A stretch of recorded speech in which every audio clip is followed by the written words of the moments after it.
All right. Hello, everybody. Welcome back to Rain. Hello, everybody. Gosh, Yay! I don't actually remember what episode this is because it's been 2 weeks. Oh no. 60 something? 62? Oh We're not at boy. 69 because we have not made the nice joke yet. I can tell you that much. No, we know we're not at 60. We're not that far. I'll figure it out in post. Oh Because no. when I save this recording file, I will know the number. It doesn't actually matter. Hey, before I do any of my other intro stuff, reminder, this episode brought to you by our patrons like Adam Black G, Call Me Zed, Carlos Dragon, Jimmy Hezen, Kristali, Rise of Kenji, Rogue Robin, Sjorberg, Baron the Crow. Woo! I don't know if Legendary listens to this, but he dropped a tear, so I should not actually do the shout out. That's how this works. I don't do it just because we're cool. Legendary. You have to actually slip me a tenner. The fuck. 2 tenors, however it works out. Anyway. Blah blah blah blah blah. Blah, blah, blah. Blah blah blah blah. That's the sound I make to recenter myself, rather than say "the" like 4 times as I did pre-mic. So, you are in the fog veil. It is foggy, maybe, because you can't actually see outside the forest right now. To kind of mood set everybody, because while I've said before, we have, or rather, the conversation last session was actually fairly important, I think. Yes. You know, we needed to have that talk and kind of get out there and right the ship, as it were, set the tone. It did kind of derail the vibe a little. So I want to recenter. You know, once again, it is the afternoon in Verdensepel. You are on the morning, gonna go hunt a Triath, a Demon Boar, and probably some other things. So as a reminder of scale, also because it's been a couple weeks, so, you know, Verdensepel described as a very, I don't know if you'd call it beautiful, but it is a very wondrous and kind of mysterious place, you know, because all of their structures or permanent structures anyway, are off the ground. Mm-hmm. You know, they're all in the trees. I described it before as being like a large village, perhaps a small town. To put some numbers on that, just to let everybody know what ballparks I'm working with, because there are various international standards of what you can call a township, a settlement. A large village means that for sure this place has a maximum population in 3 digits and could go as high as 4. Okay. Now, you are probably not seeing that many people because the way that all of this kind of alliance of the free folk works is they're only at like max pop density in the dead of winter. Outside of winter season, a significant chunk of their working population is out and about. So for like Verdensepel, that means that they'll have people working with the Vanguard of the Hidden Valley, you know, have very specific rituals of like swearing oaths beneath the white sapling and shit like that. So, you know, technically the militia of Verdensepel is not exactly the Vanguard or not, but they'll send, you know, guys out to secure roads, hunt monstrum, remove dangerous animals, period, stuff like that. They'll do trade convoys or caravans to the other settlements to actually, you know, exchange goods that they've got. And even not doing that, probably a decent number of people are outside of the township, just, you know, gathering berries, cutting, you know, firewood or charcoal and stuff, and only come back, you know, every once in a while. Making sure to never sleep in the same place twice, basically, is kind of the rule. That's you know, maybe you have heard that in your time here about their, you know, basic survival tips. In the Fog Veil, you basically don't stay anywhere more than 1 day in the exact same place, just in case. You never want a ghoulie or a ghosty or a monster or a bandito to catch you. So, best way to not get caught, just don't be there. Just say nuh-uh. As I mentioned before, Verdensepel does not really have a lot of like domesticated animals. So while they do hunting and gathering of hides and stuff, it's not quite like the Hidden Valley folk who, you know. By the way, as described to you, they pasture their, you know, herds of like sheeps and goats. Because apparently their, you know, hidden redoubt deep in a mountain valley is secured. So they ascend and descend their herds of sheep and goats via elevators. They fucking crane those guys in and out. They have... they're careful not to describe the specifics, but again, you'd pretty be able to tell through conversation. They have walls. They don't have doors or gates. Mm. This is a system where we don't do that. How do you make sure the enemy never breaks down your door? No doors. Duh. Yeah. Duh. Stupid. And the other thing I wanted to say was I did try and kind of catch most of your major NPCs in that conversation, but obviously for good reason, again, to reiterate, because I know Lucky was self-conscious about it. I think focusing on the PCs was very important. But to kind of recap, because you guys did talk, your max level strategy about the Fog Veil. The basic rundown of the NPCs you would ask about it are pretty simple. Everhelm's of the opinion that he is the Marquess's man through and through sort of thing. Mm-hmm. Whatever the boss says goes. Though obviously there is a caveat there that, if you, I don't know, become evil or something, that's not cool. He's not like blindly loyal. He is a cavalier. He is, a noble son raised in warrior traditions. So like, if you go like, burning babies or like, blowing up trees full of innocent garden gnomes, he'll probably object to that. I guess it'd be to know. And then we get to stabbing. Very strong question if Everhelm could take the markers on a fight or not. Oh, I'd help. Well, we knew that already. I did kind of explain, Ike Wayland's position, but I do want to reiterate it for everybody because some of that discussion I don't think was mirrored for everyone. But like she brought up, she is from both a house of technology, but also her father is an antiquarian, so she has a good view of both, looking forward and looking back. Her primary concern is that obviously something must be done, to help these people now that we know they're here, because looking the other way is not right. But as mentioned, she has concerns about integrating culture, basically, because there are going to be, if you were to formally take over the territory, I guess is how we'd say it, there are going to be, cultural mismatches on both ends, and how would I phrase it? Ike doesn't feel comfortable about forcing a change either way, because it can go both ways. One thing I actually thought of over the intervening couple of weeks was something that is an interesting little cultural thing that we haven't talked about. I don't know if anybody's thought about, but hey, the people, free folk of the Hidden Valley have like one of their, binding I would rather fucking die rules is they don't shed each other's blood. Yeah. You guys are from a culture that has a widely supported code duello of dueling, often to first blood. Yep. Your society is built around the idea of shedding a little bit of blood to avoid full-blown conflict.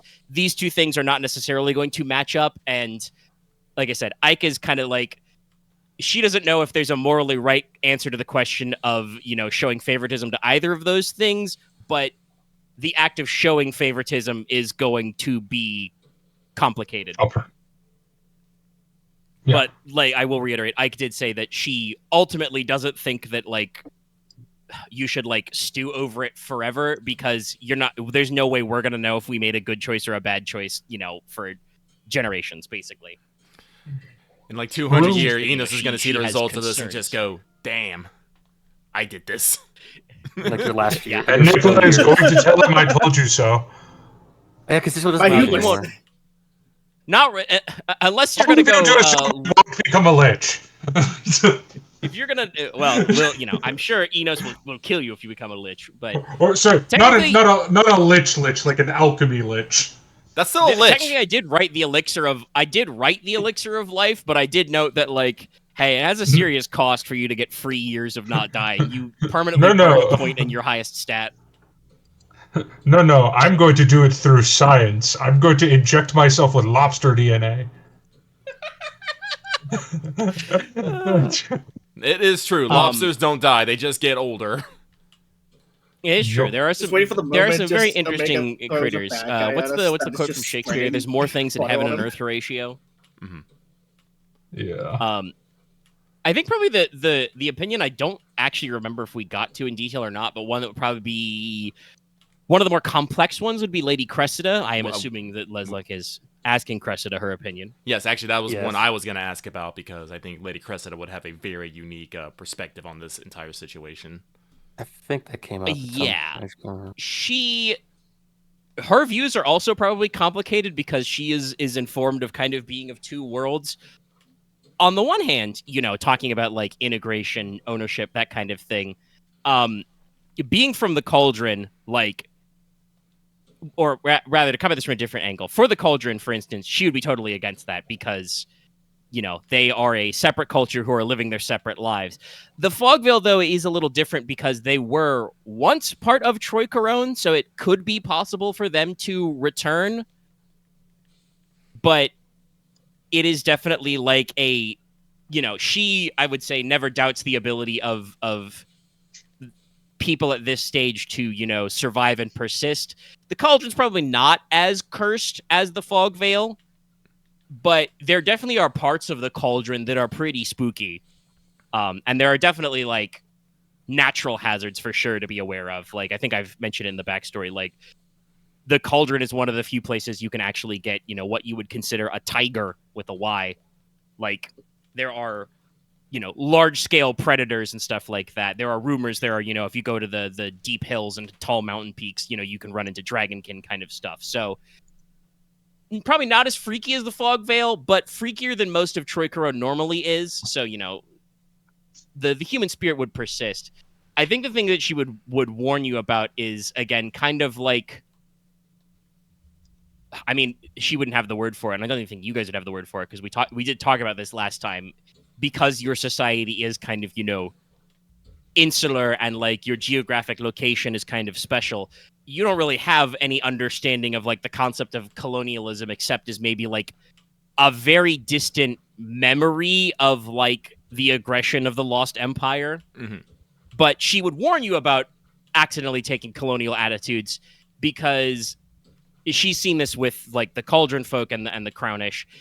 There would be some assumption that, and Cressida will be nice enough and not think any of you all would take this opinion, but she will warn you that some Crownish may have the opinion that, because we're so much more technologically and socially advanced and put together, our ways are automatically better than these, civilized, noble weird savages. backwards hill folk who have been fighting for their lives for like, 500 years, sort of a thing. And that's the kind of thing that like, why can even I hear if you Rule guys don't Britannia? fall into that trap, that is a thing that you're going to have to worry about with your like middle management, basically. If you start taking steps in this place, because like there will be attitudes that will be, if not hard to shake, at least will be unconscious. Mm-hmm. I don't know what it says about me, but I always feel like Leslok would be like, compare that to be like, if we had that mindset, we'd also probably never get anywhere with the kindred. Well, guess what? Lots of houses in Troy Corone don't get anywhere with the kindred. Yeah, I was about to say, it's like, no shit. Like, why do you think we're just starting peace talks with them now when we've been living side by side for thousands of years? It's like, you got to remember, like, I think one of the reasons that you know what I mean, that you are so tight with the Iron Kindred is because the fucking Torchbearer literally cut a deal with Deatacida, and Deatacida said, "Be good to my people," and he was like, "Cool." And kind of been, yeah. And also, it was established in the backstory that Leofric actually made personal endeavors to do it. So you're currently benefiting from your father's work and bringing us closer together. That's why we kind of had we had Inos as a ward. To get a little metatextual on it, it's a lot easier to be, or not. I wouldn't say easier because it's not a difficulty thing, but it's more common sense to be buddy-buddy with your neighbors when you live in a particularly harsh or cold environment, because then if one of you goes through a food shortage, you don't all die. Well, yeah, no, like, harsh condition either breeds cooperation or competition. Cooperation or yeah. And we seem to have gone the cooperation route. And it's not like at the the only very one. least, speaking about it, Leofric went the cooperation route because, and I think that works very, very well with his backstory. Good of you to bring it up. Leofric was a world traveler before he got suddenly thrust into the position of Marquess, so he has a very, very like broad, worldly, syncretic view of the world, which I think it's fair to say that he's probably passed down onto Leslok and even Konrad a little bit. Konrad's a little more hesitant about that sort of stuff, but he at least kind of like understands that like everybody kind of has their own, you know, way of doing things that are not necessarily inherently wrong. They're just not his way. Yeah. Konrad is definitely like, I don't know what their ways are, so I'm not going to judge them either way. So no, like for Inos' part right here, Inos doesn't think they're necessarily better because he just doesn't think that. He thinks that, you know, it's kind of a, I don't know the best way to how to put this, but no, he doesn't think that they're better than the Veil folk, but we have things that the Veil folk probably need. And because while they have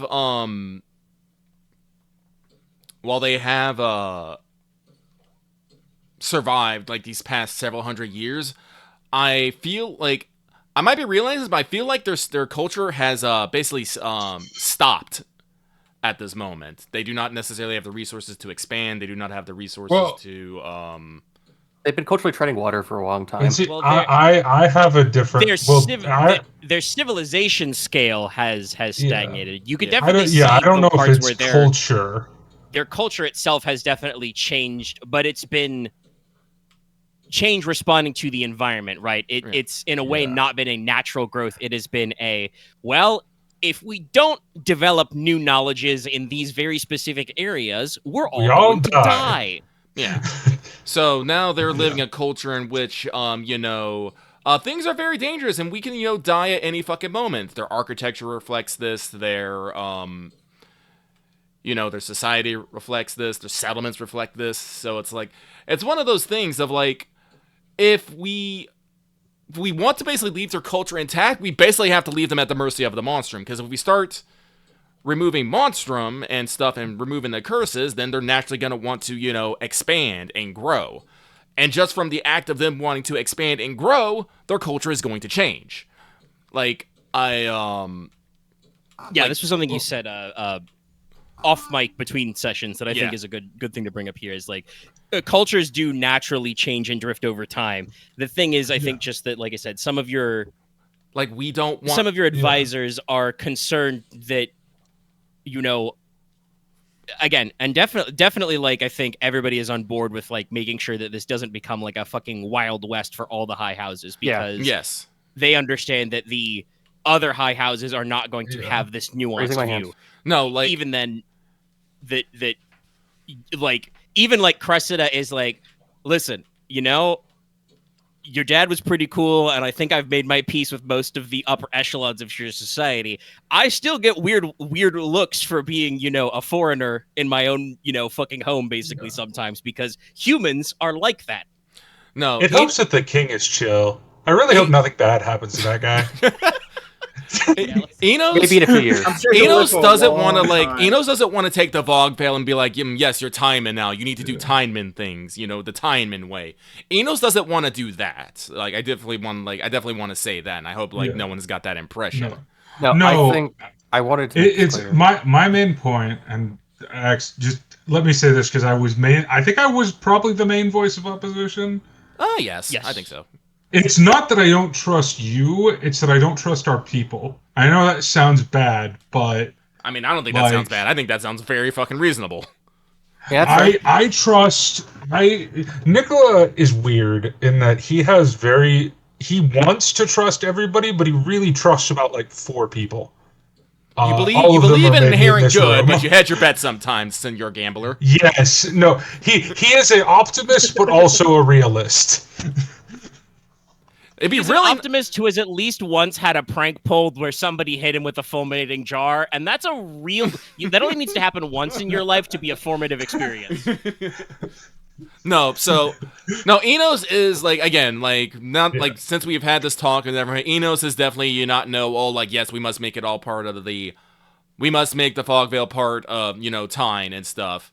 But he is still definitely, it's all like, we can't just give all these people everything for nothing.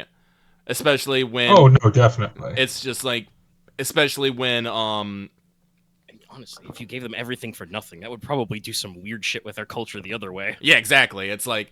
I Enos is definitely god. thinking more that we have to be careful about what influence the other houses may have on the Fogvale, but he is still of the opinion we have to assert some level of control over the Fogvale. I think that's the best way to put it. We don't have to like take control. We have to assert control. What's up? Yeah. Go for it, X. First thing, one, I think we should not let the desire to culturally preserve a area outweigh the fact that we should take action on something that is horribly going to kill them eventually. That's fair. That's fair. That's fair. I think generally we're in agreement.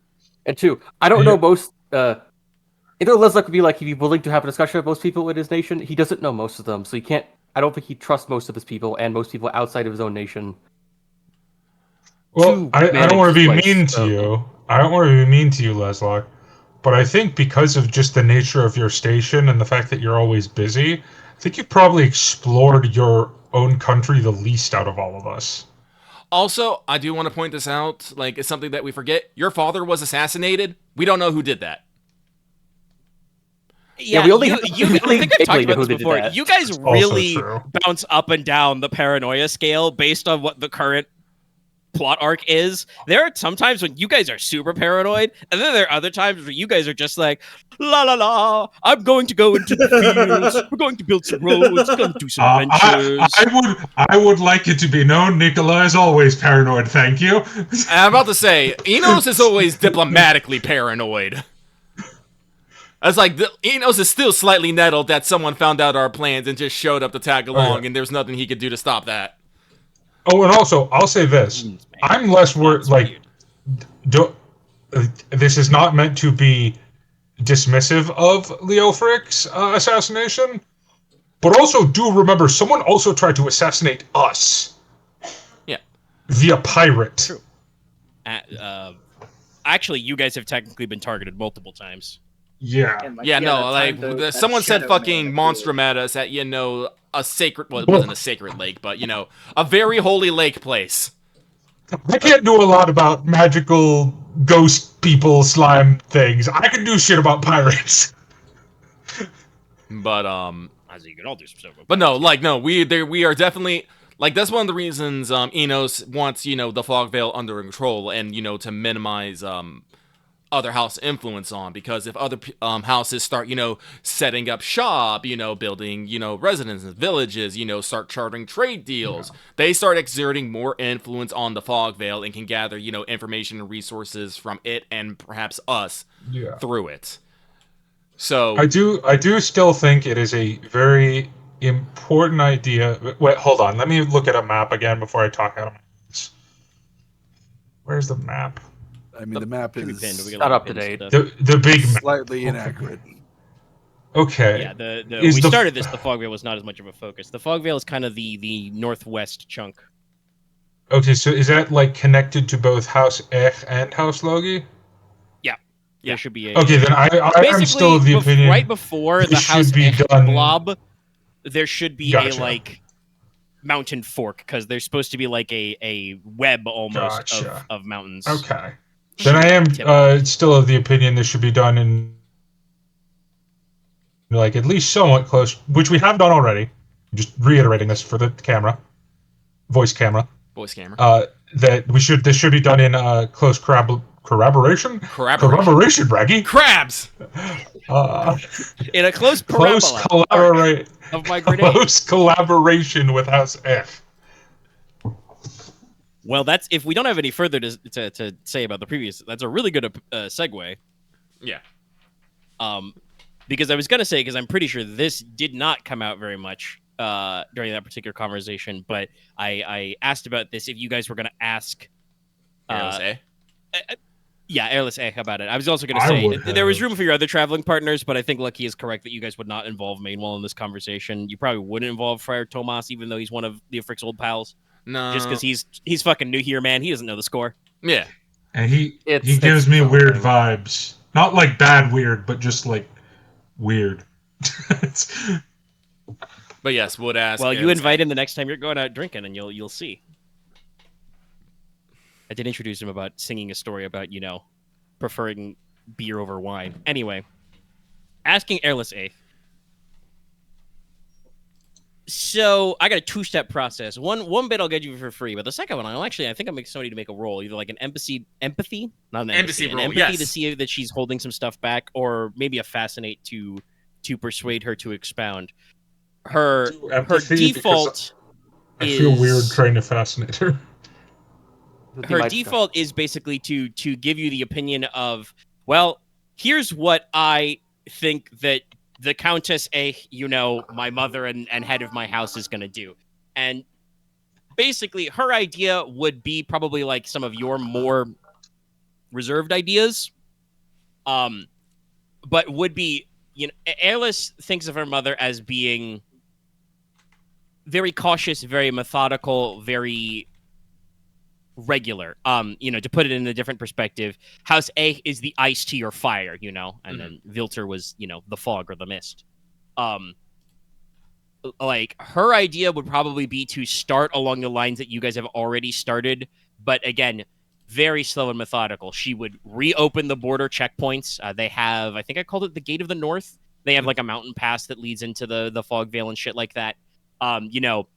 Reopen those borders, lease, like pay them in, goods and services, some land to open up border forts and trade posts basically, and then slowly get on the side of all the different tribes and communities here through, exchange of, again, goods and services and alliances, exchange hostages, exchange marriages, that sort of a thing, and slowly work her way up until the fog veil is stabilized, and then, however the whatchamacallit, however, like the layers of the alliances shake out, those could end up being banner houses or not. You guys would know from a history of the backstory and stuff that that Mule A, like, obviously she worked with Leofric a lot. Leofric had his own ideas, but that she's kind of like solidified her power base and her cultural standing through extensive use of like, extra marriage alliances, dynastic marriages, securing with her vassal states and stuff, and other, work and closely building alliances with her partners, like, you guys, presumably some of the Mountainkin, stuff like that. All those various levels. And by the way, there's a chat going on in the VC that if you're listening to the audio, you really can't do. You're talking about. I brought up the marriage alliance, so we're asking about that. Yes. By the way, hey, maybe you guys shouldn't have ran headfirst into your first romance options. Maybe more characters would appear down the line. I mean, you can't even ask Logesh about this. He's fucking working on something else. Yeah. I mean, I'm currently trying to I'm not even going to say what I was going to say out loud. That is not something I want on camera. You're also a bad fit. I'm very bad at political marriage. You're a bad fit for political marriage. And not that your skills not would be useful. Omega, that is not true. If we ever go to war with a country and then have to make a diplomatic marriage, I could do great at that. True, I guess. But yeah, so like that would be Mule's strategy. She would do the slow and steady. The problem is that as I thought of this out of character and brought up to Well, Aurelia's not here, but you're going to have to ask her. You do know that, at least from her mental POV, Aurelia seems way more focused on, I got to find out who killed my dad. I know, but I'm just going through our fucking... I'm just going through our heirs. Just going... Like, whom? I think if you asked Aurelia right now with her, like, never having met Fiona, she would probably try to shoot you. To be like, what the fuck are you saying to me? Or she'd do what she do the thing Otto does, like trips you by the fucking like shin and then just put the blade to your throat. Anyway, Kieran doesn't know what the fuck he's doing. That would be just his poor luck as the youngest Logi sibling to like Inos writes him a letter like, hey homie, we're scoping out a political marriage for you when you get back home. And he'd be like, stop the chain letter. Please stop the chain letter. Happening? Please stop the chain proposal letter. Anyway, no. I'm doing it because Neil's plan is very sensible, very sensical even. Mm-hmm. The problem it has is that you guys are players playing a campaign, and Neil's version of the plan probably won't be done for like 10 to 20 years. So, like... Yeah. Obviously, you guys are not going to be fully on board with that just because it's going to take for a while. But it makes a decent backup plan. No, I do like the idea of, like, leasing land and, staffing it and starting a trading post because, that can, percolate while we're not, Like, I remember, like, outside the Shadow Pass, there's that old fort that's, we camped in, twice. We could, like, start rebuilding that. You've camped there a couple times. I think, personally, I think this is a great, like... To put this in what I imagine video game terms, because I blame my generation, I imagine this is a great like framework project, and if we want to, we can do all these like side quests of like why is the volcano evil and want to kill us while we're in the area, and that could maybe move up some of these bars and meters. So anyway, that makes sense. So, Inos is going to turn to Airless A and be all like, Lady A, how about you tell us how you really feel about this? And fascinate. Oh, I did the fucking wrong... I did the wrong way around. I'm Beauty 3. Those are 10s, baby. Oh, yes, of course. All right. Yes, you are socializing her. Well, Airless would say, I'm not going to try and do her accent right at the moment, but Airless is of the opinion... Empathy as well. Well, she would basically say... all right, so how, I'm a constable of Krang. I've been studying the law. I've been working on some things. Mother's method is very methodical, very rigid, very slow. It will succeed, but it's probably not going to succeed until, like, we're all, 40 years old. Right? Like, it's going to take, like, 10 or 20 years. It'll be generational. We have an opportunity to do something, she wouldn't say cool and new, but something like, new and unique. And she can't commit to anything fully because she thinks that she would have to go back and study the books. But she's studied a little bit of the law. Like I said, she's a constable. You guys could work with the High King for a concept of a basically royal protectorate. So this is Troycaron, right? This is the King's Land. Mm-hmm. The house that's supposed to be on the King's Land isn't managing it anymore and hasn't been doing it for 500 years. As far as you guys know, there is no official existence of House Vilter anymore.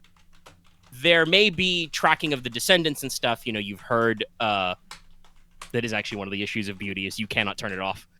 I got the veil. Sorry, that's an aside going on in the text chat. But basically, this is a land that by, rights of the Covenant, the Charter, the King's Law, all that stuff, is under the purview of the High King. It's supposed to be extended to a high house, but is not. So if the High King wants to remedy that, he could basically write a charter to create a new position to administrate this place. And that would probably require some sort of royal governor, to basically bring it into line. Now, who would be the number one pick for this position? Well, probably the Marquess of House Logi, who is already an agent of the crown, but does not have a position on the High Council. He's kind of a free agent and is the person who has the most experience with this concern, for lack of a better word. Okay. Airless would probably admit that the number 2 person for this slot would probably be the 5th princess or the 3rd princess, who may or may not be busy with other things as well. So, like, it's, running Is that down the one line, Lucky Leslok is isn't very trying to great. marry, or the one that Leslok is marrying? Lucky ain't Well, trying to both, I marry said, Princess and Estelle. fair. You fucking kidding me? I'm trying to win He her heart. wants to, but he Inos doesn't can't. want that smoke. No. He's thought about it though. I thought about it, but I was like, no. But free positions of that around. After all, Estella's around your guys' age as well, so there's this concern there. So, obviously, this would need, like I said, some research, some understanding, and to approach the High King. But with this process, if Leslok was made royal governor, he would be in a crown-appointed position to administrate and alleviate the concerns of the Fog Veil, to basically, borrow from the authority of groups like the, King's Rangers, the King's Marshals, that sort of thing, even the King's Couriers, and bring back the King's law to this land, make sure their infrastructure is sufficient. I believe, Lucky, you brought this up out of character and even in character, that, these guys are probably not in a position to start paying taxes anytime soon. But, be responsible for organizing and rehabilitating this area in a position that would be beholden only to the High King and would technically be separate from your House of Logi. Now, obviously, and Logi being the 2 high houses left on Norlon would probably be expected to contribute the majority to this operation, this project. But you could also rely on crown support, and again, only be beholden to the High King, though you would probably have to make at least regular progress reports publicly to the King's Council. So, the others might know what you're doing, but they can't really say anything about it other than to maybe persuade the High King. The main thing then would be just kind of like settling your timeline. And again, that's like, I literally thought of this like a couple of days ago after thinking about what characters would think about. And it is, like I said, Airless is proposing this as like technically what she's saying is unprecedented. There's no law or position quite like this anywhere else in Troy Corone, because all of the other areas that belonged to the fallen houses had something else happen to them. For House Medius, chunks of their outerlying territory was divided up amongst 3 houses. It actually went between Crown, Forester, and Grassy as well. And then all the rest of it, like all the innermost areas of the Medius Mountains, technically the High King ceded to the Harpuya. Like, he basically said, fuck it, that's Wing People country. If there's any humans left there, that's not my problem. He's basically saying that we need to make a subcommittee for like this department, a new department or a subcommittee of like this area, essentially, to make this work. And it's like that makes sense. Like I said, create a new position of royal governor. And like I said, Leslok would be the shoehorn for that, probably. If not, you would move down the line to, again, like I said, Konrad? Probably Leslok's fiance, who is, a royal family member who is skilled in both military might and logistics, and also is about to have, a lot of free time. And then, the question is, once you get this place back up to spec, right? Then it would be up to the governor to decide what should be done with it. Like, you would propose to the High King and basically be like, Your Majesty, this place is like, completely fuckle schmucked, we're gonna have to just like separate it out. Or it could be like, we've come to an agreement. I think these territories should go to this house, this territory should go to that house, etc. Honestly, if you guys wanted to run it this way, probably not right away, but we could even turn this into the like protectorate of the Fog Veil, is almost like a second company that you could rely on, because Leslok would be in charge of both. Interesting. But they would not be, on paper, they would be completely separate, which is kind of, like I said, the thing that Airless is getting at, which is like, you look less greedy on paper while still functionally having all the authority to do whatever needs to be done, whatever that looks like. And obviously, like she said, Airless understands that a crown position means that you're going to rely on other high houses. What other high houses are you going to go to? Logi and A. Yeah. But it also means, by doing this in this kind of way, well, it gives us political power. It's not the same cultural substitute. Substance? There's No, less it's a risk different of the word that cultural I'm trying to contamination. think. Subsistence is, I think, the word I was looking for, if that's the right word. Subsume, subsist, I think it's subduction. subsume. There's a lot of subs. Subsummation. That's it. Subsummation. Yes. That's it. Okay. The art of There we go. becoming subsumed. Yep. I would say just talking about this put like a title in my head for some reason of like Be a real governor. Yeah, royal governor. no, not that. Yeah, I was governor. I'll have to make Rangers of the Veil, just like people to like. Well, I mean, the van's already there. We're probably True. going to be doing a lot of support for helping them. I didn't just post a picture of Radcliffe for no reason. But no, I like this idea. I like this a lot. We're gonna go like unless anyone has a better idea, at least for the immediate future. I say we roll with that. No, this literally alleviates every one of my concerns. Yeah, because it's like I'm a dumb, and I personally can't remember these things easily. But we can say that Logesh would be able to lore it up like in such a way. Like we'll You've got the use like points of law. You Inos' can try. diplomancy and Logesh's knowledge of law to basically write a proposal that will take to the High King and be like, "Hey, High King, behold young Neil. Young Neil's gonna tell you how fucked up shit is. In response to how fucked up shit is, we have this idea, and we would like to bring it to your attention. Check it out." is it can we just say the rough the big points? Because my brain just like I heard it, but it's like wait, my brain just did not retain it, and it's like I feel really annoyed at myself being like, oh, Well, fuck me. To reiterate. Oh, okay. No, go ahead. Restate it.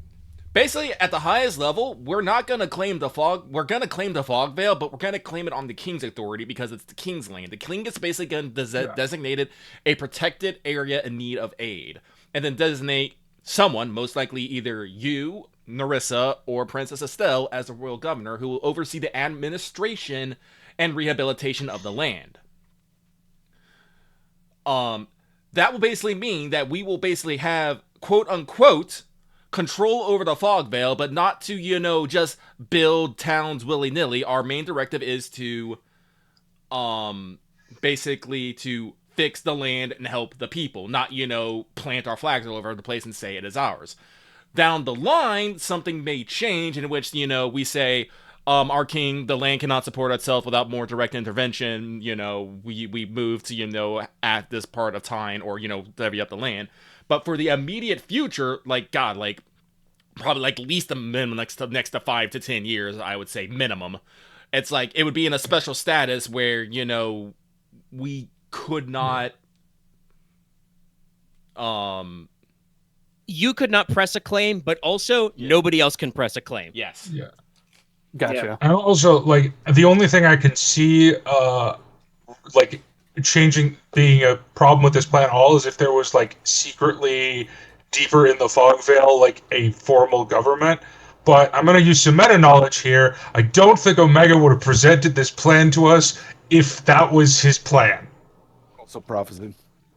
You guys have heard the description of what very vaguely, what the leadership of the Hidden Valley is, and the Free Folk operate on a system of just a council of elders. If you've lived long enough to be old, you presumably know what you're doing. So they just kind of, discuss everything and vote on it. The most wise and wise elder, Sir Bumbleton.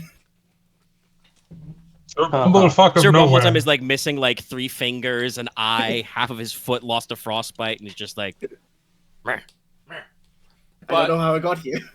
No, I like this idea. I said it in chat. I love this idea. I hate that I didn't come up with it. I could have never come. Oh, up with that's this. fair. When you such a said good that, idea. I was like, that's. When you said it's that, one I'm of like, those that's things so that you. it only comes from consulting and thinking about it, and you guys probably could have, as a group, come to something similar by asking me the right probing questions. But it's one of those things where just I start thinking about think what we could have characters come up do. with it. I believe in our ability to have come up with a very Timu version of this plan. But it's just one of those things where just when I'm thinking about stuff, like I said, I literally thought of this when I was oh yeah, I should make sure we get everybody's all the NPC's opinion. What would Airless say? Well, I know what she would say the Countess A would say. Her plan would be similar to the Geyser's plan, just like way more slower, steadier, staticky. And then I thought like, okay, but what would literally the question of like, but what would Airless think? I would be like, well, she's a student of the law. She's like a constable. She would, be thinking about like legal jurisdiction and be like, well, who actually has jurisdiction? Well, the king. Then it's like, so why don't we just, invent something new, do something that's never been done before? Yeah, you see, Lucky didn't think outside the box that much, and that's, to my shame. I'm like, damn it. We create a new solution in our world using the tools we already have. In hindsight, Leslok is like 6 in politics. It's like, I should probably have... he probably could have figured something out after like a month of thinking about it, I guess. Yeah, probably but hit the literature. Knowledge of as someone who has learned quite a lot about politics, knowledge of politics does not make you good at figuring out solutions. Fair. Makes you better at maneuvering. It just makes you good at figuring out when other people are trying to do some fuck shit. That is mostly what that's for, yes. But I think we've been talking about this for about 45 minutes, and while I do appreciate it, we should probably move on. Let's get to the hunt. Yes. So what do you think, Demon Boar, about our socioeconomic situation? I just want the Demon Boar to actually give a very articulate I want argument. all the humans to die. I want you all to die screaming. I think you need to be in my very bones. about it. They scream for all your deaths and them to be painful and gory. Man, y'all know that Princess Mononoke is my favorite Ghibli. It's not a bad one. But, yes, if we have the night, Inos is actually going to spend time, harassing the, drum guy, learning more about drum code, because I want to get more of that before we leave. Yes, no, so, and like I said, that was going to be our opinion corner. Technically, I think that all played out earlier in the afternoon, either before the Vanguard showed up or after they showed up, when you guys basically just went like, okay, we'll take young Neil. Anyway, we got to go talk amongst ourselves more.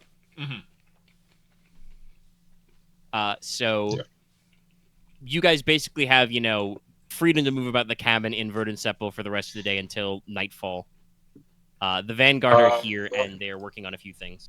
We're going boar hunting, correct? Yes. Yes, on the mark. I am going to alchemy.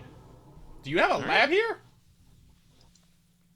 He does not necessarily have a lab. He just has the material. First of all, I do have a semi-portable lab, but also that's for minor stuff, but not for major stuff. Makes sense. But this is also not something that would require a lab, and I would maybe, even though she technically doesn't have alchemy, I think Cressida might be able to help me at least with some of the procurement for this. I'm reading this right. If it just requires herbs, she would know what to look for and might have some stuff on her. Yeah. Inos is going to, like, after he's done like harassing drum code guy. Inos is going to ask Fiona, just as happens to say, if like in a month they were to come back and could bring a bunch of supplies, what would they want? What do they need? Well, first on the drum codening, that's already in my plans. As they get towards the night, especially, they start engaging in ritual chants and drummings, and that's a good time to actually teach some more drum code. As already previously established, you guys know that they actually sign off, the end of their messages as a way to let you know a sequence is over with Stone in the Sky. But you can really pick up other signals, not just like, friend, foe, vanguard, etc. Here, there, kind of a thing. I think I mentioned before that I think every one of them, like, shit, I forgot my own notes. Is it 5? Yes, it's 5 total, because it's the Hidden Valley plus 4. Each of the 5 like holdings, sanctuaries, has a unique code. So you have one for Verdant Sepul, one for Hidden Valley, and then one for the other 3, Lake Bastion, the Frostfed, Irontown, etc. Probably the key ones that you would learn from this are sounds, ritual signals used for like monster and hunt and like warnings, because they do like that is actually part of their kind of like pre-hunting ritual. their drummers are out here drumming big codes on their biggest drums, which are basically like, tomorrow, and there are probably time signatures as well. Okay. Maybe not for, because they wouldn't have the fine machinery to make like precision clocks, so it's probably back to like sundials or water clocks. But like they definitely have like a loose enough time signature to be like, time of day, one, tomorrow, yesterday kind of a thing, right? Mm-hmm. Basic time grammar. But basically the day before is what I'm getting at, is they're hammering out codes which are basically like, hey, tomorrow, monster, we're going to fuck your shit up. Like, they just drum out big codes to anyone who hears to basically be like, hey, tomorrow, the Vanguard are going to be hunting, watch yourself. Hey, Boar, you suck!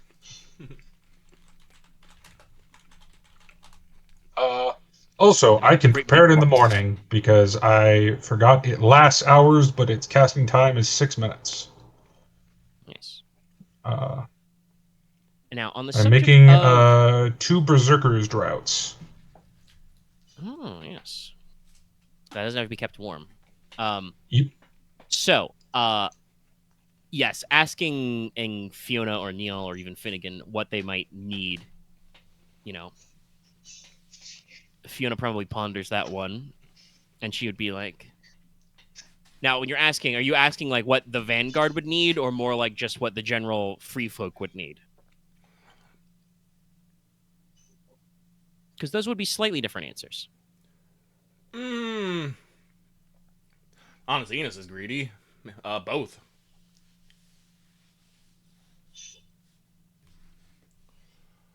Why not both? Well, Fiona would say, well, you didn't do things by halves. The van is always in need of, well, I don't know if it's proper to call us a military by your standards, but the supplies a fighting force needs. Rations, easy to transport. Fresh water is hard to come by. Usually make do with, she basically describes almost like a grog. Like they make wine, mix it with water so it lasts longer. Mm-hmm. Loaded up in like gourds and skins. All weather gear kind of a thing, And one thing that they definitely are always consuming is ammunition. They do have a number of, we've mentioned before, they have a number of bows. So like, there's only so many flints and obsidians you can use for arrowheads. At least without going all the way to the blasted heath around Mother's Tears. But they don't like to do that. That's weird. Okay. And I think I mentioned it somewhere, but I won't dig through my notes there. I'll see if I catch up to it. But, actually, no, this is a good time. I do have a notes for basically, like, what all they're carrying, right? Right. So everybody in the van, you get to see all their stuff. They have a primary weapon. They're either using a hand axe or a short sword. They're carrying their blowgun, which doubles as a short staff. Most have a belt knife, which is, stone, copper, or crude iron. Some have shields. I mentioned before, wooden targes or hide-covered shields. Some of them, like Fiona, actually, are, I guess you'd say, rich enough to carry 2 weapons. She has, like, a crude iron hand axe, and she has her sword. They make their blowgun darts out of just, like, whittling hardwoods and fletched in feathers or fur. So, like, dart ammunition is something that's, like, pretty simple and straightforward, and it's easy for them to make a lot of them, but they can always use more. Especially if there was, like, higher quality to be had there. But each of them is carrying for supplies. They have a large belt and a small ruck or both. They're always carrying a whetstone. They have a flint for starting fires. They carry, a water skin or a gourd. If they carry a blowgun, honestly, seeing like Nicola like check his kit, even if he doesn't make them up, containers is something they always need. If they have a blowgun, they have basically a small little ceramic pot, which is sealed with cork or wax, where they keep their mixture of thistlethorn. So, like, reliable containers. Let's see, I do mention that they say for rations they have smoked or salted jerky, rolls of soda bread, and just pouches filled with mixtures of oats, berries, and nuts. Or even using the mixture of tallow, basically the pemmican.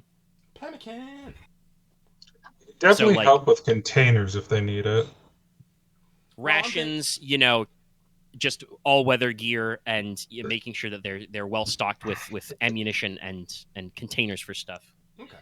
I think we've mentioned before, you guys should be on like tin canteens, I think. Maybe. Something like that. Like, not just necessarily carrying like water skins, but have a couple of different, ways of carrying water.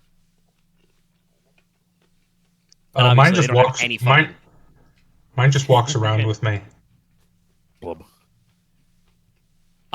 Obviously these guys, like, culturally they understand glass working, and maybe Irontown has like the right kind of sand to do it, but the infrastructure this land would have had for glass blowing has been like absolutely fucked up. Mhm.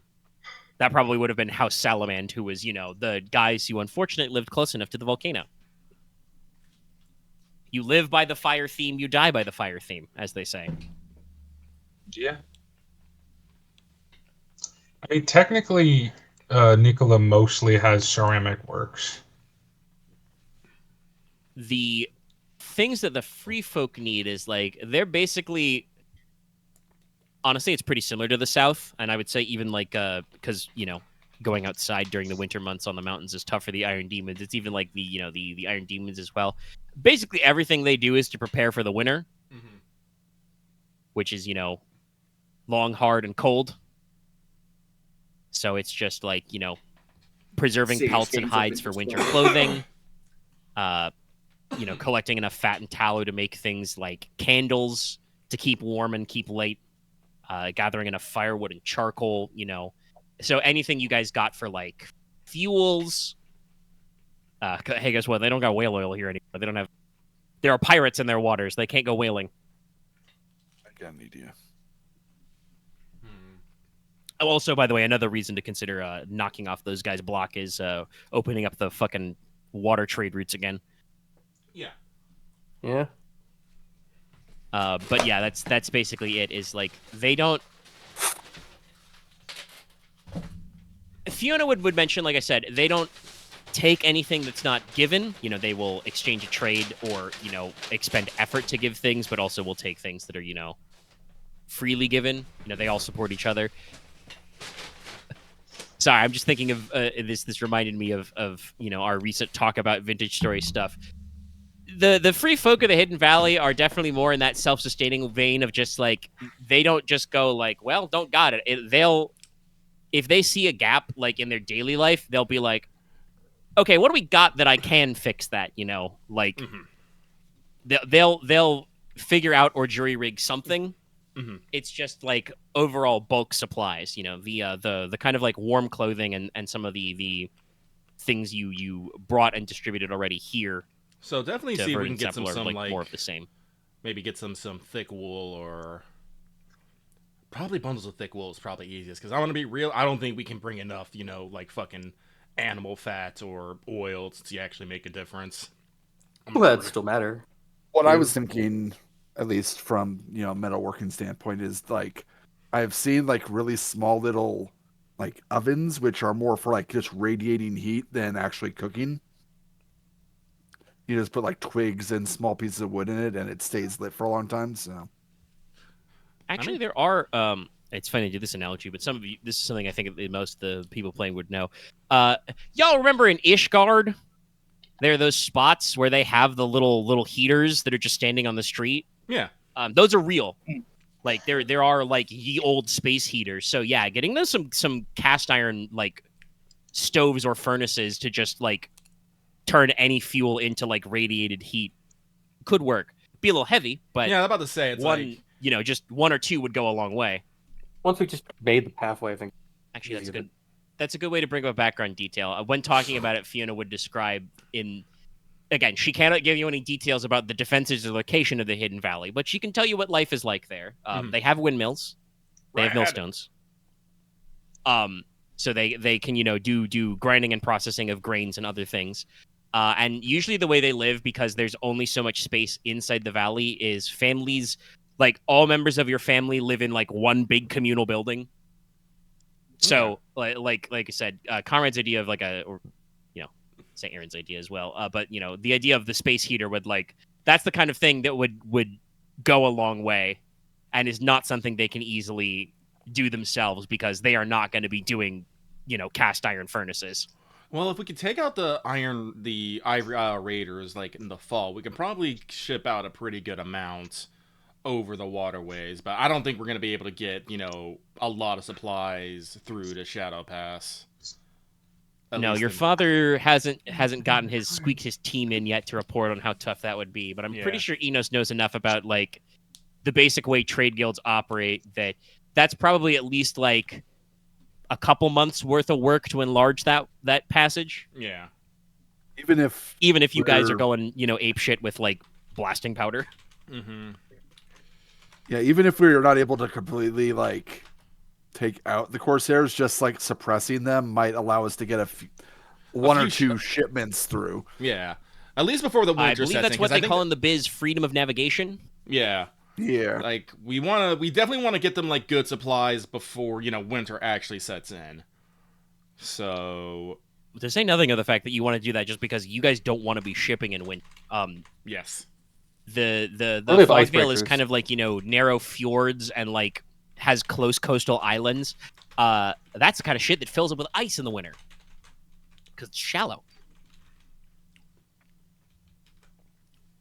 I do not think we're at icebreaker hulls. Yeah, I don't think we've made. I don't think we've made Ironsides yet either. So just attach Konrad to the front of the ship. He'll break that ice. He'll break that ice. This is the pictured you putting him at the front as like the mantelpiece. Fantasy.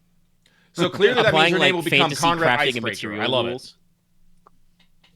To industry, it's just like, what happens if I Damascene forge my ironclad hull? And then I'm like, shit, man, I don't know. That has a big. I think it's ramming speed damage. Oh, would be great for it.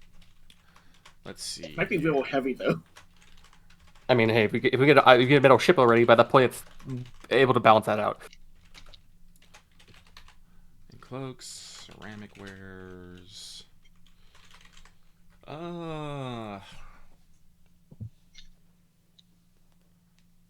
Actually, I think probably if you continue this conversation for a little while, Fiona might also sheepishly bring up just a Vanguard fact of just like obviously her people have the means to entertain themselves, but this does kind of go to our earlier conversation.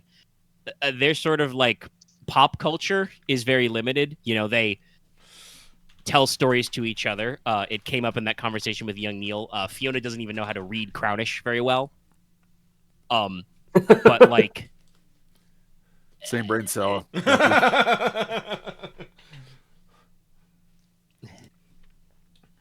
No, yeah. We could probably throw in some. Actually, I know they're really good on the drums, but have we seen evidence of like other instruments, like any strings or woodwinds? Oh, I want to see. They probably have access to flutes. For a fact, Fiona is carrying a horn carved from a boar tusk. So like they have horns, simple flutes. More complex instruments, though, is something that they again would not have the capacity to make. We can probably bring some of those just for morale boosting. Morale boosting is important. Loth. What is the game that Logesh is good at? Quattrum. Quattrum. We need to bring them Quattrum boards. We do. To be honest, Quattrum's fucking old. I think I said that Oro the strategist helped come up with that. They probably still play Quattrum here. They just have to whittle the pieces out of like ivory and obsidian and shit. That was get them some like nice glass thing. No. The thing they probably don't have entertainment wise because of the cultural production is cards. I was about to say, introducing these people to playing cards would probably go a long way. We can do that. We'll get them some instruments. We'll get them some books. We'll get them some entertainment. We'll get them some entertainments. No, you're gonna come across some like Quattrum boards with like the pieces, but like missing a lot of pieces, so there's only a few official pieces left. No, there's all rock. There's all little pieces of rock, and even Leslok can't no, not Leslok, Logesh, can't recognize what the pieces are. Listen, I can't just because the red rocks are the Space Marines and the purple ones are the Chaos Space Marines. You can't expect me to know all the rules. I believe Axe is referencing. There's a very famous picture of some guys. I think it was in Iraq playing 40K with rocks. Oh yeah, they're playing Poor Hammer. Yeah, I've heard of Poor Hammer. because what else are you gonna do? You're in the middle of the fucking desert. You're in your tent. All you've got are rocks. You probably you probably have the physical book to check where it's on your fucking phone. I've played Poor Hammer, but the poor part about our setup was our terrain. It was always VCR cases for walls. That's a good one. Yeah, That's pretty cool. But stack some books. Yes, no, that was given thought. Because we're gonna have to bring young Neil back probably, at the end of summer, and we can probably try to bring at least some supplies to at least help. And to at least help. We can try getting a bigger shipment of supplies in before winter hits if we can deal with the raiders, or at least drive them long enough back to set up some sort of dock at what's it called again? Svardis. I know it's probably ruins right now, and we probably burnt down one dock, but the other dock might be okay. Honestly, that burnt down dock probably has a ruined ship in it anyway. Probably want to get rid of that. Yeah. Hey, I mean, if nothing else, pull that shit on shore, send it to Axes. That's good. That's good lumber. True enough. Send her to the wreckers. True enough. But no, I definitely think that what we should do is, while the process of the Shadow the Pass is being expanded, we start renovating that little fort. I don't remember if it was like a fort or just like a watchtower. Yeah, it's a fort. It's Fort Risahild. Yeah. We'll reestablish Fort Risahild as kind of our fob into the area. Allowed an area to, do trade, station people, and a point of communications between us. We're going to have to install a large-ass drum, though. That can easily be done.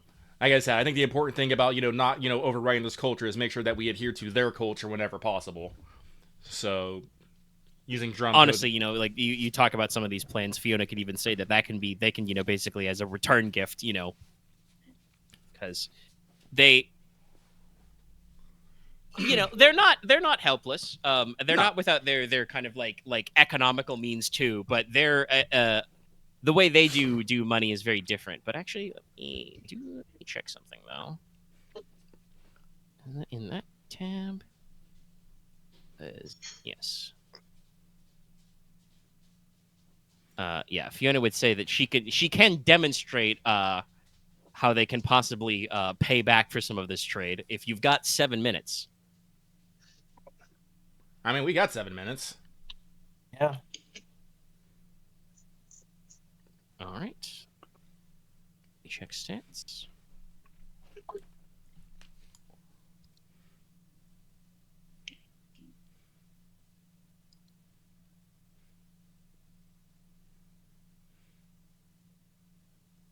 That in. Excuse me. Body? Yeah. Okay. So.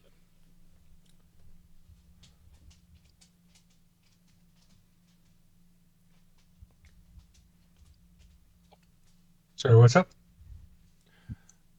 Oh no. Usually expertise doesn't matter, but we made 2 8s. Oh. So, basically, Fiona describes, like I said, how they might be able to pay you back. She will go to a section of bare earth, trace a series of runes, which you speak runic, you would know that they're related to various symbols like physical wealth and like the concept of like gold, silver, etc. Mm-hmm. And she successfully cast this, and basically gold, silver, and gems literally bead up from the runes and form a little pile. Oh wow! And I'm pretty sure is her best. Yeah, unfortunately, her best width is only 2s, so she only generates wealth 2. I mean, that's not nothing. But yes, that is though permanent. Can I make a roll on what she just did? I'm assuming some I sort mean, you of can roll. runecraft. You don't need to roll eerie to know that it was definitely spellcasting because it was Yeah. absolutely magic. It's intensity Well- 4 too. If I know the spell, can I just know it that she cast it? Sorry. No, because that was definitely runecraft. Yeah, about to say. Oh, it's okay, runecraft. fair enough. I thought it was transmutation. No, it's My runecraft. bad. No, Is this is different. I can give you the description. It's I was, not really like secret sorcery. It's just that I think I mentioned this before. The free folk of the Hidden Valley have developed some novel new ways to actually use runecraft to deal with their problems. This is one of them. Okay. I was about to So ask if this I is could. golden droplet rune. Oh, Okay, I was just You gonna can ask roll if like knowledge sorcery. because I was going to be like, okay, what is this? What is this like a branching path of like what sorceress theory, kind of thing. You can roll sorcery to kind of understand it, but yeah. So normally they use talents of gold or silver, which is like a big blob of like 50 pounds. But yeah, no. Permanently grants the caster wealth points equal to width. Repeated casting skill increase it if the width is greater than your previous. You don't get to go up from equalizing. Okay. And Neat. also, you have to trade. But yeah, so they can, this isn't a super common spell. It is intensity 4, so it's decently tough. But It's not you know, attunement she though. brings up that her people can, Okay. maintain some level of trade, so long as the time will accept gestures at pile of just like not really like gold and silver nuggets, but like I said, like literal like Bits and bead-sized, bobs. like orbs or lozenge shaped bits of like gold, silver, and like a couple of like crystal and gems. Inos will, inspect the metal and gems and be like, no, pure. It's like pure silver and gold, rough gems. Just needs, a little bit of a master's touch. No, this will be fine indeed. Nicola is mostly just jealous because of how quick she did it. Well, like I said, it's intensity. Because I'm fairly sure I could do something similar, but it takes me like 8 hours. Well, she calls it from the land. You just transform one thing into another thing. That is actually like way, way harder. What are you Yeah. talking about? I just rewrite the molecular structure of the object. That's not hard. Oh, excuse me. But yeah, like I said, the Speaking of language, Sam?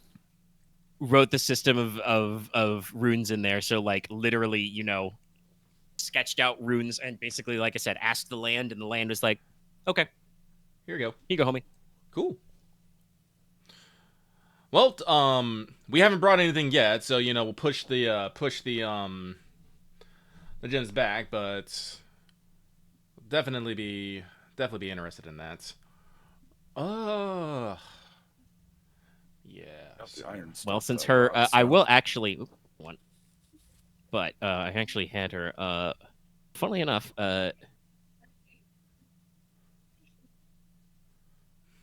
Fiona, I didn't have a wealth rating for her, so I will jot down she's now wealth 2. Probably pretty important. I was either gonna say that She's or not give that actually been cast in the spell. or give it to young Neil for an allowance because he might need some spending money. Actually, yeah, if you do bring that up, she will probably just like bound it all up in a sack and be like, "All right, as your commander, Neil, here you go." We're Was gonna it be my taking name care of already? Neil's wants and needs and stuff, but we're not gonna give him here, buy whatever you want, Neil. No. Like I said, we are promising his safety, security, and wholeness. Ooh, excuse me. And health. But okay, no, that's good. I got plans. Not entirely sure when we'll be returning young Neil, but it'll probably be sometime after summer court. Makes sense. But I think that's it for me on this night. I don't know if anyone else has anything they want to do. Posted earlier what I was going to do, but I Yeah. did have one additional thing that I thought of. Konrad is going to introduce the Vanguard to what an arquebus is. Ooh. He's not firing it, but he's making sure that they know that it's a ranged weapon that'll make a lot of noise tomorrow. Ah. They probably crowd around a little. They have a point of reference. I think I may have mentioned it, but if I didn't, Irontown does have fire lances or handguns with two ends, but they describe them as very much in that traditional like handgun sense, where it's like it's the equivalent of like a pistol barrel on the end of like a spear, like sized haft. You know, you aim it like under your shoulder, kind of a thing. So like those are like way less accurate, and a little like tougher to reload. I think you literally mostly fire them either with like a hand like carried match, or if they have like a flint, it's a lot less reliable than the kind that's going to be in your I'm thinking modern... of they have some handguns like that in Kingdom Come Deliverance too. I know what they look like, but I'm just trying to find it because they're like the tubes on the end of sticks. They have the little hole. You just stick the match in on the top and it sets it off. Like, I know what it looks like. Yeah, I think I've actually got a line on a decent illustration. Okay, well, that's a really simple one. That's probably there it is. Oh yeah, so that was the exact same image I was about to post. God damn it! Yes, you tuck it under the shoulder and you fire it with a lit match from there. So like, yeah. No, that was the first one. I was gonna post this one. Yeah, that's the one right from hand cannon / handgun. Handgun. Wait, no, that's not copy. Upload. But yeah, so while they don't carry any of those, they are familiar with their concept. But yes, that's a good idea to be like, yeah, hey, by the way, this is gonna smoke, noise, a little bit of fire. I should probably look up what the equivalent of our actual tech we have for the arc looks like. I can probably find the equivalent style of. I mean, I'm assuming that we're a little more towards the point where arquebuses and muskets are all beginning to look the same. Yeah, should be basically. I mean, we're about mid-18th.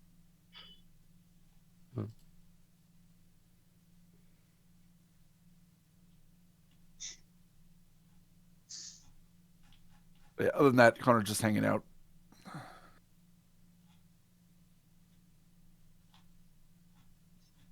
Yes. I mean, I think it's pretty easy to figure out what their style of yeah, now they know what their kid is like. Yeah. And I did mention before they do have some boar spears as well.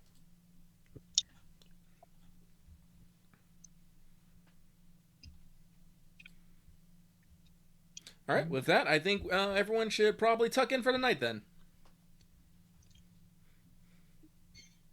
Yep. Mm-hmm. Yep. This is, by the way, is the prop musket from the Sharps TV series, which I often think of when thinking of this. Oh, fair. Yeah, that's the arrow. That's ramrod bayonet. Yeah.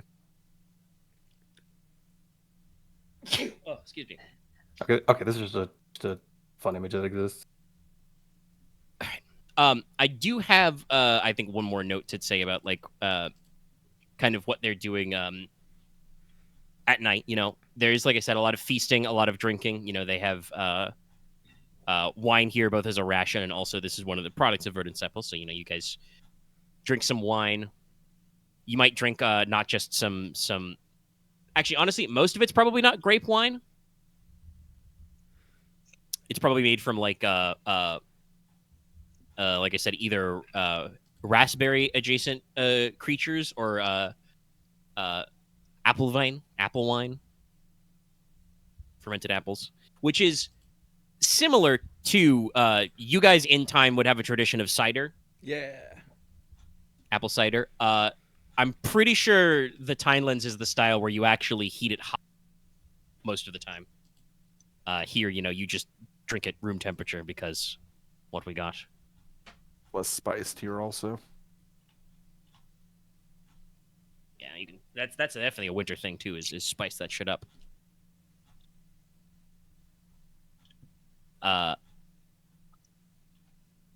but they're drinking, eating, lots of, like I said, ritual chants and drumming. They kind of like retell common stories. I actually, because we did kind of skim over it. Did at any point today you guys want young Neil to recall the story of the swords they gave you back? Yes. Yeah. Okay. Yeah. That'll probably be a good fit for now. Well, before you do that, then I would say, not only though do they play hard, I guess I should say, but the Vanguard also takes their pre-prep very seriously. They make sure to take some time, like outside of the circle of like any fires they've got, kind of go to the edge of the town, and they will do a very thorough ritual of sharpening, cleaning, and handling all their weapons. Mm-hmm. Inos, you would probably, without a roll, find this similar to the Iron Demon concept of weapon adoration. Theirs doesn't seem to obviously have any magical effects. Mm-hmm. They are not loved by iron and love iron kind of a thing, but they do have a very methodical, almost ritualistic method to, like, every man is carrying a whetstone, sharpen your blade, check that, clean, check the handle, tuck away kind of a thing, and then, like, move on to the next piece in the kit sort of a thing. Honestly, it's probably just because I've been playing a shitload of Yote, but I'm also thinking of almost like, the very formal way that you might, sit Seiza and be like, okay, take out my katana, whetstone my katana, put it away, take out the wakizashi, whetstone, like, they very methodically go down the line, but Neil can bring it up. Yes. And basically says, yes, they've got the swords. So Neil can recall what history he knows. He reminds you that our accounts of the Battle of Stone Fools are very chaotic. It was the fall of the house. So, but he kind of pauses, closes his eyes, gets in his more storytellery voice. Rainulf the Fair was the commander of the Teine section, the Teinemen of the Norlon Alliance. And he ended up in the thickest fighting against the Valemen. The Cragmen went to outflank Torknok, and the forces of the Iron Kindred were waylaid by the Mountain Kin in the Vale's bulwark. He's doing probably like hand gestures to kind of describe this sort of a scene. It is said that Rainulf was dismounted early in the battle, but he broke through the Vale lines, though pierced by half a dozen arrows, and was the first man across the Hruthian, the swift waters, before Torknok. He engaged in the fiercest fighting, and was said to have killed several members of the House of Ylter before he was slain by Phelan Macroon, Cavalier of Gunvolt the Blade, brave. So, pierced right to the heart of the enemy formation. And then it is said that Asa Emberclad, Asa Logi, who is the third daughter of House Logi, as beautiful as she was valorous, flew into a wrath and personally charged the river, and is said to have felled at least a dozen rune knights to take her down. And it is said that she was the one who mortally wounded Gunvold Vilter, Gunvold the Brave. So yes, the swords you've got have some history. Okay. Asa was 2 long swords of Teine make, and Rainulf obviously was a great sword. Well, Lady White might like to hear how her man didn't go out like a bitch. Nope.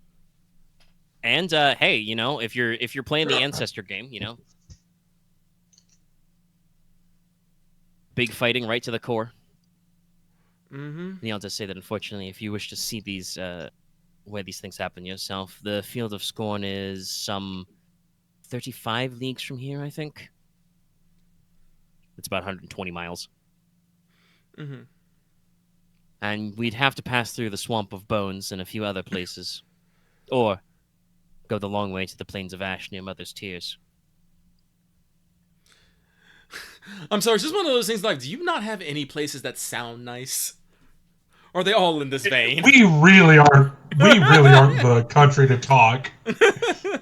Neil kind of gives you like a sad smile and says, "Well, the Hidden Valley is quite nice. It's beautiful, and Verdant Sepul itself does mean apple garden, Oh, true enough. though it is admittedly right next to the heart of the wood. But no, sadly, most of our joyous and beautiful places are either gone or forgotten. Damn. There are some beautiful hills and valleys full of wildflowers. If we were to go," he kind of points not towards the field of scorn, but the other direction, probably what would be the route back towards the Hidden Valley-ish. Hmm. Unfortunately, those are no longer named. Oh. Interesting.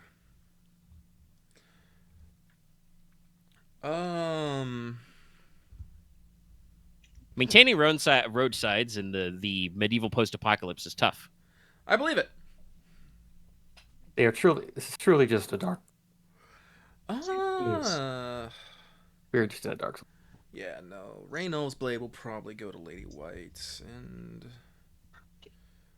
in a completely a completely silly thing that just came to mind. It's like we are legit in like, if this is a video game, we're literally just in the deal. We're like in the DLC expansion zone that's entirely separated and being like, I guess it opposite to the main plot. I don't know if I would call this DLC. Yeah, this was a little more organized than just like the DLC zone. Yeah.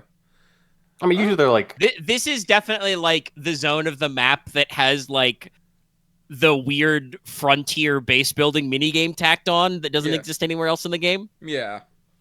Some games just have that, yeah. Like Road Trader has that. There's a few areas that are just kind of like, we're just slightly separate here. Well, I will. Inos will. Inspect the blades. I believe what we gave them to Ike for safe holding at the moment, if I remember correctly. I think so. I believe so. Yes. Yeah, but Inos will take a look at the blades, give them a once over, see if they have been enchanted in any sort of way. Well, actually, let me cast upon them. I can do that. I'm a soul crafter. I can cast spells. Honestly, I the way we've been with our first characters, maybe not casually casting spells, but just like, sorcery's a toolkit, so throw that shit out there. So what else would,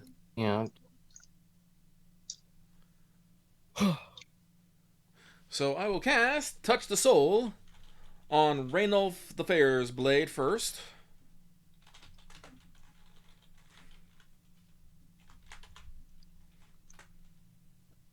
I have a Master Dice, so that will be... Let's see, what is important here? Height or width?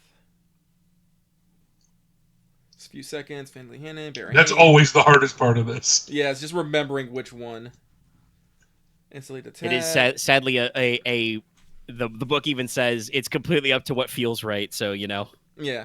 Well, I'll just go with a set of 10s for right now. I don't think I'm actually trying to do this particularly finesse or with Seems pretty solid. But it basically say if the item is enchanted, if I was made or enchanted using hands 3, at least, and basically thoughts and feelings that have gone into making or using this item. So is it enchanted? I don't think it's enchanted, but no, Raynolf's blades are not the blades are not enchanted. At best, they would be awakened, but I don't think we've ever talked about this. But I do kind of get like the idea that if you don't use an awakened item for a while, it probably like goes back to sleep, basically. Makes sense to me. So while obviously like I said, the free folk of the Hidden Valley have treated these weapons with respect. They have a talking about how circumstances make culture. After they got absolutely booty cheek blasted for trying to steal some shit that wasn't theirs, they have developed a very strong cultural thing about stealing. So they do not, even fallen enemies' blades, they do not take them up and just reuse them willy-nilly. So these have been, sitting somewhere very respectfully in their version of a museum for a long time, but have not been in use. So it is otherwise just a normal steel greatsword. It is not damascened. It is not enchanted. Okay. Emotions that went into it, other than just kind of like a lot of like a long, peaceful silence, is, he was called Rainulf Heavyblade or Rainulf the Fair. Rainulf wielded this blade, to protect his people and defend the honor of his kinsman, sort of a thing. Mm-hmm. I will also do the same for. I can't remember her name. Emberclad. Asa Emberclad. Asa of House Logi. Okay, that's gonna be 4 tens, I guess. Sure. Makes sense. It's extra detail. So there are 2 swords. Again, neither of them are actively enchanted. If they were awakened, they've gone back to sleep. Even though it's been like 500 years, Inos, I think you get the sense these swords are full of righteous indignation. They are angry swords. Like, the last thing Asa used these for was to avenge her fallen brother. And again, according to Niall's records, she took down like a dozen rune knights with them. Shit, maybe we should give them to Aurelia. Fuck. Allegedly, scratched at least, dealt the mortal wound that eventually did in Gunvald the Brave, the last rune lord. So, these are still feisty, angry swords. Yeah, they are twin long swords, which is not currently compatible with Aurelia's style. That's but, right. You can adjust. We'll see.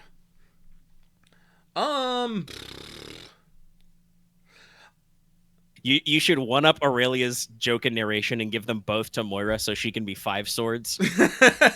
just keep giving Moira more swords. Well, it's either that or they get put in the. I wouldn't say the reliquary because I want to consider these relics, but the museum somewhere. Relics. These are historically significant. These blades might have ended a great house. You know what? You're right. That is significant. Yes, they would go into reliquary, except for Rainulf the Fairs. That's going to Lady White because I want brownie points with her. Me specifically.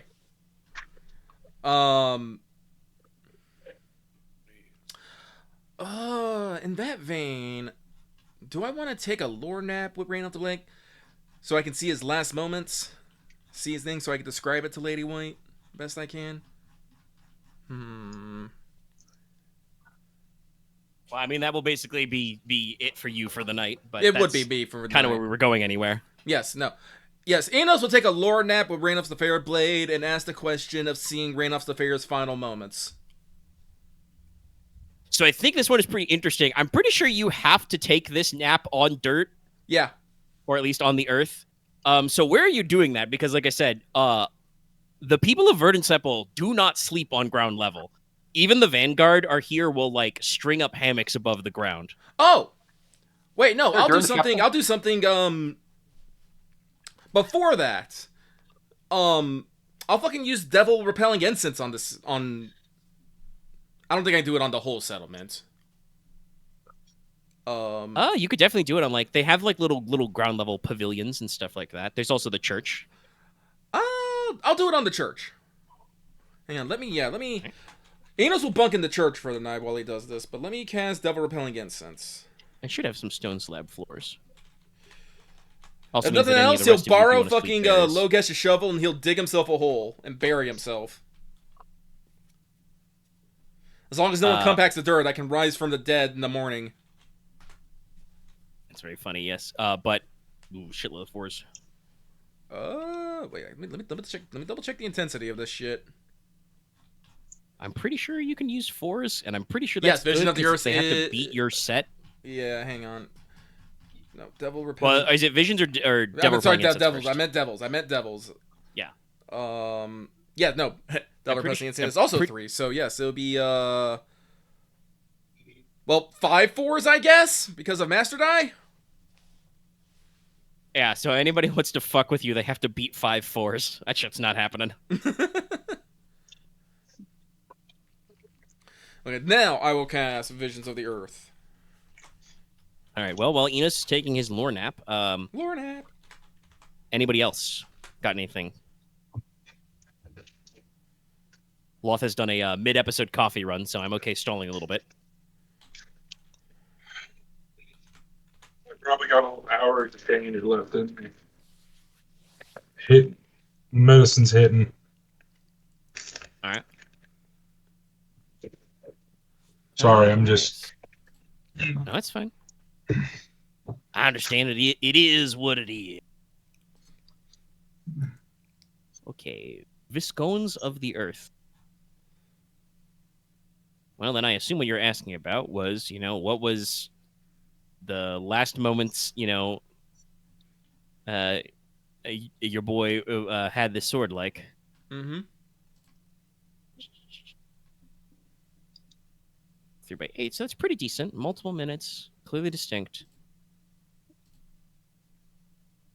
Based on juice, cast a spell, defining moment, blah, blah, blah.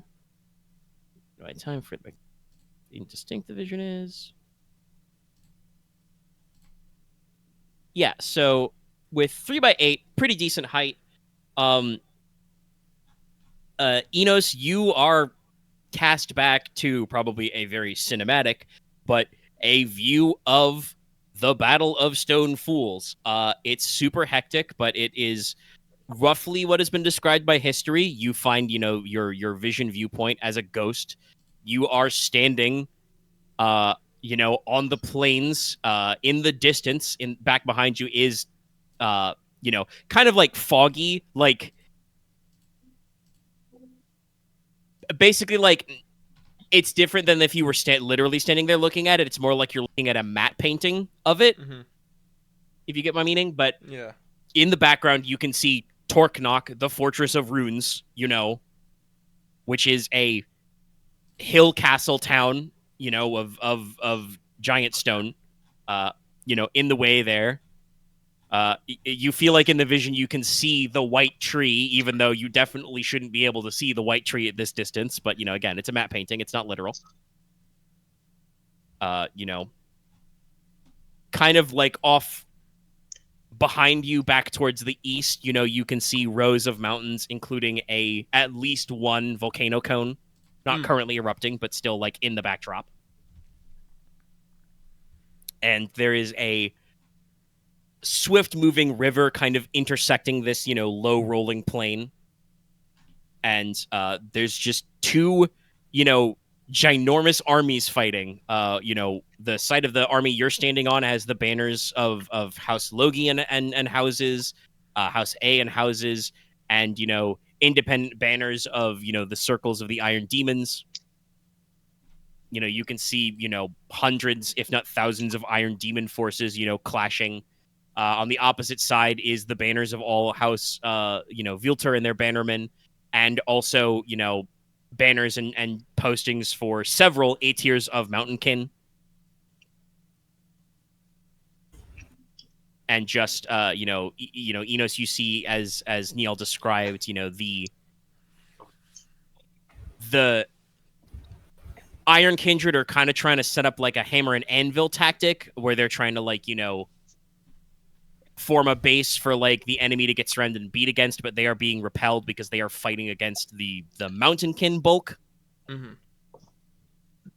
which is pretty tough going. The Mountainkin are like not slouches. I would feel that the Mountainkin would be very, very good at defensive battles.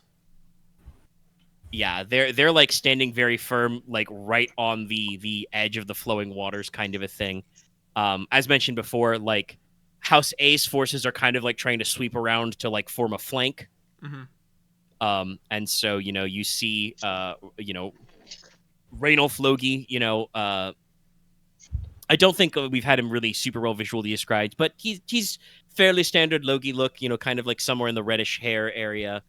Kind of bright amber colored eyes. He's got, he's wearing, full plate mail that is probably a little outdated by your current designs, but still, pretty decently heavy. Probably pretty clear that he was supposed to be, doing some of this shit from horseback and isn't anymore. But the moments are kind of as described. It's he just somebody tells him my lord, our allies are delayed. They cannot cross the river, and he's like, all right, men. Well, then we must take the first steps ourselves.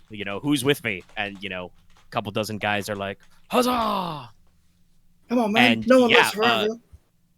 He, takes his greatsword in two hands and bum rushes the river. He is indeed pierced by probably at least 6, short bow shots. Because actual close range bow shots will go through plate mail if you make the heads right. But rushes across and starts taking names, and his little arrowhead of boys forces it all the way to the force that is directly under the banner of House Vilter. You Damn. see the banner of the boar. And he falls engaging in single combat after, like I said, getting shot like half a dozen times and carving his way through. Not literally fighting, but like having to pass through, the bulk of like the front guard. So like walking by at least like 100, Vilter men at arms to actually fight their knights. Oh, damn. And, engages in single combat with the described. I don't think actually, yeah, I'll say their name. Phelan Macrun. Rune is a cadet house of House Vilter. And this is a guy who, like, you're seeing him through the fog of the past, so it's like almost Inos like seeing like a moving like painting or illustration of a man. Mm-hmm. Actually, because I know you've read it in full. Very similar to how I described like Aurelia seeing those like snapshots of the past in the Dreamland. Ah, yes. Like, it's not quite photo real, but also it's realer than any painting has a right to be. So like this guy's very stylized, but he is a proper rune knight. He is, got a shield, covered in runes. He's wearing, armor and amulets studded with more runes with a runic blade. And, they engage in single combat. And, Rainolf is unfortunately overcome, but he did, foment the charge. He was the vanguard and kind of like created the breakthrough, collapsed that flank. Mm-hmm. Did he have any like last words before he died? Oh, would he have had any last words? No, Destroy I my think hard that is drive. kind of the sadness of it. He does not really have anything to say. Okay. Well, He it is- is he what it is- is. Unfortunately slain. He falls beside his blade. And even if he doesn't say it out loud, I'm sure Inos can think, that while he doesn't have time to compose poetry, his last thoughts are probably of, distant hills and white birch woods. Mm-hmm.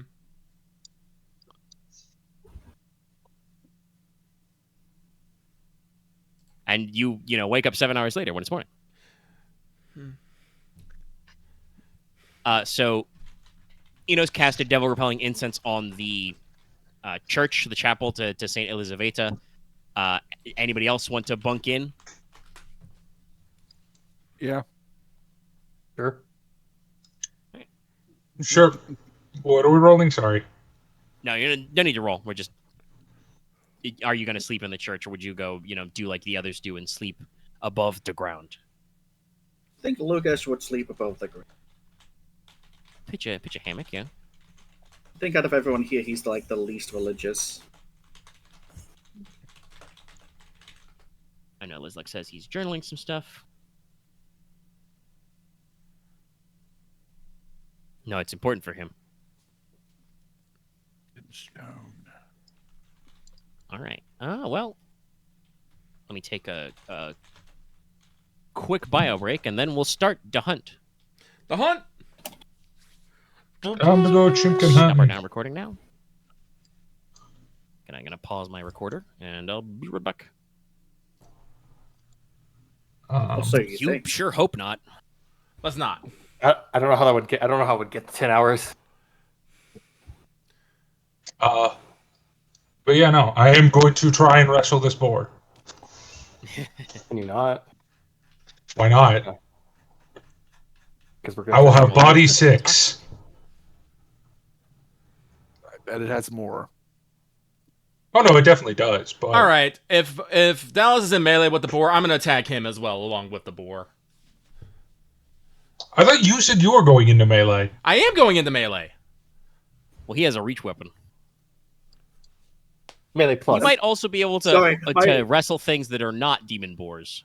My first initial Regular thought That's was when we also just true. I was like, why do you have Lucky this bow guy. if you never use it and only I use the bow. You do not. You have never used that Guys use bow. The bow. He used it Not in the true. he used it in the Fishman hunt. He I has also shot used it several against the people, Bone but, Devils. No, he did not use it is against the kind of an Bone Devil. He intermixing- used I wrestling. 100% did. You did not. Yeah, You- no, he shot some guys. Lucky, I will put $200 on this right now. He shot one arrow. Because, yeah, and He killed the definitely Bone shot Devil them at with least it. once during the Bone Devil. I don't know if it was the one that was fighting him, but he did take out his bow and shoot other people.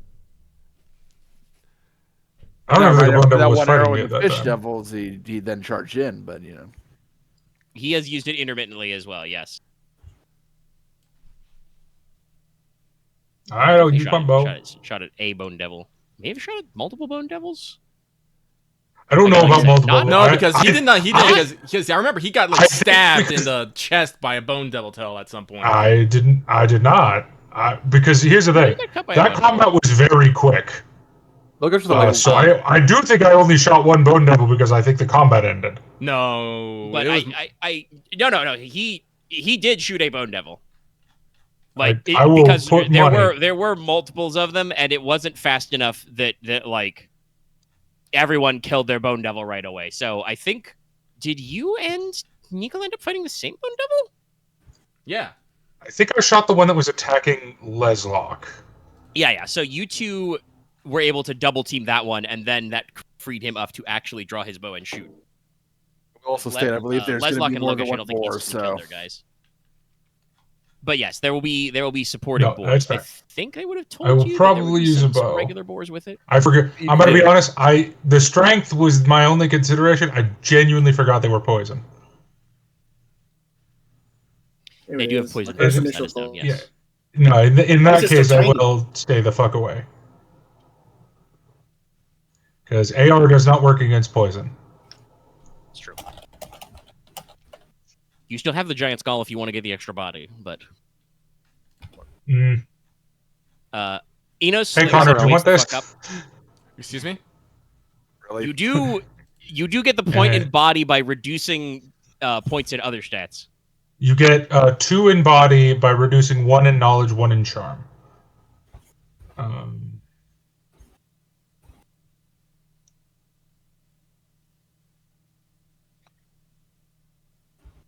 I'm sorry, Meg. You said something Um, with Enos in the line. I didn't hear what it was. I just said that Enos wakes up after the Yes. the spell, to catch your way up with morning. If any of you do have any morning rituals to be, I will brew the Berserker's Drought. yeah, I will make. Because that gives me bonuses to bow as well. yeah, it's just I combat think- checks. I will make hunters. I think I can make 2 doses. It just depends. Actually, who would actually like to use hunters?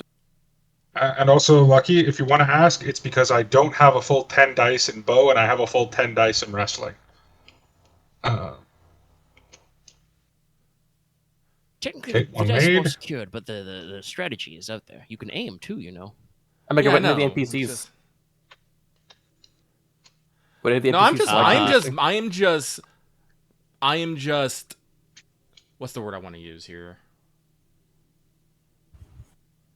I 100% think you assured. forget. Hmm? I think you forget how often I use my bow. I remember more often how It's you want to be a usually race, because it how is much you want to be a very- wrestler. It is the I will say I think Nicola's bow use is much faster and much less remarked on because mostly he just goes It shoot with doesn't my even bow. happen. When It doesn't you're happen. wrestling, it's like, all right, I'm gonna call 4 shots to electric punch this guy 5 times. It's or a little more something. involved when you do the wrestling. Yeah. Yes, because Dallas likes being a wrestler. He's done this like he's only done this 2 games, but he always channels wrestler vibes in every If I game had a- we if do. I had a nickel. Damn it! I was thinking the same thing. I have it twice, but asking NPCs that would use Hunter Sting. Like, genuinely, I don't know if anybody. Everhelm has a longsword, but he's probably planning on using his arquebus as well, or a greatsword. Like, and spoiler, you can't be Hunter Sting and musket balls. That's just gonna be weird. I mean, that's fair. That would require like specific musket balls, like special kinds of like bullets. So yeah, like I genuinely don't know anybody who's planning on getting super into melee, with the exception of, like, depending on the context, Ike. But she does not use an edged weapon in that sense. Okay. She is going to use her giant ancestral hammer. Alrighty.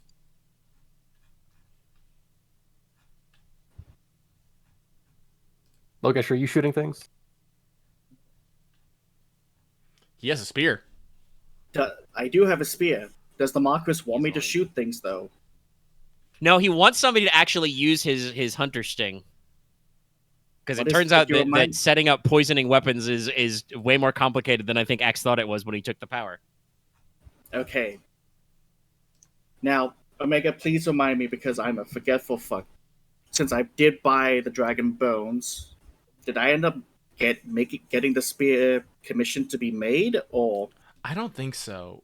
Like, I Or think get you the black- did the because black you really wanted it to be both adamant and dragon bone at the same time, and I was like, that don't really. So I don't know Yeah, if and you then you- actually finished that project. no, but Okay, you so did. it's- Oh, sorry. No. I did buy the bones, thanks to Lucky's suggestion. I wrote down what Omega told me the stats would be. I guess I just haven't gone through the process of getting a commission to be made. Yeah, Okay. but you should- If you have the stats written down, then you probably do have it. Did you not I bring do know there were like? some concerns about getting the specific piece done, but like, Or I'm thinking about something else because I'm looking at. No, I'm looking at, I believe, something. Did I pick up a spear in the Fishman area? Because I got a Yes. mysterious bone spear. God Yes. damn it. yeah, you have a spooky bone spear too. Okay. Oh, no, That's wait. separate There's the from your stats for the planned- dragon bone pole arm, but it's pieces. Okay. Working off what I normally have. Okay. I'll just go with so that. you have a spookum spear. I will take the Hunter Sting if Leslok really wants someone to use it. Yes, I'm gonna go do that now. I'll need a brief reminder about what it does, but aside from that, yes, I will use it. And It has the so poison that effect means that I will triggers when you be hit in. something with it. I would You know assume what the a poison is. would have an effect when I hit someone with it. No, Loth, you'd be surprised. I was going to make poison, but then I realized the only poison I can make is ingest only. Eat it. Yeah, you can't Okay, really Anyway, chemical bomb someone to do wormwood. Double check. Scaling with matters. sorry about that small tangent. My brain is It's fine. having Like I difficulties. said, we want to double lately. check. It's been a while since you've fought Potency stuff, and the height, spear okay. is new. 2 9s for the potency 9. So Okay. But I'll use my basic as for this. Why won't you use the bone spear you have? I'll use the bone spear. Fine. use the cool stuff you have. My DM is telling me to use the bone spear. I will use the bone spear. Use anything cool. I remember the time where Omega fucking yelled at me for like using a thing he thought I bought out of a fucking dollar store. It's like I mean, DM it's hands true. you Yeah, I don't remember what that magical was, but there weapon. was just you just bought like a normal thing, and I'm like, man, you've got. no, I that know rifle you was the own rifle cool shit. that was the rifle I had for the previous version of the game. So And anyway, yes, I will use the bone spear. Sorry to sidetrack us like this. Let's continue. Seriously, that gives me It's like it's funny. fucking- I did not actually expect that much to be in there, but I guess we do have several casters who need to do spell casting. That's what they do. Oh, wait. Because I was gonna say, I wait. don't So, know are that- we entering the combat, or are we going to the combat? Going to the combat. The combat's not So, at how far tier. away? How far away from the camp is the combat? I don't know, man. Is it like more than It's a 2 hours? No. Okay, I'm gonna cast a spell then. Which is All right. He's gonna. Iron Flesh. okay. Why the would I not cast that? You just didn't say what you were Genuinely. casting. Technically, you could cast that, being a little closer. But anyway, the reason why I was like, I should have expected more from this, about this, but because I was gonna say that while you guys do whatever your morning ritual is, the Vanguard does have a very specific way they also prepare for battle, which is what I was gonna bring up.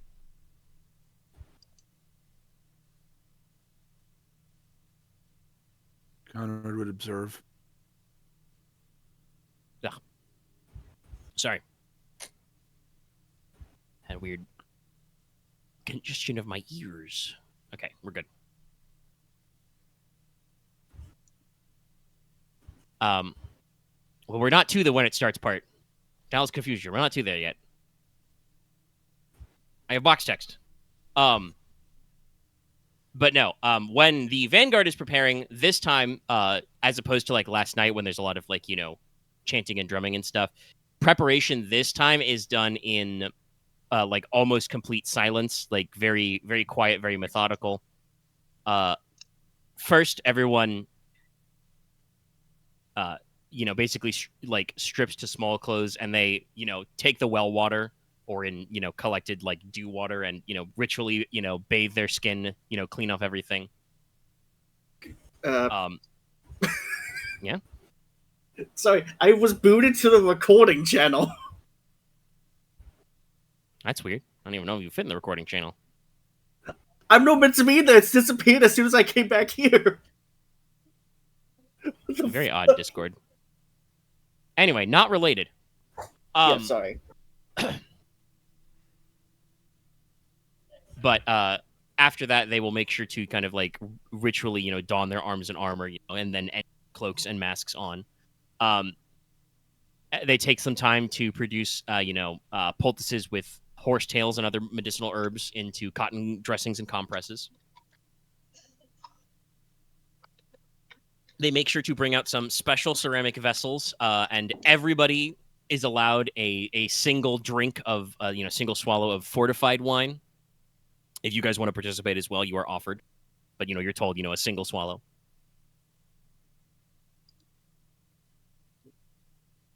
Konrad will participate. Why not? Inos is going to. Yeah, it's a fortified wine. It's brewed heavy. Actually, I'll listen.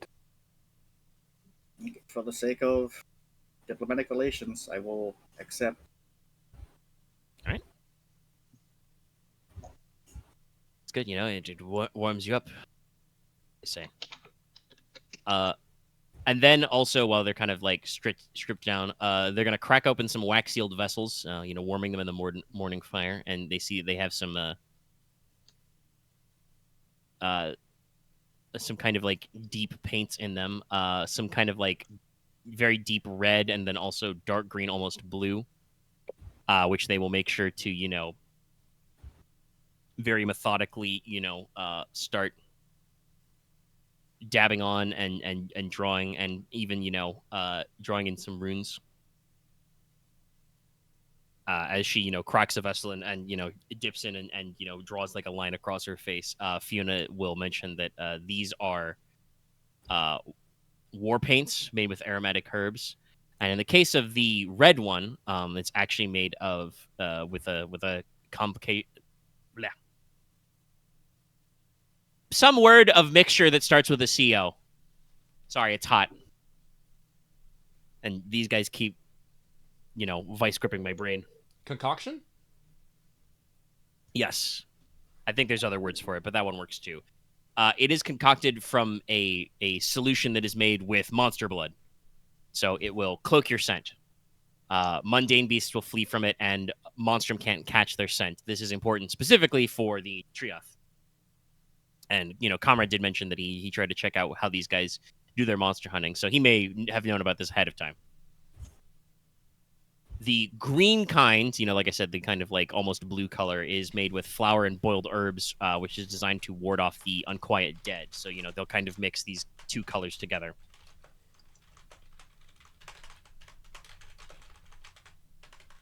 and specifically also Neal and some of their other groups who are, more priestly or more educated will also use this to, paint on some runes to fortify them with spells and the like. Fiona, obviously being attuned, is permanently marked, but she also will aid in drawing some runes.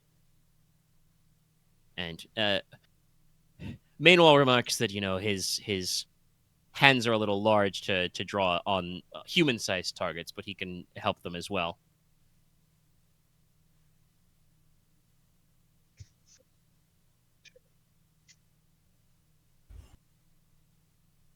You guys are not encouraged to in any way, but if anybody did want to try out the war paint, Inos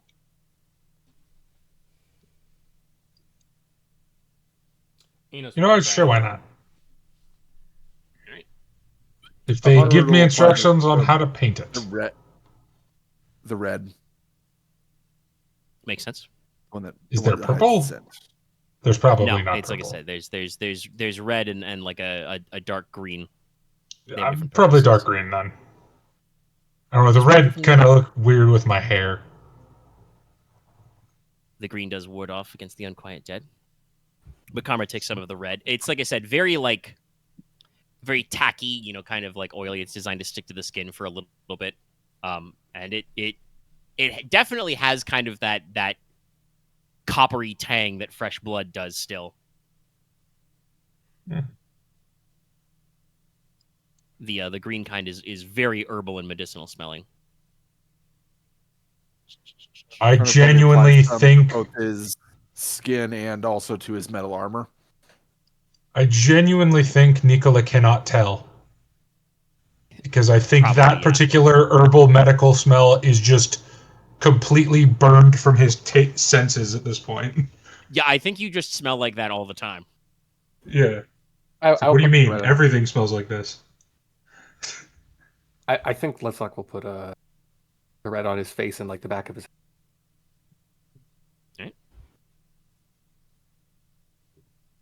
Scent masks you a little. I want to... Yeah, we should just assume that... I was also reviewing what spells Fiona has. I assume we'll just take it. I can take it under advisement that she can clock a few of them. Yeah. Like I said, they go through all this, level, and Fiona even, make sure to say a few castings over her fellows. And then, when the time comes for, after applying paints and everything, Fiona will kind of ritualistically arm up. Sturdy boots on, bracers. She's changed her armor slightly. She puts on a jerkin, which is kind of like a brigandine, because she, taps it and it, makes a rattling sound. She says there's, 2 or 3 score tusk plates in it. That'll get his attention. And she also has, folds, kind of like the armored skirt made of a similar make. Her gran, Sylve, gives her, necklace of amulets, so she'll put that on, and then puts on her cloak and mask, puts her sword at her belt, 2 hand axes, hides a couple stone knives in her jerkin.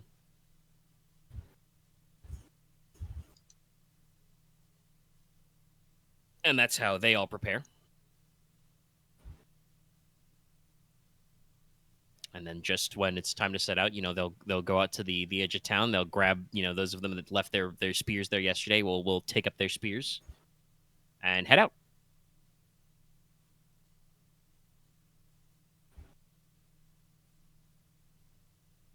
I'm with them, right?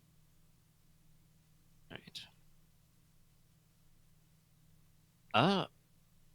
Well, probably good to ask Konrad for this, but if you want to get an idea of where the beastie might be, the Vanguard has been tracking it, and they have a direction to point. Actually, I don't remember if they brought this up, but if I didn't mention it last time, I can mention it now. Fiona would say they have a rough position of where it is because she would ask if you guys caught note that there were some like old signposts every once in a while, some rune carved markers. I can't remember if we That was noticed them or mentioned not. last time. Yes, she will mention that several of those are stone guardians. They have rune sorcery over them, so they know when a creature comes within 100 feet of it, and it's rough size compared to the stone or statue used, and that's it. This is part of why going around with the Vanguard is important, because in order for that spell to work, you have to touch them. So they know when big things walk by.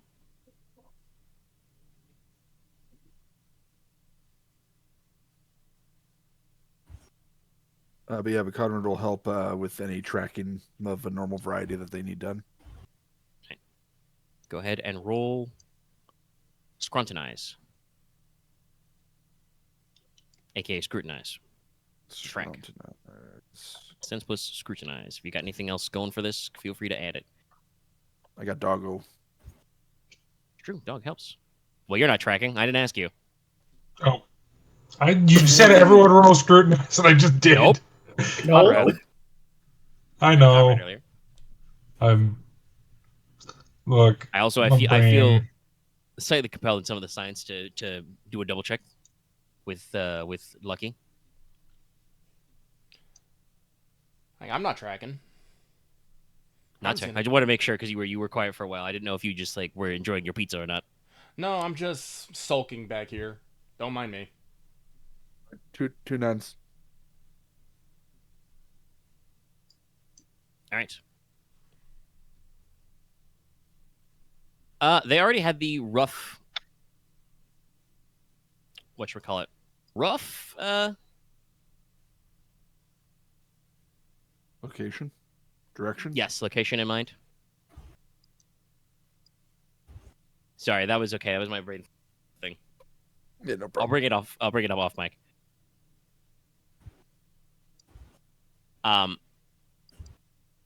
Actually, I should say it now, just so it's in the session of just a. It wasn't my responsibility to think of it, but I did just think of it about how, funnily enough, when we went down the line of asking people who wanted Hunter Stig, I'm pretty sure there was one person Leslok did not ask. Yep. Yeah. Oh no, there were two people, but it doesn't make sense to ask. I asked literally everyone. I blanketly asked everyone. You did not ask everyone by name. You did ask the group, but then you started going down the line, and you stopped at Logesh, which means you did not get to Inos, by the way.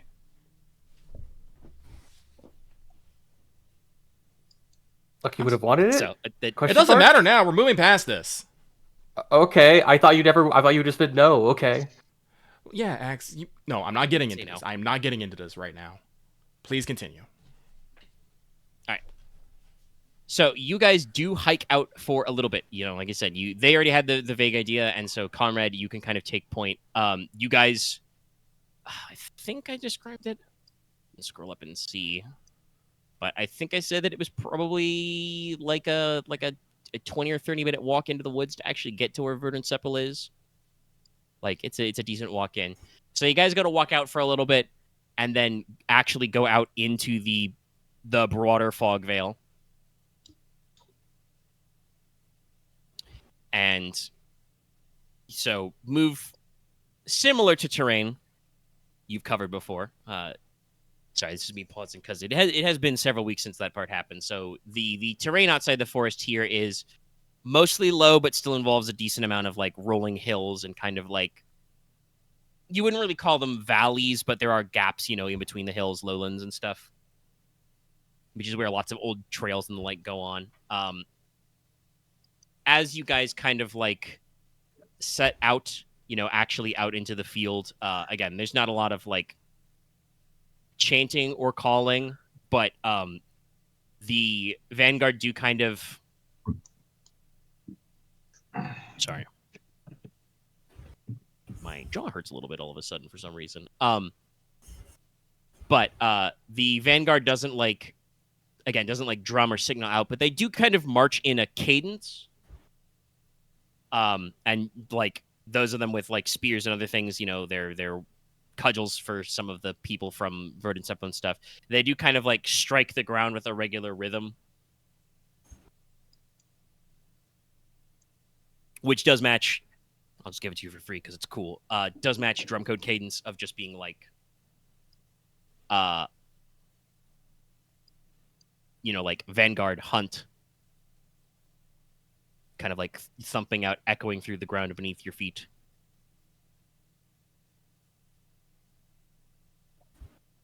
So you guys are approaching. Fiona would probably quietly like to Konrad because you guys are probably in the front. Funny enough, for the Vanguard. But she does mention that they've been tracking that there should be, one triath, and probably about. No, that's the wrong accent. That's North Country. But there should be about half a dozen, normal boars. The Vanguard are, like I said, making kind of like a not a ruckus, but are producing kind of a steady enough noise to kind of hammer some stuff out. Are you guys like thinking of making a proper like sneakyman approach?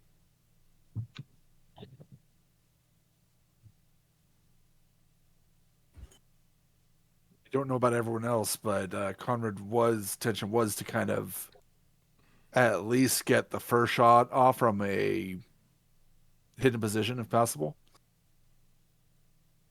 All right. Well, I'm down. Okay. In that case, why doesn't everybody? This is actually to everybody. Make me either a step one. Should it be? I was gonna say either or, but it should be hearing actually first. Okay. Make me your hearing roll to tell when you're getting close into range.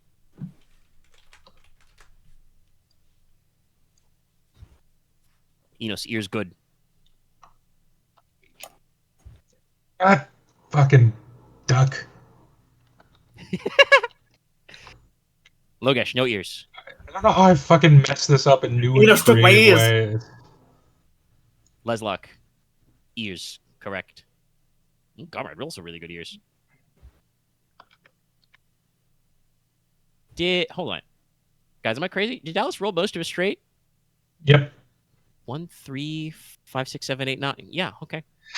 Oh my god, are you really surprised at my rolling at this point? Yes, actually, because that the roll is straight is the thing that's not supposed to happen. But it still does somehow. It isn't? Correct. Okay. So Nicola and Logesh, you guys don't really hear anything to break out there. I'm not gonna roll for all the NPCs, because you've got a lot of them.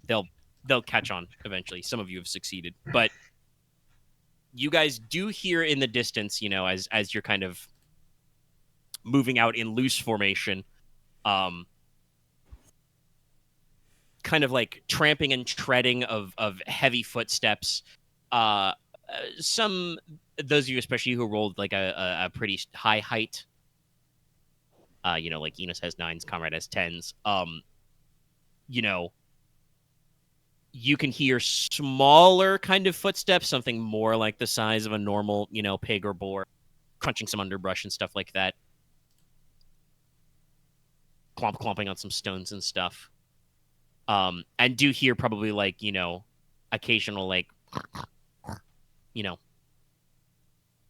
pig noises, some big sniffing on the air.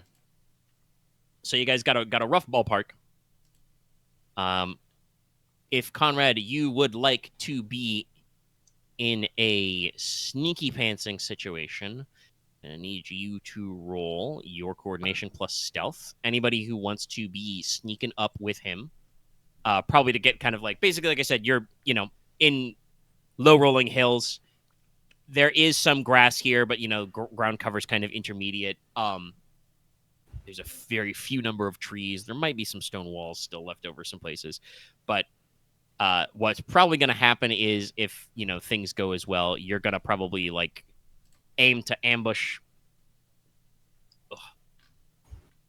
Sorry, my sinuses, like I said, are bothering me a little bit all of a sudden. But you're probably going to be able to kind of like ambush the boars, demon or otherwise, kind of in the lowlands. Yeah. Get the high ground on either side, kind of a thing.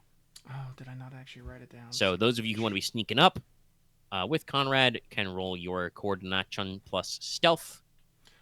Are we we? rolling?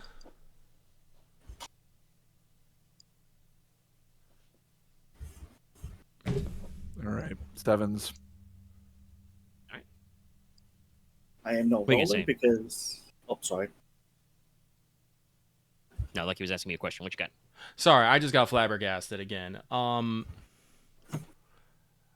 Would you say we're within minutes of the starting this combat?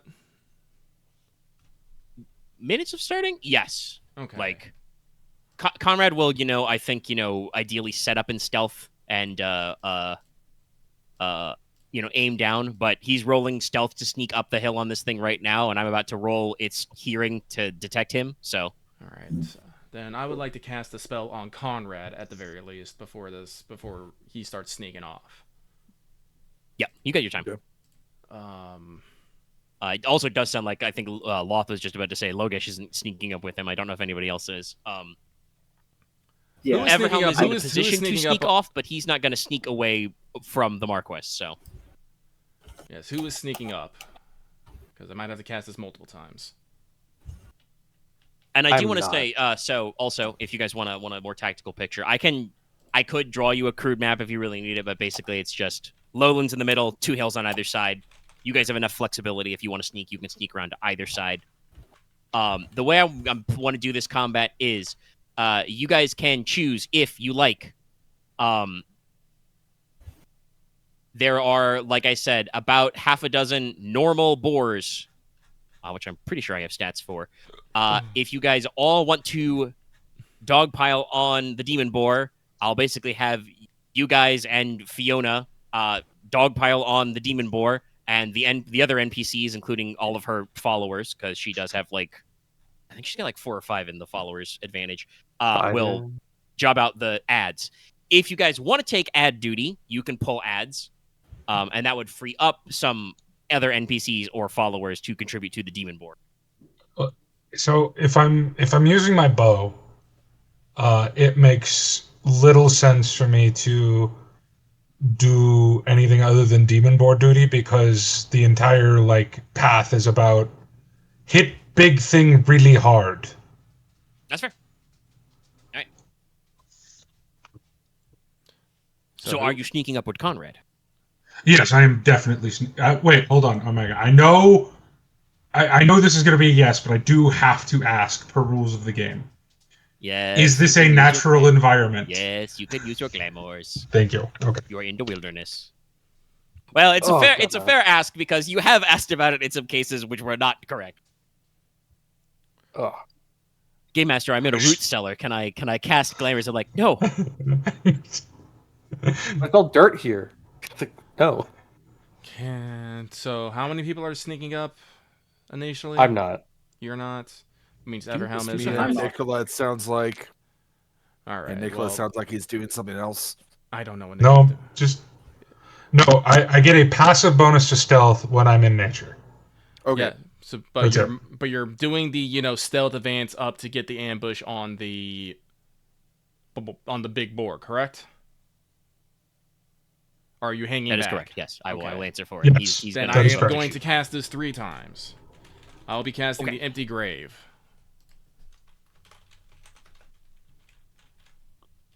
Well, you do just get to yeah, okay. Yeah, it's combative, and it I was thinking about it, but I was just like, no, yeah, you do just get to keep casting that. Well, we'll see if that causes problems or not. We'll see. I'm gonna do startup on Kronos for Everhelm before we start. Okay. So You did, I believe, last session explicitly explain to him how that works. So Yes.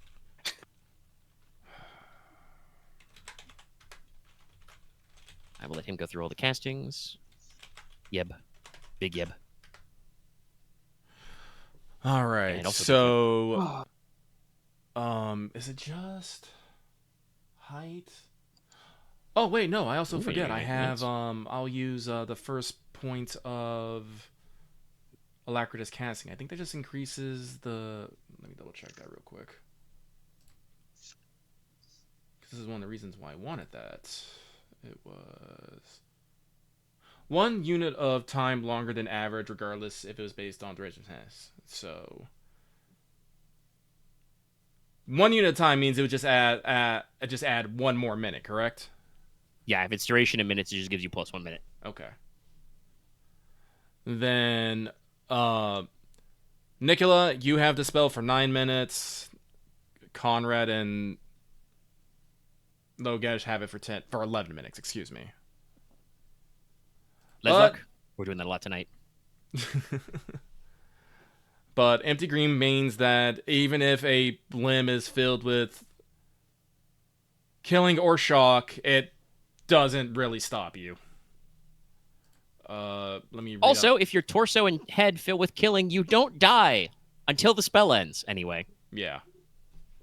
Neat. Don't go too ham about it. No, I'm gonna go ham with it. I mean, no, I was saying to everyone else you casted it to. No. Not yourself. This Yeah, spell don't- lets them go ham with it now. That's fair. So now I Be don't have to cautious about your hamming it up. Now I don't have to be worried about Konrad getting one shot by a fucking boar laser if they happen to have one suddenly. The boar No, laser. no. What is this, the I'm end of not Legend afraid of of the Zelda? boar laser. I'm not afraid of the boar laser. I'm afraid there's another fucking Cyclops stealthing up on us. No. You know, I haven't called for you to roll it. Okay. Is that everybody's... Actually, wait, no. Leslok, you want to cast Chronos Kairos? Yes, let me do that. Yeah, go ahead and roll that out. Wait, Only is last Fiona, is minute. Fiona I rolled sneaking the- up? Would she... Well, she could send to No, she would not be sneaking up because she's probably going to take the low ground and draw its attention. Okay. I'm probably just waiting her by high point or at some distance until it starts. Basically, be on the opposite side of the hill from line of sight. Yeah. Yeah, Fiona's going to be on the lowlands and probably engage with him directly. Okay. 310. I don't think that matters, right? It's successfully cast. Okay. It is for before an X amount of time, so... It's I like know this slow is gonna- surgery. It takes a few minutes. Yeah. I know this is going to give me a -1 penalty, but I think I can do this with the dice I have left. I will drink a Berserker Drought. Let's Yeah, see if the hog yeah. detects.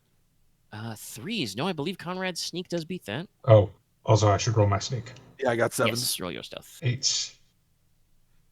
All right, yes. All right, so you guys sneak up to the ridge, just the two of you. Nicola is currently, like, not fully predator cloaked, but is definitely, like, you know, more transparent than normal. And you You've guys seen this see for a down- while. Yes. But I like to remind everybody because it's funny. You That's guys fair. see in the lowland down below you, like I said, there is the Triath, the Demon Boar. So you know it's described how a boar, right? This thing's as big as a large horse. It may be as big as the carriage drawn by a horse. Hmm. It is, like, absolutely massive. Not quite enough to, like, shake the whole ground. But maybe part of it. It is technically edible. The main thing, though, is that it has bristles in its hide, which are venomous. But if you extracted the venom bristles, you might be able to eat it, yes. But yeah, it's huge, thick-hided, big multiple rows of tusks, which are as long as swords and probably just as sharp. And this one is like I said, this is a big old one. It has, like, the classic move of, like, Konrad, when you're up there observing it, right? Especially if you want to pull out a spyglass and get a closer look. It has, like, old, spear hafts and arrow shafts like broken off in its upper body. Covered in shallow scars which didn't penetrate all the way through its hides.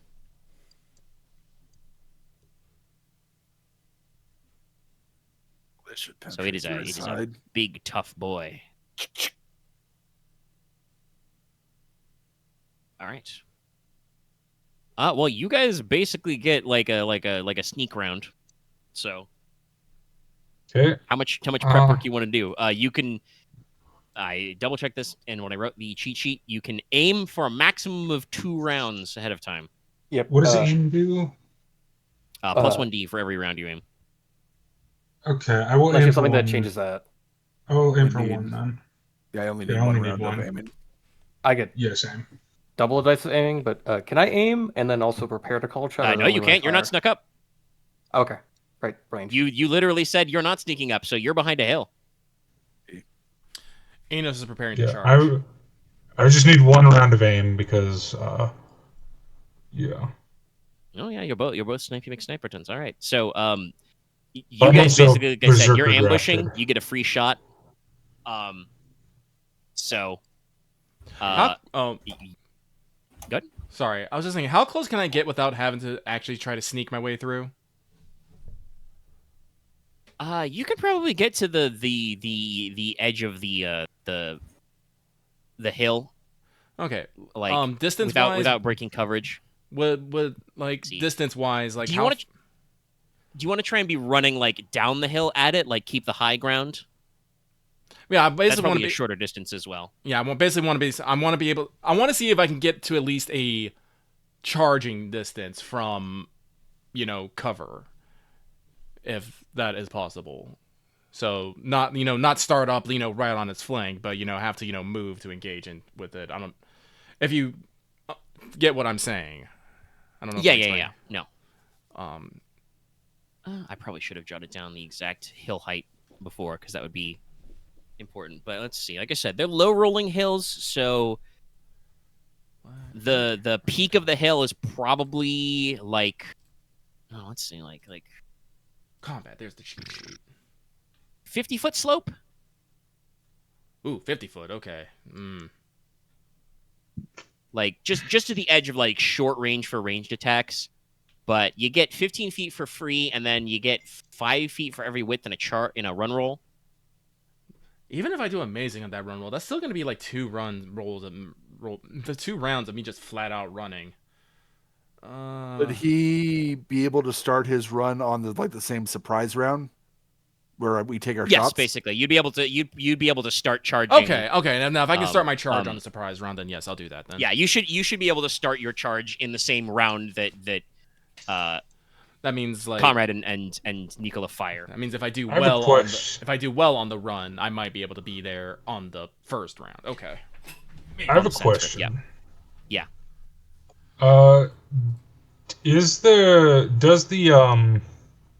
Does any part of the boar look particularly less armored than any other part of the boar? No. Not really? Okay. Oh, excuse me. Can I spend this round, I guess, move it, I guess, charging to an aimable position?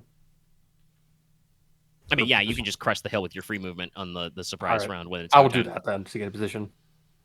Yeah. Everhelm's with you. Like I said, Fiona's basically going to, like, with her boys hooping and hollering, round the lowland of the hill and stand, directly in front of this thing. And the idea is that basically its attention will be split. It has to decide if it wants to charge up the hill or try and charge forward through the massive guys, and then, you'll just expose its flanks and take them down. Yep. And Logesh, you're gonna do the same. Yeah, I literally the last thing you typed. You're gonna be the same as Inos. Okay. Yeah. All right. Shootman, make whatever shooting check you would like to do. If you want to call any shots or anything, any other modifiers you have for your paths. Old shot torso. That's fair. Do you like make an arm gesture to point that out at all? Or can I tell? I'm just shooting. You can probably tell. I mean, I'm aiming towards it. I'm not. Okay. I will also call a shot center of mass. All right. Pick 7, 8s, or 9s then. It has the normal body silhouette. Let's go 7s. Why not?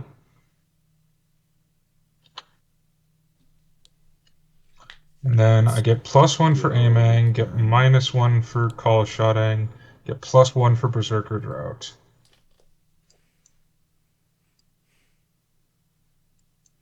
Oh, does Berserker take out of coordination? Berserker drought is all attack rolls. Yes, And Berserker anything Drought's that is very not simple. an attack, anything that is not an attack roll, you get a -2. I mean, you're shooting those with attack. But Yes, it is an No, I was gonna attack say roll. He's getting the plus. okay, he Like said the minus. -1 from the call shot. No, like -1 from the called shot, +1 from the berserker drought, +1 from the aim. So effectively at a +1. Wow. I don't even hit the torso. Ooh. I do believe I double-checked in my notes that you are supposed to whiff if you do not actually make the called shot. Let me double-check. Okay. I called the different part of the torso, but I hit the torso. Is it, -20 penalty. Take out one of the remaining to set it. To be does that successful, count? you must make a set with the called number. Oh, so no, I don't even do that. Did either of you Wow. have an ED or a master die ahead of time? Yeah, I stated mine was 8. Well, then you don't actually. Oh, ahead of time. This no, is a funny no. quirk. Yeah, you No, don't not actually ahead call of shot at time. all. Yeah, so not ahead of time. All right. Yeah, not ahead of time. So All right. So, No. yeah.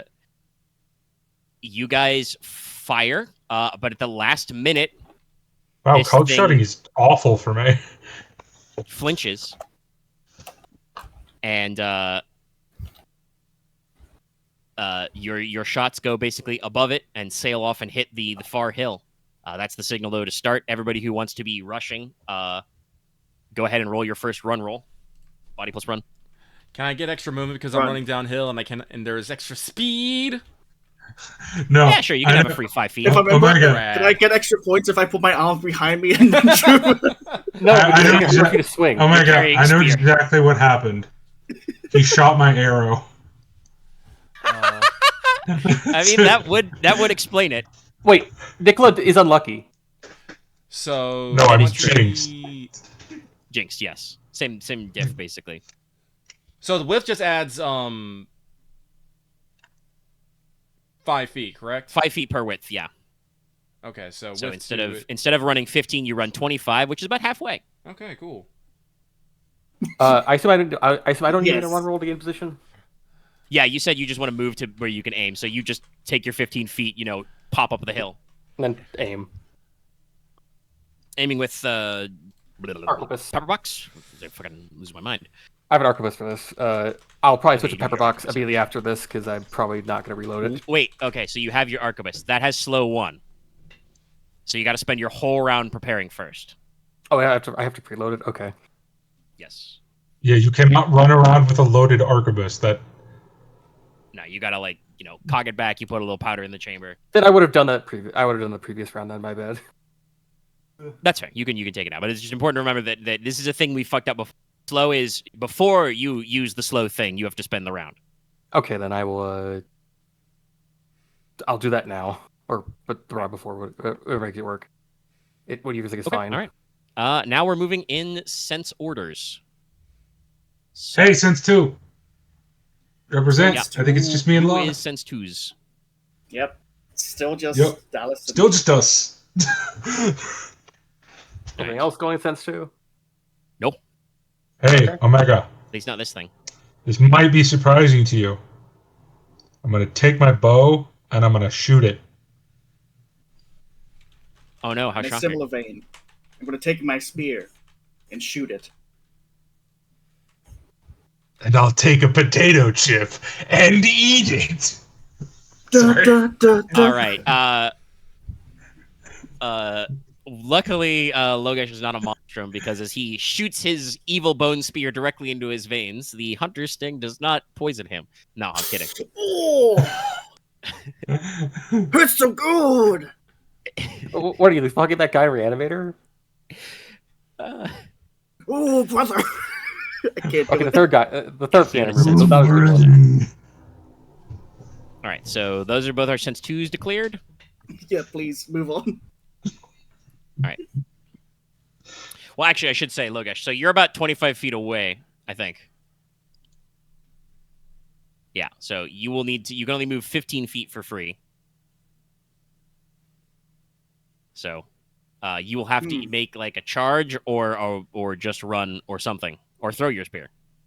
Actually, I was actually about to ask. That was the Can I throw the spear and then in the next round run up and pull it out, kind of thing? I mean, you can. It would be better if you had the martial path that literally is that, but you can use coordination plus throw to throw it if you really wanted. I don't have throw, so it'll be just pure coordination. You should probably just see if you can multiple action charge. Okay. I honestly wouldn't, because you're going to have to use the lower of your 2 pools and get multiple matches. I'm not going to attack this round either, so just run. That's fair. We can just run. We can just set up. Fine. I'll just make sure I get there. All right, get ready to roll body plus run. Yep, but again, wait. All right, sense 3. Number 1, Boar. Because baddies declare first.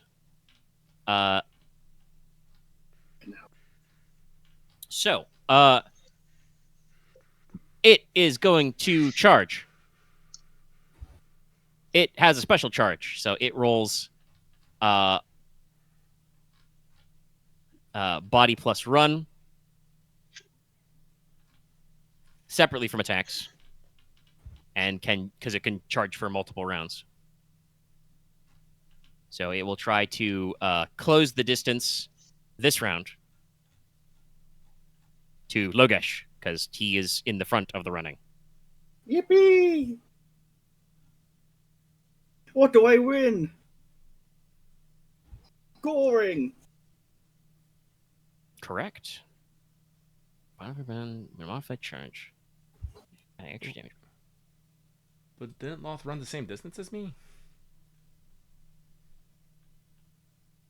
It's true. I don't think that you're dressed all in your spooky regalia of Deatacita though right now. I feel like you are less of a threat generation. Because actually I should ask. This is a valid question. Inos, are you hooping and hollering and battle yelling as you run into battle? No, I am not. Sorry. Logesh, are you hooping and hollering and battle yelling as you run into battle? Sorry, I'm thinking. He probably would to draw attention to himself more so than Inos. That is actually how Demon Boars work. Is they are aggressive and respond to like yelling, shouting, and stuff. So they move themselves around. So it would gravitate towards Logesh, though you are technically correct that you are both equidistant. On the plus side, Inos, it will be within your melee range if it arrives at Logesh. To ship directly to my location. Logesh may not be in its melee range because he may be flying across the field. No, it doesn't actually do knockback. Oh. Okay. It just hurts. Oh, that's worse. It's going to... So that's the boar maneuver, I'm assuming? Yes. Well, if the boar is going to move close to it, then Inos can probably reach it in free movement. So Inos is basically going to get up on the Hydra's back. Not exactly, but no, he is going to basically draw his dual bill hooks and use... I just had it pulled up, excuse me. Cruel Cartilage to ignore the weight restrictions on slams. And he is basically going to dig into this boar and throw it to the ground. All right. A powerful stance defies all weight. Well, the way I'm imagining it is basically Inos is going to leap, dig his blades in, and throw his weight so it basically makes the boar stumble and fall. Yeah, that or hook him around one of the tusks and just yoinky. Yeah. Redirect that force, yeah. Okay. All right. So But you'll be yes. performing a slamma jamma. Yes, I'll do no damage, because it's either or with this technique. But I think making the boar get on the ground is very important right now. Okay, so it can't charge. I do believe you still inflict. I mean, I can check cool cartage. I think you still inflict the normal damage you would with the technique. Yes, with the technique, but cruel cartilage either lets me ignore weight restrictions or add my weapon damage to the slam. Yeah, the slam only does, based on your width, will do shock damage to certain Yes. locations. Actually, let me double check slam. Do I have to actually call something? I'm also pretty sure the shock damage doesn't get reduced by armor, though. Slam a jam. All right. Slam a jam. Also, technically at 3, I think also be me, is... Yes, Leslok, because you Abraham was swapped. 3, right? Abraham was 3, yes. He's going at 5. I think now I just aim. I don't think I can aim and shoot. No. Aim takes okay. the whole round. I will aim now. Well, I think... Technically, I think you can... Actually, let me check. Is it... You can do something when you also do that. It's dodge and parry for minus D. To aim, you either take no actions or you dodge or parry. Okay, yeah, so you cannot attack. I mean, it would also be pointless because you'd be multiple actioning, so you just lose the +1 anyway. No, that's fair. But yeah. I get +2 actually because of I get +2 for aiming. That's right. But still, yeah, you aim. I need the +2 because I need to offset a cold shot, so. Are you sure about that? We haven't had great luck. I'm shooting for the head. Sorry, I shouldn't just because I want the conversation to move on. My first instinct is to still repeat my joke. Are you sure about that? We haven't had great luck. Anyway, okay. That's 3s, so you're going to aim this round. Get ready. At 4 is Fiona. She's at 4. What Fiona is going to do will be probably slightly mysterious to some of you, but she is going to plant her feet firmly in the middle of the line and aim one of her hands at the boar and is going to start spellcasting. Her spell has some slow on it. Yes. You see some of the runes on her left hand light up, and she, holds her hand up high and says, cries out to the sky, "Thunderer! She who calls my name in the thunder."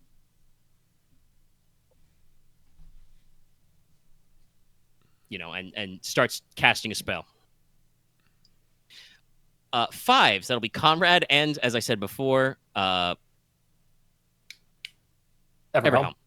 God, sorry, I feel I'm out of it tonight, boys, and I'm sorry. Like I said, it's the window's open, the weather is changing. It's making me a little bamboozled. I feel like this always happens when we do combat sessions. Anyway, yes. Konrad aims. All right, Konrad's gonna aim again. And that's it. All right, Everhelm will. This also counts as my slow round. So yes. I actually can do that.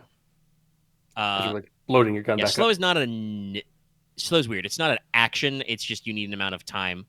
I think there's supposed to be a common sense limit that you can't use the slow prep on a crossbow or a gun if you're doing something finicky. I have a reference I could say, but I can't because I don't think you guys are far enough from the game. So. Yeah. All right. No, I'm done. Lucky probably is, but I don't have the musket yet. Anyway, Everhelm is basically going to do the same because his boss is aiming and not charging into battle, so he is also going to unsling his arquebus and just powder. Ramrod. Get ready.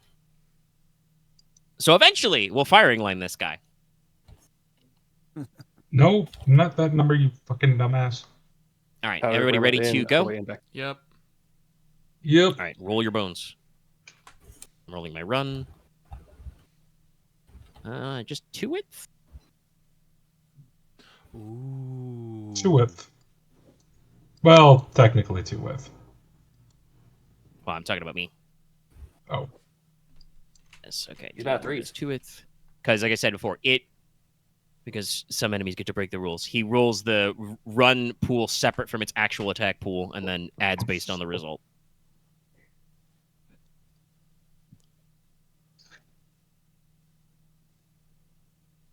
So it succeeds on the run. Only a 2x8. So I guess I'll roll the actual charge roll. It's 2x10.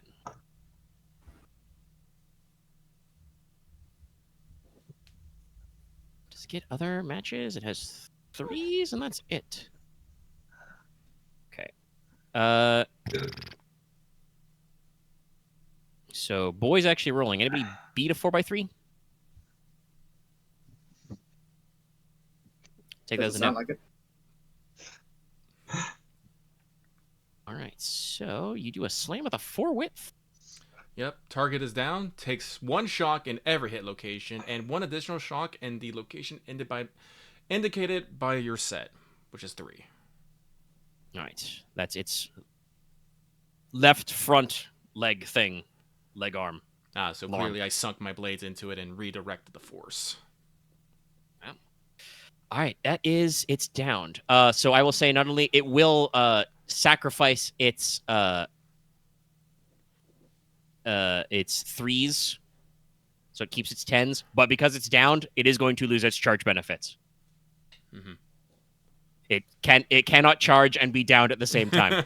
It's just sliding towards us. I mean, it is kind of like power drifting towards you, Logesh, but yeah, it loses its extra momentum. Fucking initial D style. I'm sorry, now I'm just thinking about a boar just, going around the fucking hairpin turns while you're... That's like more terrifying than running. I'm still imaging its face being grinded against the ground. I mean, that is what is actually happening, but also, hey, here is a fun fact. So it can kind of drift. Wow. Oh boy. You planned for this. But it is downed, so that means that it can't be doing that. Anyway, I'm gonna shoot it in the head. Take -1D penalty in addition. Others can't move more than 5 feet when downed. Okay. Yeah, you cannot charge while downed. Okay. What did you get? 2 10s? 2 10s is my best set, technically. All right.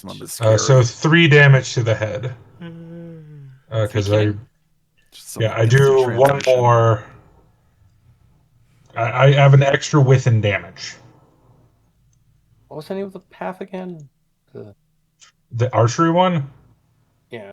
He's got good bow. Yeah. It's literally the first one. It is you do 1 extra width and damage. Right, yeah. All right, so... Mr. Rules Lawyer. So... I'm a rules lawyer too, so... Can't get too... No, that's fair, but I literally have said this... Never mind. No, I was just checking what else you had. I just want to see what else is on the pack. Well, you don't even know how many points I have in it. Never mind. I'm not gonna... All right, so this is a fun time. We get to show off a rule that I think this is the first combat we've done since I actually rewrote my quick reference. So, Nicola, you don't deal any damage because it has 3 AR specifically in its head. However, you do lose a die even if you take no damage. So you do break its 2x10 set. It's just not hurt. It is distracted. Okay. Right, that's why you need things that say you don't when you get hit, lose your sets. We have no stealth point anymore, right? Yeah. I will then shout out, not the head. Its head is thick and full of I mean, you do bones. see it, it rears up its big head and is going to, sideswipe Logesh with one of its tusks, and then it pauses as your longbow shot basically skips off its big, warty skull. And it just kind of glares up at you, Nicola, just like... All of it's thick, Nicola. Yeah, but the head is thicker. It is true. It's actually thicker. No, you're right. That's why I said I think. Actually, I think I'll be fine because I get to ignore 1 AR and I get 1 AP on the gun, so I'd probably be okay. So, width? Sorry, I scrolled away from slam. No, 1 additional 2 shot. All right. Is that all rolls resolved? Yeah. Mine was just running. Yep, sounds like Yes, you do successfully run up. You are within melee with it. Okay, all right. We go to the top of the sense order. Number 2s. Gonna try to stab it in its flank. All right. Damn it. Jealous? Sense Oh. 2. I am going to shoot it with my bow. Yeah. All right. Sense 3. Hymns. No, there's no point in call shotting because I forgot if it's if you don't make a match, not the. Yes, you do have to hit unfortunately the have to match part. the number. Yeah. Exactly. Yeah. No, then. It's why I think the game. It's again something we realized when I wrote this out. It's why the game says that you can't actually call shot if you have an expert die or master die already, because you just do that but better every single roll. Yeah. Yeah, I have a question about that fact in the sniper school after we're done recording. Yeah, we may need to double check. I don't think I have the stuff, quick 'cause I think reference. this- It's like somewhere else. The sniper school is. No, it's in houses. It's in combat. Oh, thank you. Okay. I think everybody's camped out there. Okay, so sense 3, the boar. What the boar is gonna do is it's annoyed at several of you. It is technically out of everybody within reach most annoyed at Inos. So I believe it's going to stand up, which it doesn't take a specific action to do, but if it does anything else, it takes a -1 on. It is going to take a -1 because it is going to attempt to use body plus fight to not gore Inos, but it's going to try and basically shake its whole body out and hit you with its poison bristles, which is a fight roll. So, reflective question here. Would Enos's ring against poison or monstrum have any effect on this ability? I believe that not on the fight roll, because it gets to still do within shock, basically like an unarmed attack. Mhm. But if you did do it on the poison roll, you would roll your defense roll automatically to gobble the potency dice, basically, like if you rolled body plus vigor to resist it, but with magic. Okay. It is still basically to poison you with its bristles. It does basically just body check you, so there's a little bit of shock damage involved, no matter what. Okay. If it hits you, Okay. could also miss Good. Also. because he is taking a penalty. But since this is monstrum, I would get my 1 AR against that attack, correct? From the umbral ring? Yes. Okay. Sorry, I'm just making sure. I'm just making sure what counts for creatures like umbral. No, it's trying to shank you with poisonous barbs in its body. That's probably an umbral attack. Okay. I will keep that in mind then. Because he doesn't know that you're magic. With that, then, I am going to be completely reckless. And I will instead... Wait, actually, let me double check my spell real quick here.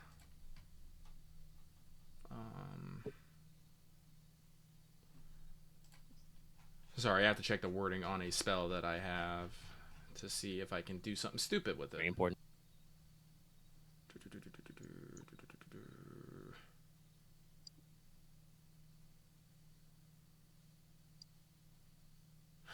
Those maneuvers, but still do any multiple action. Okay, so I need to not do that. So if it's just... Sorry, I'm calculating my pool real quick. 3, 8, 9, 11 plus master die, so I can lose up to 2. Yes. Inos is going to make 3 attacks against the boar. All right, you're going all on attack. Swoosh, swoosh, swoosh. Yes. Okay. Should probably do a monstrum roll neck in between I want to slow around, so not now. But I think I'm just gonna shoot it. I typically have 11 dice right now, so I was gonna do a called shot, but that totally just negates both the 2 dice anyway. So You just roll it out. Konrad says he's still calling a shot at torso. I want to do the head because technically I'm only doing a single attack. I Mine mean, you gets know double, that the head so. has more armor. I have AP 1 and I got another AP from my own from my path, so at least I get to ignore 2 that they are. All right, it's fair. You can try it. Yeah, I'll just have that ready. So then it's probably just gonna be 9 because I can't do the 10 of even the cold shot. Yeah. Yes, you have to remove a die. All right. It was 3s, right? Yes. All right. 4. Did Loth declare? Yeah. He said he said earlier Okay. he's gonna stab him. Oh, stab in the flank. That's Yeah. right. That's right. He did say that. My bad. I was since 2. I was the first one to say anything. My bad. Fiona continues casting her slow. Oh, pretty high. Thunderer, goddess of mercy, bringer of rain, remover of obstacles. You notice, by the Picker way, of that ass. the runes on her hand are glowing a lot now. I'm sorry, Omega. Dead ass. When you said thunder, I legit thought you were about to go thunder, Thundercats. I don't Thank know you, why. Dallas. There's a joke there. We'll see. That's I'll- very You Dallas guys will get to say. look at some of my new tricks. Just because you didn't have a childhood doesn't mean you get to make fun of me. Fuck did you say? Fuck did you say? I don't know. I'm like so high on pain medication right now. I thought You're like- Axe was about to start saying that fucking copy pasta. The fuck you say to me, you little bitch? No, we're not doing this. Okay. Please continue. 5s. Konrad has said that he's going to call shot torso. I think everyone's not even going to bother called.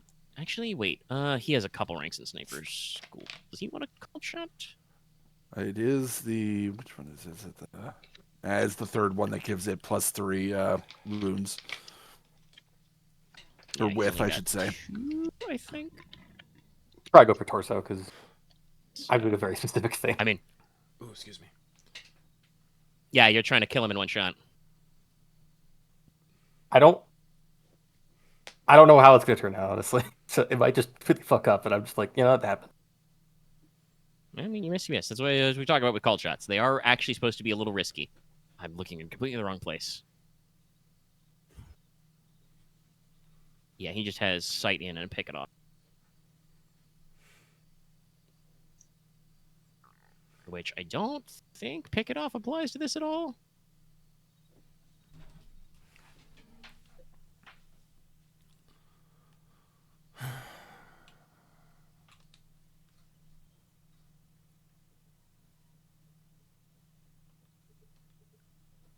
Actually, no, pick it off would apply if he wanted to make a call check because he wasn't attacked, but it's does he want to bother with the penalty?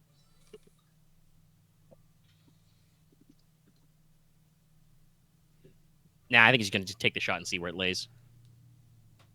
Tally ho, lads. Yep. Give him his I craving remember die. that, actually. He should get his craving die in this too. Yeah, well, I'll throw that in there when he gets there. Fuck it, Alright, we everybody's ball. rolling. I'm rolling 70-10 Boar first. But- Damn. 3 5s. He might actually go before somebody. That's 1. 9s and 8s. Damn. And speaking of Everhelm, I forget. Holy Because I said I fuck. was going to try to stab its flank, does that mean I have to make a cold shot? Well, you still get your cold shot in. I do. I'm just like, I should just go for a normal shot then. Nope. You Yes, either get your cold actually. shot or you miss. No, I am doing it. Well, I'm yeah, just saying I I mean, should just not he's call saying he it. shouldn't have not even bothered calling a shot. Yeah. I agree. That's why I stopped. No, not really. Loth, like you didn't. I know you said you're going to stab him in the flank. I just kind of took that as a general. There's no real need to call a shot to hit torso. You can just stab him anywhere, unless you really, really wanted to hit torso. Konrad's aiming for the torso for a very specific thing. Yeah, I can't hit it. Yeah, the torso's ironically kind of hard. I feel like it should make sense if you're hit. It's the right range, but I guess I'll go for a 9. Well, are you calling a shot? You don't gotta, like I said. Well, sometimes, like, for I different could go for a monsters, I would. 907, essentially. I yeah, I don't know. Abraham actually does have an ED, so yeah, he's gonna roll that plus that. Sorry, Meg, I don't mean to fuck with your math, but if I since I have a master die still, if I go with 3 9s, would basically since I would knock off one of his 5s and bring it down to Fu, and then hit him with the pair of 8s, or whoever goes off, would me doing 3 9s basically spoil the boar's attack? Let me see. Do I have any extra sets? No. So yes, that is actually yes. That is important to know. Yeah. Okay. Then If you make sure you go first and hit him multiple times. Yes, then I will use my master die to have 3 9s and 2 8s. So only 2 attacks go off. Oh, hey, Abraham's ED kicks in. Did you see your school routine? Football. Yes, Konrad, actually, that is just a whiff of the called shot in that you did not even find any of the torso dice. That is annoying, but okay. Anybody else actually on wits 3s? Technically me. Yeah, you're master dying for 9. So I guess you and Inos go at the same time? Well, actually, if Loth is going at the exact same time as me, I can probably drop. I can actually get my 3 attacks because Loth will spoil the first die. Sure, If that's okay. He's going at the same time as you. Yeah. So The master die, I think you should be able to do that. Well, I guess so. I'll change it to a 7. So I'll go on a pair of 9s, a pair of 8s, and a pair of 7s. So, all right, so then at 3 by 9, I'll be fine with this. Logesh, please tell me how much damage your creepy bone spear does. Let's see. With +1 in killing, waste shock, and ignores 1 armor. Oh, I forgot. It also gets +1d to attack rolls as well, but I don't think that really matters since we have a maximum die. Yes. Also, Hunter Sting. Waste shock. And Hunter Sting, my bad. Yeah, we'll roll that after, since he did Yeah. successfully hit. I'm pretty sure he inflicts damage with this, because it's going to be 4 killing. And guess what? I have to check if waste dice ignore armor. I know area dice do. I gotta check in the book. I'm gonna check for waste die. It's literally called waste die. Dice don't. If you roll a dice that are not called waste dice, some dice still affect them.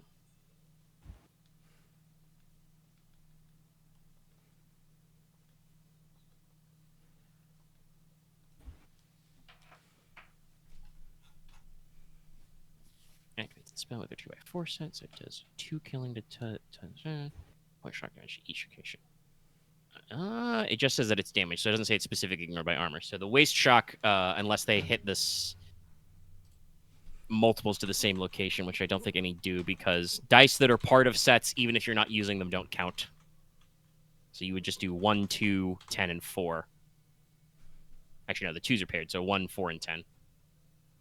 So its armor takes that. But you do stab him for 4 killing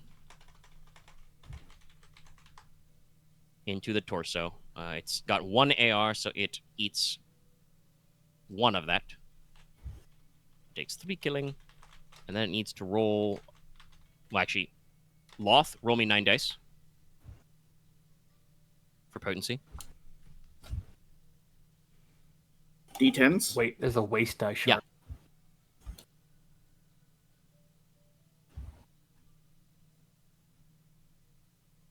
All right, 2 by 10. Let's see if you can beat that on 6 dice.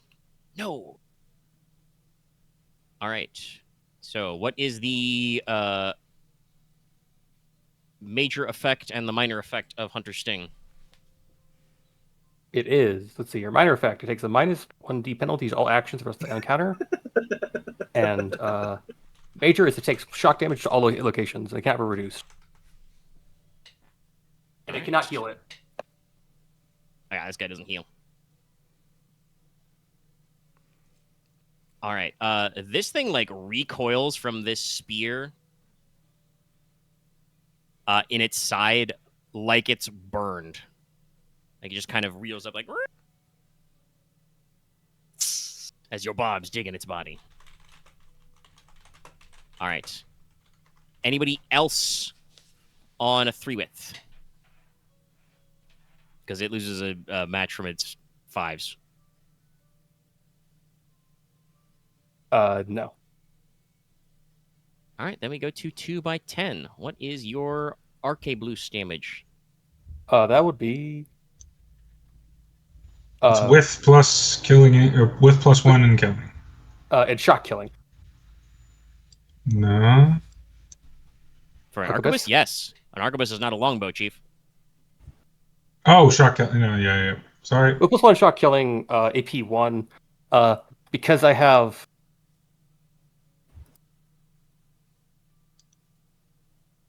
Because I've shot down to repose, it's also technically I bypass one of the AR of that. Because it's only a single attack. And it is twinned for me. Which means basically the same result happens twice, which means that would be shock killing. So you were aiming to kill. Yeah, it's dead. 2 10s is what? With the shock killing? It's got 1 AR left over, so it would be 1 and 1 each. So it would be. It's already got 3 shock and head. No, 2 shock and head. Actually, it might not be dead. Is it just unconscious? Yeah, because it's technically just unconscious. Because it's it'd be 2 shock killing. 2 more shock, 2 more killing. So it's only got 6 in head. Let's ignores one of that. Yeah, so it'd be 2 killing, 2 shock. Yeah, I already did the math. It's unconscious. Probably means we should still calculate your attacks, because I don't think you guys will. A combat round's like 5 seconds top, so I don't think you guys will like pull your punches. I mean, unless I'm gonna kill it using fucking my 3 attacks in the torso. Anyone else hit the head? No. Then no, probably not. Combat's over. Yep. It is not going to conscious. We'll probably do our attacks, guys but it won't like actually have any general fucking impact on it. We'll be like, huh, what happened? And then we'll realize it's unconscious. Yes. What? Just for reference, because I want to check if you'd even. It's only got 1 AR, so you would still hurt it with your billhooks, right, Inos? Yeah, you do within killing. Or is it within shock plus 1 killing? Sorry, hang on. Let me pull it up here. It's within shock plus 2 killing per hit. Okay, yeah. So yeah, you do carve out a couple of shots, but like I said, it's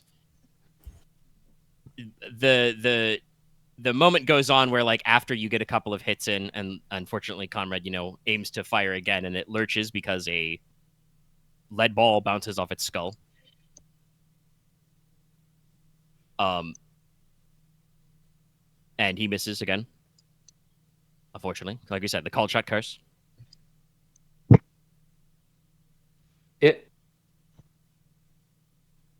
I have learned that you either call headshots or nothing. That is my new rule. That's kind of how it works. It would still been 5 shock killing whiff twice into its torso. And I've still been done ignored 2 AR, so I think I would have still taken that down. No, I wouldn't. I got 20 in that one. Okay, fair. Yeah, I should have. It's supposed to be protected because it's got 3 AR in head, but this guy's got a couple of armor pens. All right. Armor penetration is also really important. But yes, it is unconscious. If you guys don't act to perform some sort of coup de grace, because it is only unconscious and could technically recover, that will probably be resolved when Fiona finishes casting her spell, which will take her 1 more round to run through her slows. Slow 3. I mean, I don't want her to waste her spells, so she can have the finishing blow. Yeah. All right. I don't know if I can coup de grace it without, like... you know what I mean? Yes, actually, good question for you. I do not think you could do that. Not even with your stone kniffs. I mean, I can do it with something, but it's literally just hurting myself for no reason. So no. Yeah, don't do that. I'm not just going to Azoth over and over until it dies. go. Here is Fiona's run. Is anyone hurt at all? If Fiona successfully casts this, when she upcasts this high, she does take a shock everywhere. Okay, But I'm gonna she'll give her a recover, like, medical half check that. after this. Just double checking what her is. Yeah, so we are.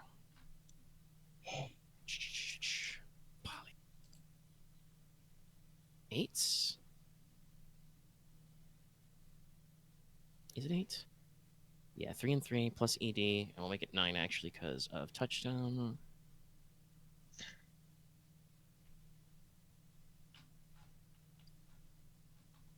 Okay, the expert dice doesn't matter, but she does make at least 2 6s. So she does her full chant of this. Like I said, takes her a couple more bars. By the time she finishes, though, her left arm is like crackling with rolling electric blue-green energy. And she lets fly, and there was a semi-timer on the fight. Did have to go 2 or more whole rounds. But if she successfully casts Runic Thunder at this level, fills the enemy with killing. Oh, Neat. holy shit! But it's a slow 3 build-up, so there was a whole process to do that. But yeah, she fires the bolt into its hide, and it is smoten. It is done.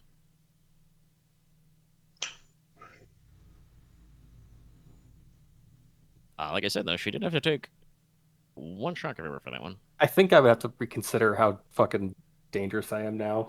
I should not shoot anyone.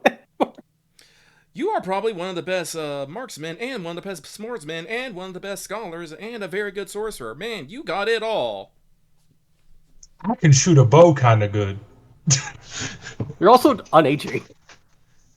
That is an absolute fucking lie, Axe. Stop spitting falsehoods. Well, no, No, you're- I don't. No, he's technically right. I don't physically age. I still die at the same time. Yeah. I just look sexy. I will be forget that. sexy, girl. I am forgot- Joseph okay. Joestar. I am just Joseph Joestar, Okay, essentially. I forgot that part.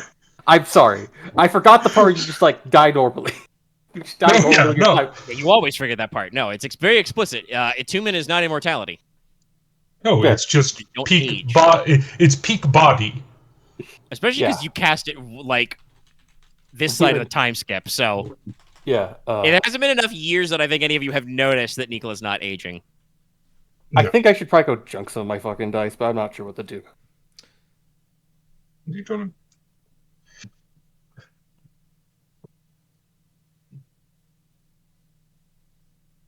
I mean, I'll say, I think it's just like, we've got a lot of other arquebus slingers. Why use the arquebus? You have, like, 4 pepper boxes for a reason. That's an exaggeration. Easily carrying 2. I know. I have to say it. I was preventing myself from saying it. I didn't want to say it.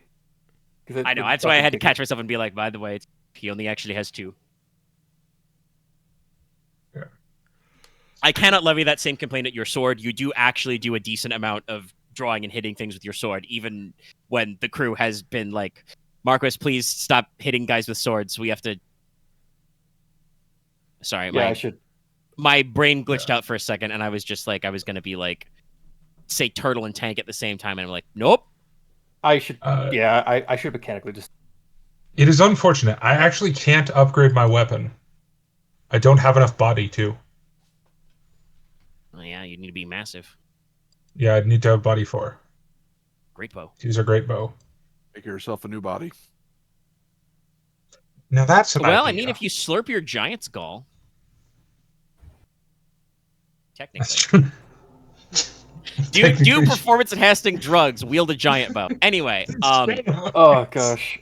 you guys I are did like, just make steroids in there. this was what, like 3 rounds of act? Yeah, because you had the surprise round. So this was very brief. Reminds me kind of like the Warg Hunt, only I did explicitly take care of the ads with more ads. There's a lot of like powder and shot noises, like huge plumes of black smoke, down and around. There was a huge crescendo of thunder, like I said, when Fiona finishes it off. In the end, you do run out, and I think actually for like once in a monstrum fight, you guys are actually completely unharmed. You guys, you mean me and Loth, right? No, I do mean everybody. Enos sometimes takes some Okay. incidental No, that's damage. fair. No, Enos, that is fair. You do take damage. I do. Conrad took damage. Conrad either takes all the Conrad damage has or taken no a couple damage. Usually, though, it's not actually in the fight. It's in some sort of ambush before the fight, because I am actually convinced, by the way, that D1 does hate Aren's guts, by the way. Just saying. I want to say that. I think, in hindsight, that does the make little sense. robot has a grudge. I need to walk away for a bit, because I feel like it's just being a clean fight is kind of a negative thing on my end. I mean, it's not. It's just one of those things of like. I think the way you build anticipating a characters. little more anticipation. It is what it is. But it would. Not every monster fight would go that way. For instance, if there were 2 Demon Boars, Or 3 well, you'd have Demon to do things Boars. differently. God, can I actually? That these fuckers You have definitely opposite can. stats. You. I don't want to encourage putting us in mortal peril, but I feel like we are very infrequently in any kind of danger. I don't know. I feel like it's very swingy. Like we said, Conrad gets smacked in the head a couple of times, and that's pretty risky. That's true. The Cyclops is still the most terrifying thing we fought. If you guys hadn't broke its sets, this does width +1 in killing. That gore attack on Logesh would have done, 3 killing to his gourd, which I think he's only got like 2 armor there. Logesh, you wearing a hat? I think he has the 3 AP. A full helm. Okay, Yeah, full would've help, done so good. you would have tanked it Yeah. all, just barely. It's a 3. Big old dent in it. He wouldn't. I mean, he would have broke his sets as we said with the rules. It's just one of those things Yeah. that's very funny about how like the different levels of AP I think shake out to everybody. But like I said, these guys have fucking. It's got 6 in its head, which to be fair, it only the twinned gunshot did only have enough to knock him out because Leslok did actually poison him everywhere, and Inos did do 1 shock damage everywhere that ignored armor. So there was a little bit of a wombo combo. Forgot about that. But damage. it's got 6 in its brain, and I am fucking scrolling looking for a D. Like I said, they got 20 in torso, so it could have been a while. But yeah, the normal boars are dispatched by the Vanguard in a fairly straightforward method. They actually have boar spears and hunting swords and some compound bows, so they shoot those guys down.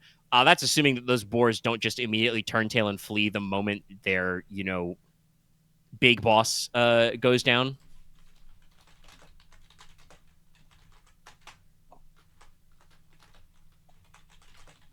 But they're all cleaned up, and everybody's just like, all right, cool. Hey, boar meat for dinner tonight. Maybe not the poison one. It depends on if you guys want to take a crack at butchering. Keep in mind, you didn't bring Matthias with you. Also, No, that thing got filled up with Hunter's Sting. I don't know if that means good. That poison only affects monstrum. Okay, it is true. It is whatever. supernatural. It does not actually hurt. Okay, I don't care how you prepare it. I'm not eating demon meat. I'm just not. That's also fair. That is fair. Just wrong to me. I can't assess how cursed it is. Quills. I am going to take a sample of its quills. You can easily get one. It's poison. Unlike Wyvern Sting, which does not fade with time, the Demon Boar poison will biodegrade normally. But its normal effect is its potency 4, major effect is -1 body for a whole day, minor effect is 1 shock in all locations. If you attack it barehanded, or if it decides to apply a fight roll, it can get you with either. So it's not like lethally poisonous, but it is a painful and debilitating poison. So it's a competent monster hunter monster. Yeah, kind of. Oh. They could smoke their meats.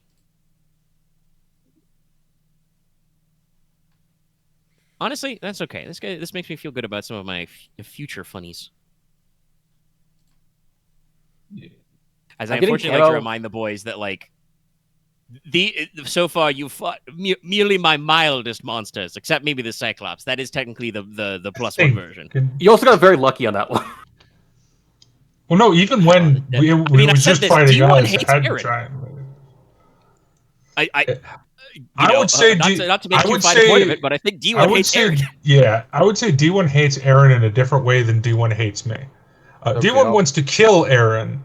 I'll be D1 wants to GMing make soon. me look We'll see if stupid. it still hates me then. I guess we'll see. We'll see. We'll Aren, see what Aren, my can you dice roll do a as D1 a player. can you- It's always Eric, can you roll a it's always D100 chaotic. percentile right now? Just to see. No, no more faffing, no more distraction. Please move on so we can get further in this game before we have to stop. Yes. Dallas has time to go. We've been going. We also have been Right. going for over 3 hours. So, the Vanguard will, police up the normal boar corpses. They do have a system to handle disposing of monstrums, so they will probably, like, in their own way, like, not, like, drag it back into Verdensepple, but drag it back to the edge of the wood, and they would take their time to, like, cut and probably not butcher it to eat, but they will, drain its blood into vessels to make more of the anti-monstrum, like, compound they do. They will take its ivory as trophies. Cool. Fiona will probably offer the like 2 biggest tusks to your group as a whole, since you guys did do most of the work. We'll take I them. will. Take some very fine, big-ass ivory. Try take one of the tusks. She offered both of them. Just take both of them. Okay. They're pretty sizable. Remember, I think I said before, the tusks are about the size of swords. This thing does do with +1 killing.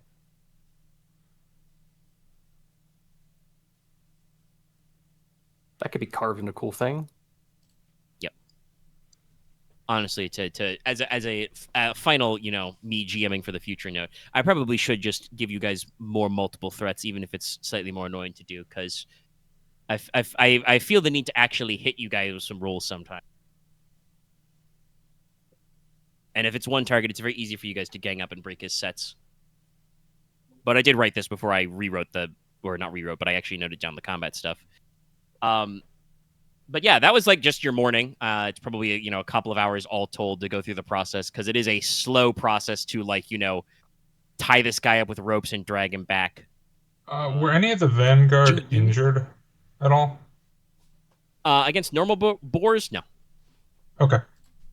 Like I said, Fiona does take a shock damage everywhere from the recoil of her spell. If you do Yeah, I'll give her a medicine, healing check. she only heals half that, I think. It's shock damage, so it's not a big deal, but you can roll your medicine, your healing to go along. But like I said, it is a process that's still going to drag the whole thing's corpse back. But other than that, there's basically no more, Of course. excuse me, hard and I fast. heal the fuck out of her. So noted. Yeah. Smelling salts, bandages, some other stuff. But yes, there is no more, like, formal follow-up to this operation. You guys have already discussed, sending more gifts and or trade back. Yep. You guys we'll have make your sure that plans, Neil so- has everything he needs packed up, say his goodbyes. Like I said, he's part of the Vanguard, so he's good at traveling light. Yep. Inos will, reconfirm with maybe like some drum cone to on the return, so maybe we don't have to, trek through the entire woods or something for this. Yes, we're learning. We will mention that we do plan on doing something with the. Actually, before we go, do they have any information on the Ivory Coast Raiders about numbers, Good point. people, boats they have, anything like that? They probably the Vanguard anyway probably has some information. Let me It's like study my great notes, as those guys are attacked. Yeah, knowing information would be good. no, because Inos will definitely mention that they are planning on tackling that particular problem. So any information that could help us in that regards would be useful. Appreciated. Also, Inos will inquire if they have any interest on. Wait, no, they. Well, actually, no. They call them kinslayers, don't they? Yeah. Would No, they they have any fucking hate qualms their against guts. fighting them? No. All right. They are the I will not shed my brother or sister metaphorical blood does not extend to the Corsairs. They're blood traders. they understand They have that done they are, that like, thing. Well, I think kinslayers they and use the slavers. term kinslayer, I believe, and spit on the Yeah. floor every time. All right. Yes. Well, like I said, we'll see if we can coordinate something with the Vale folk, because this is their land and they should have a what's the word I want to use? And multiple companies working together does stuff. Yes. Yeah, I think I can let you know some things. So the Corsairs of the Ivory Islands, Fiona and the Vanguard can let you know that for sure they do have access to boats, usually historical longboats, but they have spotted in recent years, probably only the past 5 to 10 years, probably not what would be described as modern crownish boats, but more boats either in that galleass style that Vossler had. Mm-hmm. The hybrid of sail and galley, or I guess basically what you'd say is captured merchant or explorer ships, so flutes similar to the windlass, ships that have broad cargo space but are replaced with ballistae. It does sound like they don't normally cannons, but they probably have access to some, but they are moderately well sized. So they have the ship navy asset. Okay. Their might rolls get +2 when specifically fighting aboard ships and boats. And you're asking about how much size they have, about their number. I think you can figure out that they've got from this conversation as just a little treat.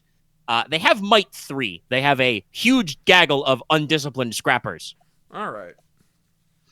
So they have a decent number of guys, at least hundreds of fighting men, but they're all, undisciplined bozos. Okay. If That's good to we know. beat them, I might want to take some of their ships. We could We'll see probably if you make can better capture them. ships, They got man. 'em. Fair. You can do that. You might I was honestly, thinking of conquest you might be taking able their- to point their do might. the through line, which is if you did actually steal their asset through taking them over. You might do the thing we talked about with the Foxhound earlier: send their hulls to the wreckers and just convert the wood into better hulls. That may work. Okay. All right. Okay.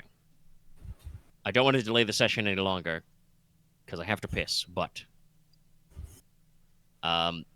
anything else in the fog, Valen? That was it for me. I'm good. I'm probably missing something, but I can't think of it. It's fine. We can always come back later. We're like I said, we're scooching out of here pretty loosey goosey. Logesh, Konrad, anything you want to bring up before you guys head back? Nope. Home? Nope. All right. So you guys, gather up young Neil, add him to the party.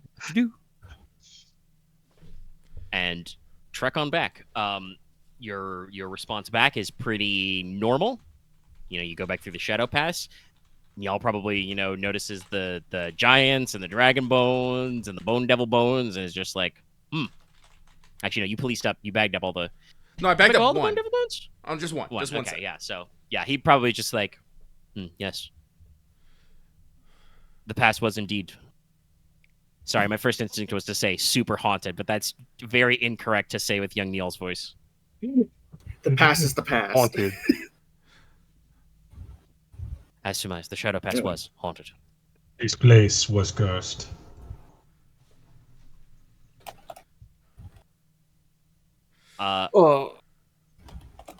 So, I didn't actually write this out, but this is actually a point I should bring up about decision point. Friar Tomas basically, escorts you back, and he's just like, well, I've seen you back. Hale and hearty. I admit it. You're quite good. You didn't need my help at all. And so, I shall return to the monastery up yon, points up the stone-cut cliff. Unless, basically leaves it unspoken if you want to, invite him to party back in Stonehearth. Inos kind of does this. Pointedly, Inos kind of does this dramatic sigh. It's like, it would probably be good for you to come back and catch up with Conti and Lady Cressida and even Mora, who knows how long it's been since you've all seen each other. Ah, you've already got good old Moira back. Great spot she is. Jolly good at hitting things with swords. Also, only person who's ever beat me in arm wrestling. That's impressive. I feel like Cressida mutters under her breath. That's because she cheated. She stepped on his foot. Well, a loss is a loss. I didn't say no stepping on feet. Jolly good, jolly good. Damn, he's of high moral fiber. No, that's the thing I hate about him. He just seems like such a genuinely good dude. I'm like, God damn it. High moral fiber is probably not correct. He is a friar. He has talked about, drinking and eating and stuff. But it does seem like he was a solid boon companion. I just imagine him as Winston Churchill every time. He sorry, I just projects a lot of can't. good vibes, I want to say. What was the name of like the friar and like the in Robin Hood's band? Friar Tom? Yeah, Or Tuck? Yeah, it was Tuck. who is Basically also that guy. supposed to be, Wasn't yes, round he a job. bear? Wasn't he a bear? In the Disney version that was furry, yes. Normally, I'm he's sorry. a man. No, There's he was a other badger. versions? No, he was a badger. Sorry, I I come mean, back to in Now the the Disney braid is furry melting. version. Let's go back to Stonehearth. Any again, you're traveling back. Any incidental shit you want to do on your route back, or are you guys just happy to be fucking home? I know I would be. I'm just happy to be home. We'll just go home. Inos is going to take the blade of Rain off the fair, and he's going to go deliver it onto Lady White, along with his last moments. I'm going to That is immediately probably go a into very- planning mode. It's very funny, well, not funny. But it is interesting that we had that kind of lighthearted moment, and this moment is much more somber because she will, very delicately take the, the proffered blade, Enos. She'll probably hold it to herself, making sure to wrap it in her voluminous, slightly spooky gown so it doesn't touch her skin. Kind of hold it tight. She does, kind of tear up, and as her tears fall on the blade, they sizzle. They burn. And she very quietly thanks you. Bless your child. He's like, sorry, I said that a little too softly. That almost didn't pick up. He's like, Enos will mention that he used, his sorcery to look upon his final moments, and will mention that while he did not say anything, the look on his face did speak of, somewhere that wasn't the battlefield, somewhere else that he would much have rather have been. But I guess she thanks you. Is sure that he was thinking of home at the time. And now, if it ever comes up, Lady White has a sword for killing other fairies. A sword of rage. Sorrow. I did say that was the she, other in her ones. inner monologue, that her next phase will probably be her Summer of Wrath. yeah. Like I said, like I said, Enos don't know that, but I read that and I was like, oh, some shit's about to go down in Feylands. Oh yeah. I have armed her appropriately. So, when But no you Feylands. guys return to Stonehearth proper, after some other stuff is done, basically, you guys unpack all your stuff. Your porters take it all in, so you can place your demon bones, your devil bones somewhere. I guess I should double check with OPSEC. He's your secret guest, so you got to find a place for Neil to stay. We telling people things I assume you're not just handing him off to a butler and being like, find this guy some rooms, sort of a thing. We probably don't want to. Honestly, we probably don't overwhelm him. Would Lady Cressida have space at her manor? Oh yeah. You got space to fit the whole family at Thark. Honestly, You can- Farfield should be fine. You could drop him off in Tharfield. Like You guys know all the staff there. They can keep a tight lip. No, yes, I'd like to keep it like Lady Cressida might have a better do. And again, I don't want to overwhelm young Neil. If we have to take him to Stonehearth, it's just gonna be people and buildings and people and buildings and noise. He's just gonna turn into fucking Jack Skellington. What's this? What's this? What's There's this? iron everywhere. What's this? What's this? Like, it's not gonna be There's culture black shock. powder He's in just gonna be super inquisitive about everything. It's like we'll bring him in like once he's like we still got time, so we'll bring him into Stonehearth to show him around and stuff, but just not. He's gonna stay. I mean, it's not that meme like the Victorian peasant. Like his heart's not gonna stop, but he definitely you're right to avoid culture shock. You don't want to overwhelm him with way too much stuff. Yeah, so just giving him access to your library at Tharfield and a quiet place to get used to being out of the fog veil. Yes. Neil probably notes on the road of just kind of I've always heard in stories about how the great roads between towns were supposed to be, but I've never actually seen them. You've got paved roads and men guarding them and lamps. It's just that thing. If he's intrigued by lamps. That's like I said, they don't have whale oil. They probably understand the concept of a lantern, but they don't have the infrastructure to support them anymore. So yes, I think Tharfield Manor his, and in the weeks coming up, we'll introduce him around. We're never gonna introduce him as young Neil from the Fogvale. This is gonna be young Neil from the country or something. We'll come up with some excuse if and when young Neil. He's a traveling bard. Yes. Get Conti to cover for him. Actually, we should probably attach him to Conti a little bit too. Conti, they could probably talk shop. Yeah, just toss them at him. So, yeah. Well, also, like I said, he is your house tutor, and most of you don't need much tutoring.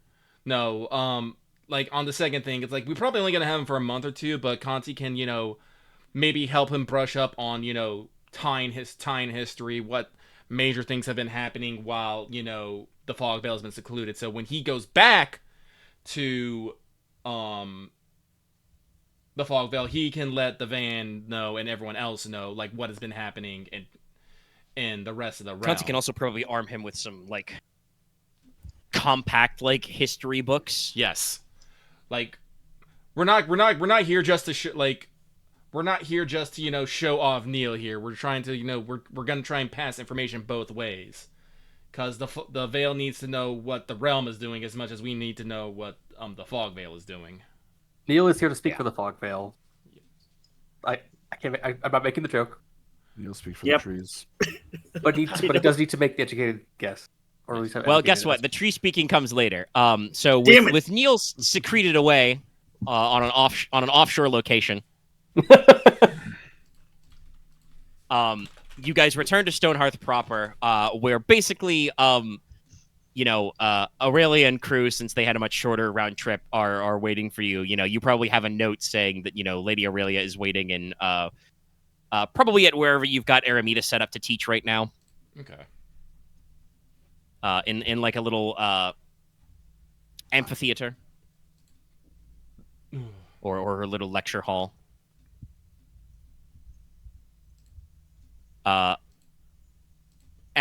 So you guys are, I assume most of you probably want to pop in and see. I know it for a fact Inos probably will, and Leslok probably should go. He's the Marquess. Yeah. Well, Inos, even sans, reading the story, Inos did send off both his students on, an adventure, and he is curious to know what happened on it. I also just should know what happened. yeah, that's what I said. I think no matter what, Leslok should. Inos is probably a pretty good one. Actually, I should default assume Nicola would go. It is his sister. Alestra went with that crew as well, so he'd want to see how she's doing. So that's a more open-ended question of if Konrad and Logesh are as curious to see. Oh, sorry, the results. Sorry, that was a painful burp. Konrad would definitely go to greet them and stuff. They're his friends and siblings and stuff like that. But he's under no they're just going to two forests. Nothing could have Konrad's gonna possibly be- happened. Yeah, no, Konrad's this is one gonna of those be- things. gonna No, be wowed by this one. Inos doesn't expect actually anything crazy to happen. It's just, hey, tell me what happened. See anything cool? Little did he know. Yeah. And then there's something on this Yeah, magic sword on the same. table. Well, there's several things on the table, but yeah, we'll get there. So, you know, Arameda's there, Aurelia, Alestra, Moira's there and stuff, and basically she will relate to you the shortened version of Aurelia's adventures. The full version, obviously, you can, if you have not already. I know several. Did she of you have ever say at read some the point she fiction. blackmailed a tree? She probably does not use those words. Honestly, I don't think She does say, though, that she negotiated with the forest. I'm about to say, First, I her don't think- report, though, on the Honangstri, the Honeywood, is that everything there is, etherically speaking, normal. There is a very large, very old golden oak in House Gladwin's like primary gardens at their main holdings. Beckhamsburg, I think, is the name of it. It's got a little more juice than normal, but that probably just means it has enough of a soul that you can, you know, do soulcraft on it. The rest of it is like pretty well balanced out. Now the cordwood was weird. So, the executive summary is that the cordwood is indeed a place of power. Specifically, the place of power is the mother tree, Naneth Nimloth. You know, mother of trees. Sorry, Logesh, I took an assumption that you were going to. Yeah. I think everybody was doing it. So this tree is very important and pretty strong for a tree because she was specifically given her name by the elf queen in the ancient age, the time before time. By the seven. So she's pretty old. The analogy that get used in the fiction, I think, would get brought up, like Alestra Aurelia would say that, you know, not a divine beast, but a divine tree. So she's pretty stonks. Pre-Calamity tribes of humans, the Crow-Headed Men, used it as a center of worship and devotion for Sylvanas, but were also in contact with the Harpuya. This is a new fact to everybody here. Everybody in character, I should say. Arameda literally has, like, you know, pages and pages of, like, rubbings and sketchings she's taken of their Inos and Leslok. You also speak some Wing? I actually do not. Okay, well, you have a good reason to take it this session, because you're being exposed to it. Inos, you know from looking at it, the grammar on this Wing speak is bad. Not to say a pun, it's- but this shit is chicken scratch. Yeah. It's basically like when you translated those like ancient texts by Sandrodiga Redmayne, where it was like runic script but Old Norlish dialect. This is like Wing language but Old Norlish dialect, but also the people who were making this scratch, obviously one didn't have talons for fingers, but were also like out of practice, so some of their strokes and marks are inexact, so you're like, I don't know what fucking vowel this is. This could be any vowel. So like, I feel like Inos also, as a fellow linguist and speaking Wing, would understand Arameda's instinctive pain as she shows you these sketches. She has been melting her brain trying to understand what the fuck this says for probably a few days now, and it pains her deeply. It's like reading old Roman graffiti and being like, shit, their spelling sucks. Romans go home. But yeah, so they used to be in contact with the Harpuya. They had clearly some kind of cultural exchange there. But after the Calamity, the Harpuya were scattered. They had to find their way back to Troy Corone the long way. So after that, the Crowmen tribe ended up in alliance with the faction of Elves. The faction of Elves was led by Leighton Lamagid. Him and his metagrease. The king under the hill. Lamagid is just a very fancy way of saying Leighton of the Silver Hand.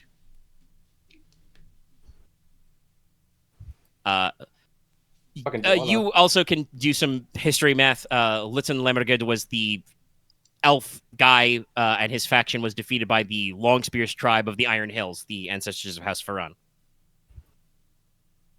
If you want to get flowery, they buried their iron spears in his chest, and it sucked for him. They did mention and you know that they danced upon it, so you know he would stay under there. Yeah. They were very angry back then. I mean, he killed one of fucking Soul and Golden Hair's sisters in that battle. Yeah, no, it was it was a slightly nasty. I mean, we're gonna not to say there wasn't nastiness on both sides. I'm actually gonna post the stats for that Burning Colossus spell in a second. Because I think after Aurelia describes what she saw in that flashback to Nicola, he can probably figure out how that shit works. How should you do Wicker Man? Come on. But the Croman were bereft of their allies, so they were to their wood. And the big zinger is that they did in fact retreat into Fairy. How did they retreat into Fairy? Inside a hollow under the tree. There's something called a Fairy Gate. Holy shit. Aurelia describes this as based on what she understands from a Lady White and also vibes from the tree, because Aurelia and Alestra are both pretty clear to say that the tree doesn't really speak. She does not form words, but she's old enough and has enough of a soul that her thoughts and feelings can be felt. Mm-hmm.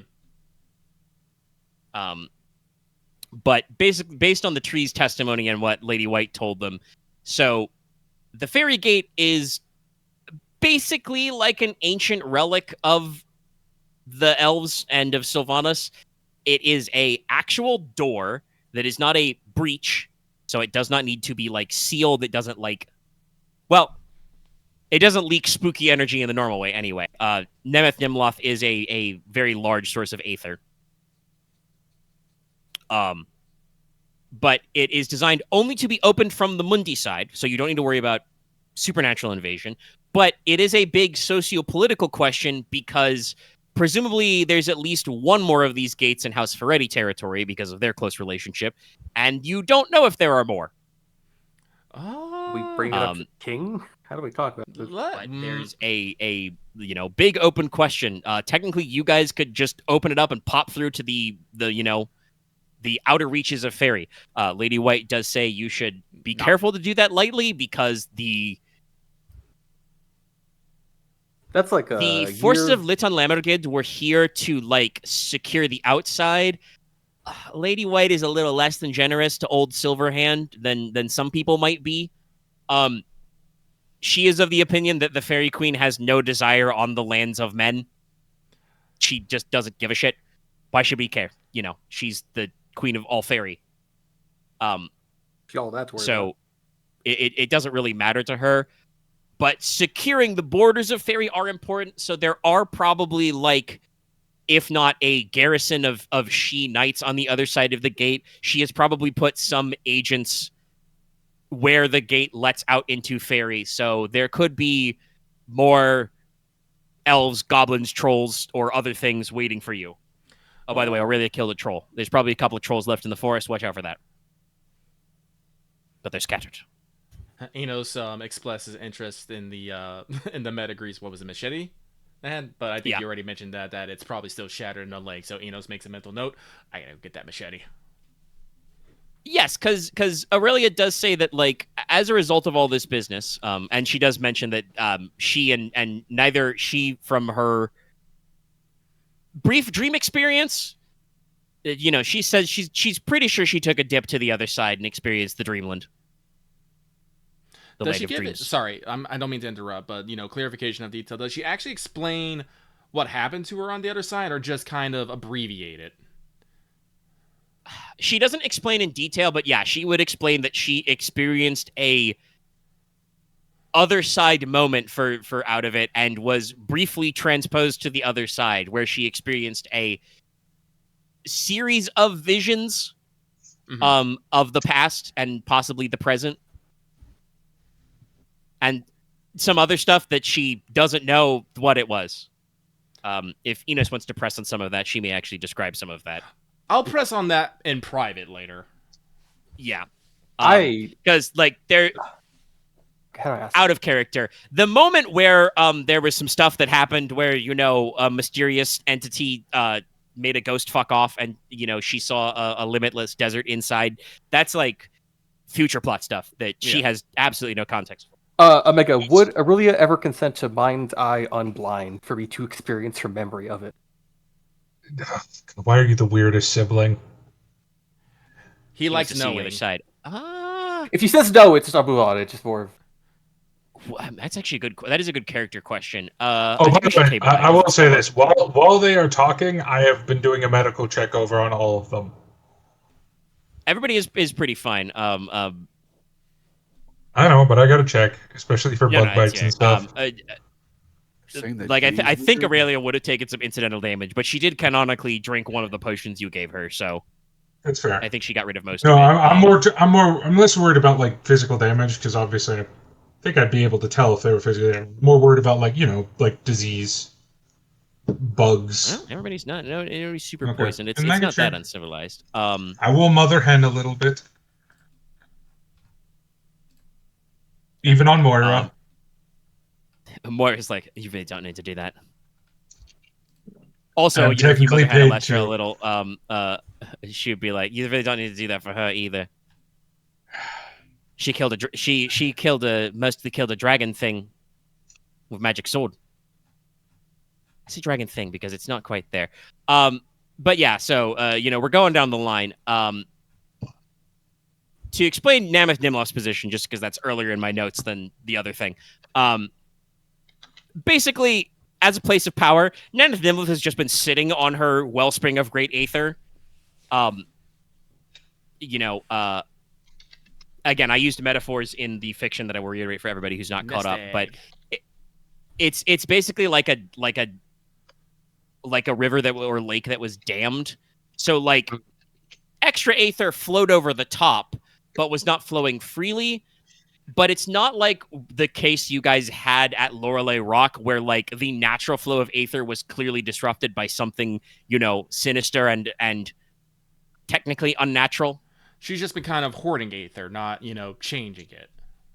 Yeah. So basically Aurelia has convinced her to a truce. To stop trying to punch us with trees. By the way, they tried to punch us with trees. It was terrible. Mattis Gladwin had to try and wrestle one. Mattis is like, it was not fun. It was a tree. I don't want to do it again. No, sir, I didn't like it one bit. Sounds like you won't have to, though, so that's good. Yes, no, it's good. Yeah, it's good. But so the land is open. There's a negotiate. And basically, the mother tree's terms is that she would like, her people to return in a sense, have maybe some of the Corblanders, return to their ancient roots and be able to perform her necessary rites and rituals again. And maybe just hang out and talk to her, Again, Aurelia described some of those memory images she saw where, like, huge crowds of humans would give her offerings and, like, sing her praises and stuff. Auntie Tree is just really lonely. I mean, yeah, she is older than, not time, but older than written history, and has gotten a little lonely because,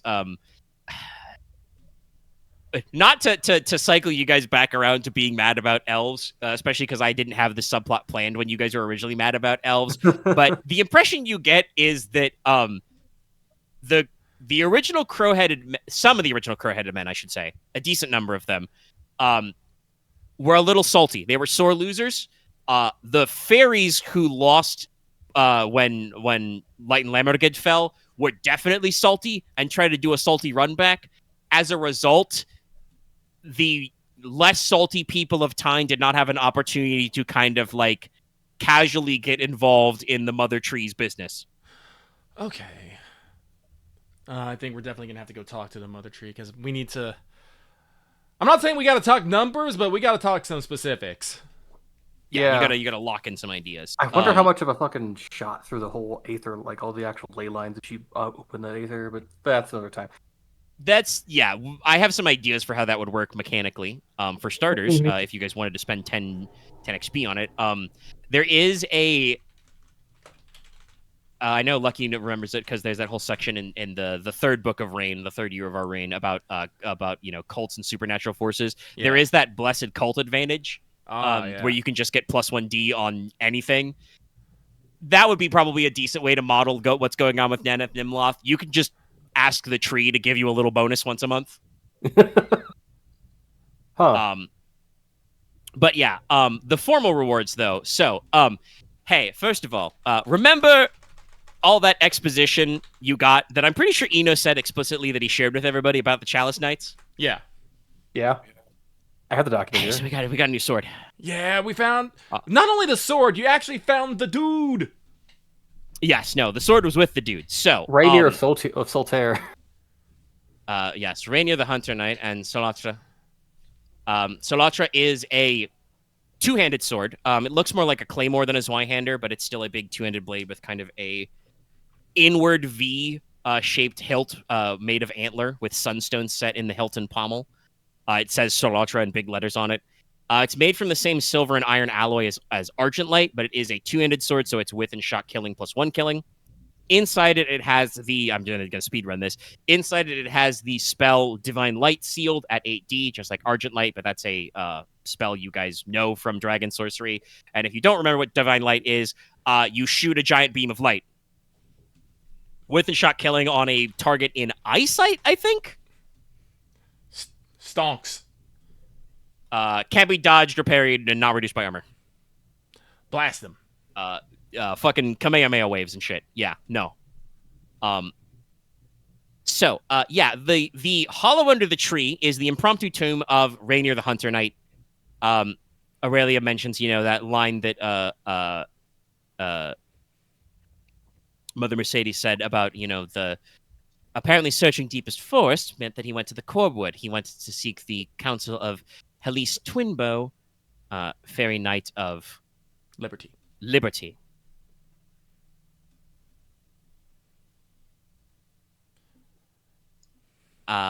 He met a misfortune and obviously didn't find the chalice, but they've recovered his sword.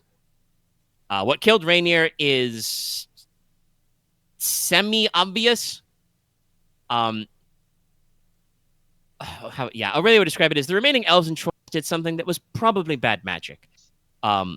They made a construct, which Aurelia has coined the term Mandracora from. They basically made a fake wyvern out of wicker and cloth and leather and stuff. And the weird heart thing on the table. Oh yeah. Oh, they put this inside it. Point at there's a fossilized dragon heart. The body was recovered, and Aramita has been studying its geometry. She may turn this into fucking gliders later. Didn't Da Vinci actually have some glider designs? Yes, Da Vinci had gliders and ornithopters, so yes. This is a happy coincidence that she could probably turn that into some stuff. Cool. So the heart is a large geodesic crystal. It's rounded, but it also has like facets. Mm-hmm. It's about the size of a human head. Wow. Damn. Man, dragons are big. Inside the crystalline shell, you can see like veins and lines. This one is cracked. It does appear that a couple of sword blades were shoved through it. But it's still mostly intact. And yeah, you've got a big ass fossilized dragon heart. I have a dumb question. Something. I have a dumb answer. How are dragons supposed to attune? Like, if dragons are this big, how are they supposed to... No, sorry. They were just supposed to, take a bite out of the bloody beating heart. And no, we're not going to do anything with, trying to attune a Lestra using the fossilized heart. That's actually super bad. So that's all I was thinking. I was more just wondering if they the whole heart. A rumored theory that nobody has been keen to test. And we're not going to do it either. If you suggest that to Nicola, he may go to prison. We don't need to worry about it. I was more thinking of the living version. I was more thinking like, how would a person eat the whole heart? That was more by dumb. You just nut up and eat it, man. It's big. I mean, with a knife and fork. Technically slightly smaller when not fossilized, because you think that some of the fossilization is like the blood crystallizes around it. It's not actually supposed to be crystalline when it's not fossil. Hence why it's called fossilized. Fossilization implies that it's become a rock. But yeah, you have a big crystal heart that's weird. That's weird. Also, recovered and repaired to the best of Alestra's ability were the personal items of Helise Twinbow, who was guarding the mother tree so long she was basically a ghost. I'm pretty sure that either Aesilfur or Lady White told you that elves do absolutely still die, especially if they do not remember to drink. So Helise Twinbow stuck around until she was basically a spirit. So she has an armor that was a Metagrease chain shirt, so it's a chain shirt, but it's only light. She had a great axe of green glass, so it's an axe, but it's just not iron. And she had a creepy deer skull mask, which is now covered in, spiderweb repaired over cracks. Because Electric cast Bend the Soul on it. Huh. Well, honestly, well, this is me being biased, but I feel like the fairy chain should probably go to either Alestra or Aurelia. I second that. That's entirely reasonable. Well, I do. I didn't intend it this way, but I did make a joke that Aurelia's trying to get Alestra to wear more armor, giving her a very light set of chainmail hauberk that would probably work pretty well for that. Yes, then. Yeah. I will also, insist that, Alestra wears a little bit more armor. Or a Armor helmet. is important. It is. Oh, wear a helmet. It's. I will offer to teach Alestra how to make her own armor. I don't think she'll take me up on that, though. So with with the green glass axe, is anyone feeling particularly axey? It's a nice axe. It's green glass, but I mean, it is cool. Functionally just a great axe, but not iron. It could go in the bolt. I have no ranks in axe yet. I think we discussed the reliquary. I mean, if no one wants it, well, no, here's the thing. I want it, but there's a difference between me wanting it for a theme and me, someone wanting it to use. Yeah, no, I don't think anybody wants to hit anything. No one wants it to use. use. I think also just wants to do science, too. I think we should just put it in the really cool stuff we're going to make. Well, I'm sorry. One second. Dallas said you wanted to do science to the green glass? No. Did you want to do science to it? No. I wanted a living room decoration. Honestly, it's green glass. It's fairy make. It looks so cool. It's kind of unique, but not like that unique. Like Inos got the fucking knife of green glass that he got from he traded from Lady White, so it's not like the rarest shit in the world. Personally, I am not against letting Nicola decorate his fucking his hearth with the green glass axe. Personally, I think Alestra should pick where it goes. Then that's being petty. I mean, unless you She have didn't score the kill. That was Moira. Yeah. Moira has no particular feelings about the axe one way or the other. So if Nicola wants to put it over his hearth, I'm for that. Otherwise, I was just gonna say stick it in the fucking reliquary and we'll put it in a collection. Technically, it's still being put on display in some sort of collection. It's just Nicola's collection where he sits in his chair, drinks his wine, and goes, yes, as firelight glints off the axe mysteriously.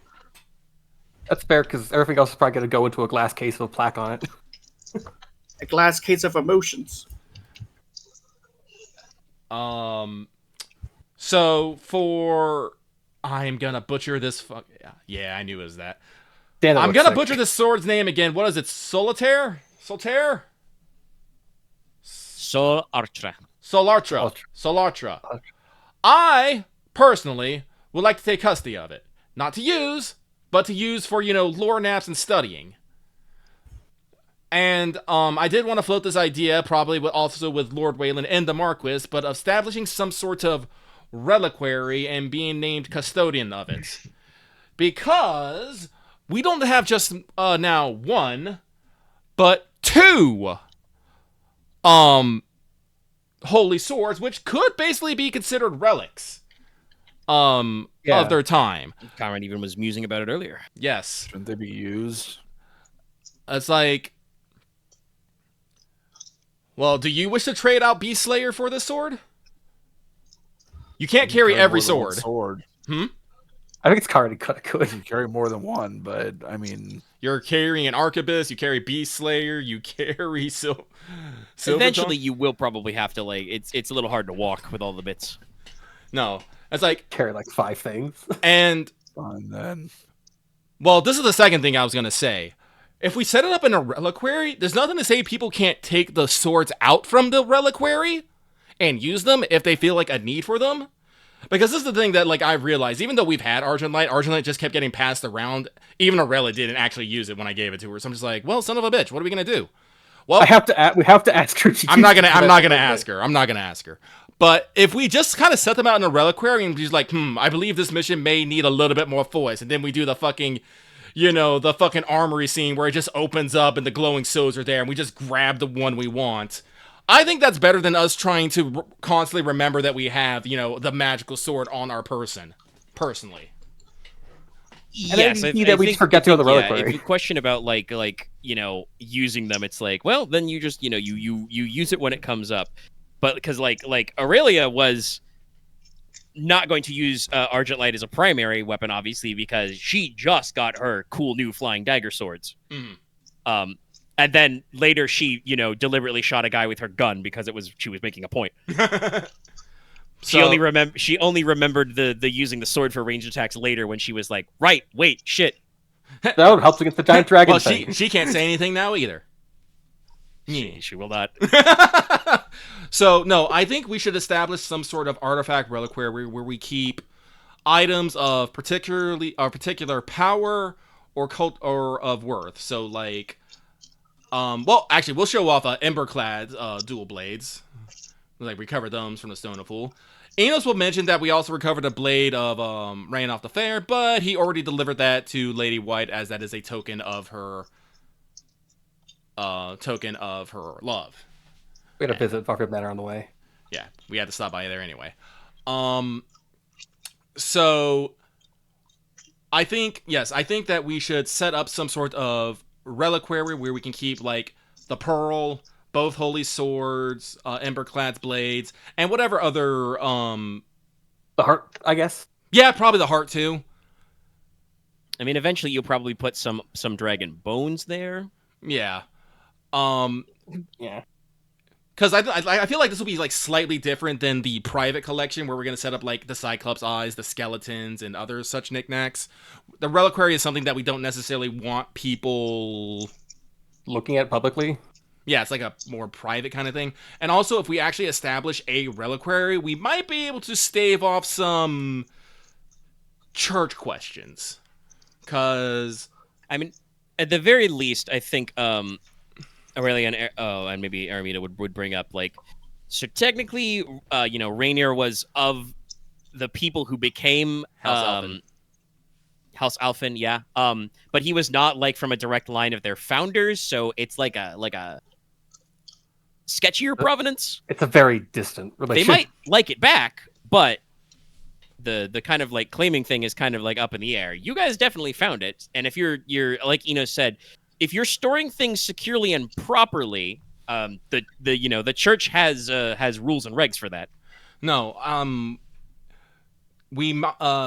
if the Inquisition tree are still staying at the archbishops, Inos might make an inquiry on the one that he's most friendly with about things, since she actually works in that department.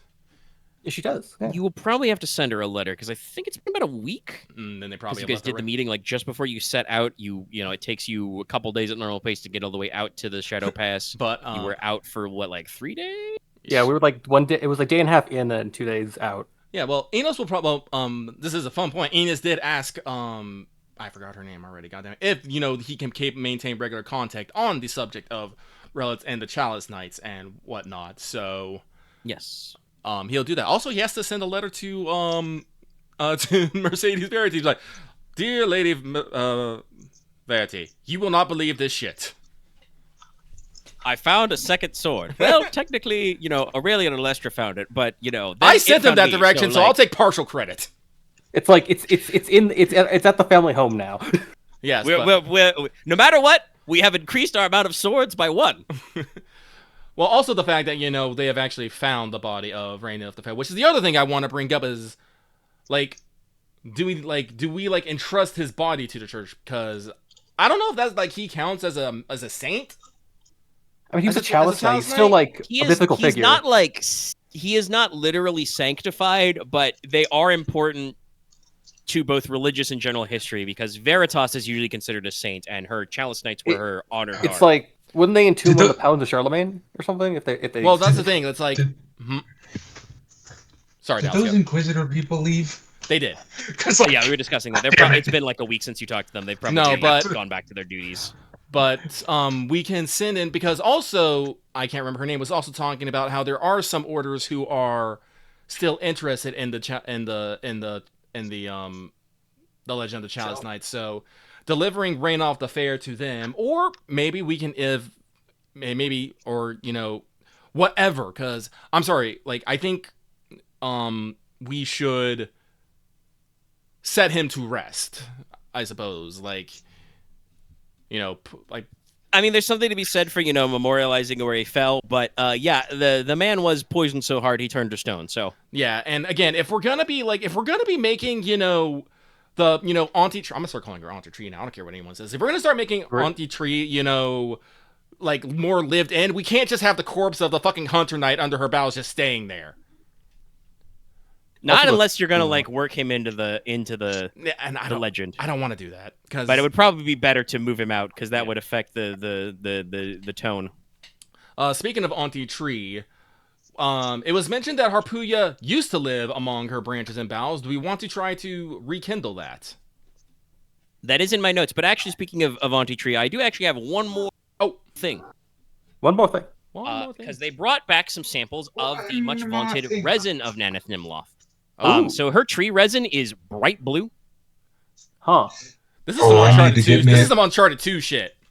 I need to get me a I need to get me a sample of that now. They did give you some. Aramita's conclusions, because she is an alchemist, is that you can consume it or burn it like incense. This was the way they used it back in the day. You can basically eat it straight up or burn it like incense, and it is a great source of spiritual protection. So I will actually also copy these rules down for you guys to mention for later, but I will say it out loud. So technically, the resin is a poison. Oh. It is a potency of 7. If it gets no matches on 7 dice, which is not likely, nothing happens. You whiff. If it does do the poison effect, well, you get the minor effect no matter what. But the minor effect is mild delirium and euphoria for about an hour, very similar to smoking Baco. Oh. The major effect is that you get physically super ill, vomiting, etc. for the rest of the day, and suffer 1 shock damage to all locations, and your actions are at difficulty 3. But if you make your body plus vigor roll to resist the major effect, you suffer no ill effects at all, and in fact get the boon of the tree, which is you permanently increase your vigor, counterspell, or eerie, whichever is lowest, by 1. You can only ever benefit from the resin once. Oh, is it it's like a permanent buff item or something? Yes, permanently increases whatever is the lowest of your vigor, counterspell, and eerie skill by 1. Okay. Neat. So, hey, this is what the Crow-Headed Men were on. Yeah. They gave offerings, praised in the tree, and in return, she offered them her protection. If they consumed her resin and they didn't, get super fucking ill from it, they, automatically got bonuses to vigor, counterspell, or eerie, which is why they were living pretty good, despite the fact that they were, making do with obsidian weapons. So, smoke him if you got him? So, only if you want to try it out. But yeah, so the like I said, the intangibles you got going on, Aramita's working on the Crowman's text to try and understand their rights and traditions to hopefully, have some stuff in your quill to speak with Naneth Nimloth about. This may also have some more of her unfolding the pre-calamity sorcery stuff. By the time you guys actually go to the tree, she may actually have some of that worked out. Okay. Does note that one of your potential points of disruption is you're supposed to be looking for Sacred Hills. While, the King Under the Hill is supposed to be buried under one and sealed in iron, that could be something. That's an important hill. You probably need to double check which hill that is. Well, At the very least, so you can put a flag on it and say, "Do not dig under this hill." Very important. Well, that's going to be Thanks for that important because last I believe sentence. that battle, he was buried in the Pitchstone Plains. Same where we're going to be looking for Sandra Dika's tomb. Oh fuck yeah, that's a danger. It should be actually the territory of House Ferran a little over. They sealed him under hill in their turf, Ah, okay. but it's close by. It's close by. Okay. But so obviously, I mentioned before that Nanath Nimloth, her relationship is appeasing her with regular rites will not only bring back the focus and could increase the population in the forest. There are various ways we could handle the kind of extra tree energy going on. Maybe specific benefits in the future, or like I said, general ideas with company stuff. Like she's pretty strong for a tree. I just like the divine tree asset. Your land has a divine tree on it. Ta-da! Yeah. Surprise. But also, you brought this up earlier, but I also put this in my notes. Yeah, so you guys have been theorizing where to invite an enclave of Harpuya. They don't normally live in forests, but you could still probably try and figure that out. Well, my Something to immediate ask, thought you know, is Kaleno to, or again, Kinnabat. ask Kaleno if she could pass word around the nest if there's any stories about them living in a giant-ass tree or something. With blue sap. She can probably get that one back to you, yes. And Kaleno is supposed to be descended from a quote-unquote Harpuya queen who rules multiple nests, so Yes. Like I said, you excellent. have some stretch there. I would like to involve Kaleno more in my life. Pretty bird girl. Pretty bird. It also like I said, this is one of the things I was thinking on because you guys are thinking about stuff like, well, if we want to get some Harpuya over here, where do we put them? Hey, Giant the girl. crow-themed forest has a crow theme. News at 11. Well, And that's all I got.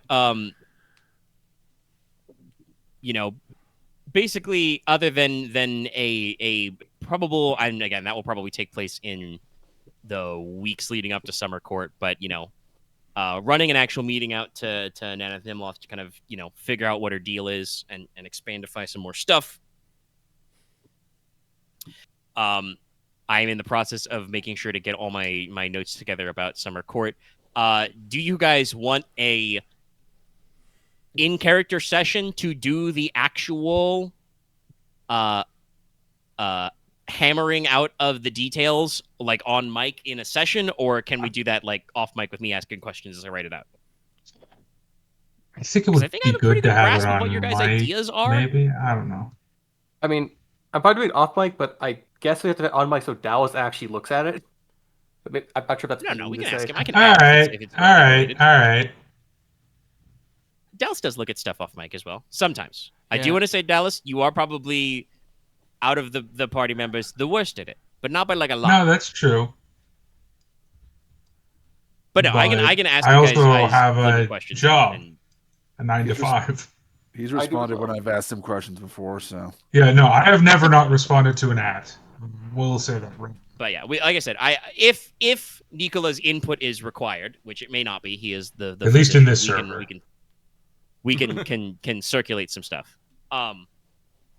But yeah, that's what I just want to ask because if technically this doesn't need to be on the recording part, but I haven't done the outro bit. But if you guys don't need to be in session in on mic for it, we can just, like I said, start doing it over the upcoming weeks as I hammer stuff out and take notes, and we can go to Rogue Trader next week. If you guys do want a big sit down, all group up and talk about stuff, we can do that next week.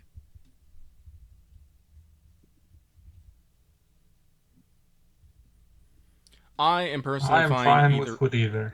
Yes. With either. I could work with either. Fuck. All right, then we're gonna do it offline then, since we had 3 people who say Okay. I'm fine with either. Unless Aren, do you have a particular leaning? I mean, I was going to lean towards offline just because unless we've actually added something major to the plans, we pretty much already have Yeah, like I said, we talked out all the stuff. Yeah, no. You guys have a loose schedule. I just need to double check everything. I'm pretty. By the way, I should say this on air because I was typing it out. So you've got 4 weeks. I'm pretty sure we only have 2 big events that are supposed to be a week long, like the fair and the tournament.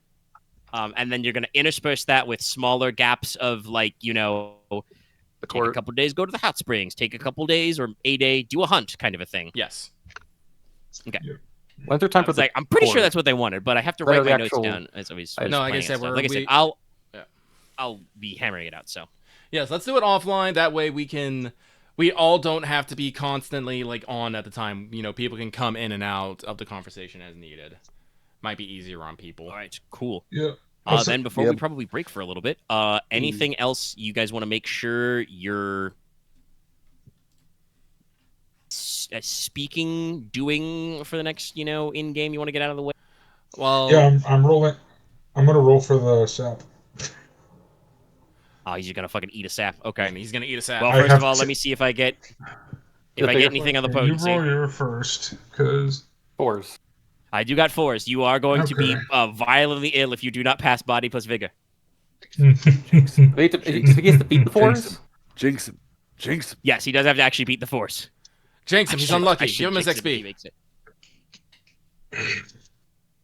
Well, he did make 3 6s, so hey, Dallas, reroll that. so I technically have. Okay, fair enough. I technically have 13 Take your bonus dice XP. in this. What? That does make sense. He is an alchemist. Oh, right, you get bonuses to that, yeah.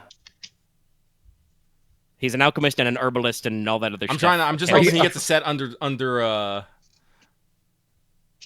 he got it. No, again. I see got 5s. sevens. Yeah, you got 3 it. 5s, 2 7s. Yeah, he got it. Nicola is the one who would live. He is magical.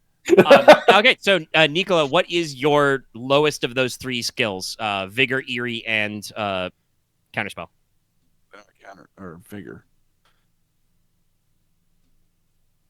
It's probably not Vigor, technically, but he might have few Yeah. points in it.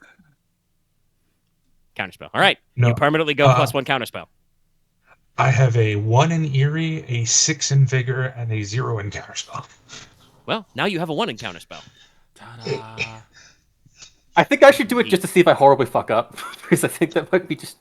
You've got enough if you want to eat it. If you want to end on a comedy beat. I need to do something to be like, I'm not gonna... This is like a bad idea. I mean, try it out. Are you doing it? I'll roll the potency. Yeah. You know what? Fuck it, I'll do it. I got lucky if I fuck up horribly. Oh, Oh, I will use 2 Teds. Yanis Nimloff, his hands. Gee, hey, I- Aaron, try I after me. feel I think like it's nicer not Lucky sad. dice specifically are powered by the. What's the worst that could happen? Bet. Roll him. Yeah, this is All right, terrible roll your for body me. plus vigor. Yeah. You want to use your lucky? You- It's you it's have the a bad last. day. It's the last. I know I made a batch. It has to be no matches. Yeah, he has to get no matches. Period to do Oh, lucky. okay. You have a bad day. Bad day, Leslok. so you had a bad day. All right, but Konrad, you gotta try this. I think. Inos just has that moment. Why didn't we try to stop him? You could have. It's, Stopped me. it's because what happened is Nicola like popped it like a fucking, like a piece of rock candy and went, "This is nice." And like, let's look like, oh, okay, I guess that's so clearly bad. it's safe. Nom. 5 minutes later. Oh Well, no. it was said that it wasn't going to kill him, so I mean, Anyway, yes, there are many things that I want to do, but it's like going throughout the week. Because if we can handle do you think we can handle the Divine Tree meeting off mic? If you guys want to, yeah. I just have to do a little bit of thinking about it, basically, like formalize it. Yeah, I and then can- when I'll like try when we to do come back to Rain, we can summarize it before we move on to Summer Court. That Like how was we- kind of what my plan was. Anyway. Like how it really is, I got summarized. Okay. So yeah. Okay. All right. If that is all the stuff, then I think we're done here. Alrighty. Everybody was suspiciously silent. All right, cool. Yep. All right. We'll worry about that later. Everybody can take the trial of the sap a different time. nope. Yeah, Conrad's like, no, I don't do that. All right, okay, everybody, you were here and you did have good character stuff because we talked about some things. Take your points. Woo! Nicola gets a point because I did trigger his problem for once. If anybody completed their missions, mark those off. Otherwise, we will get back to them.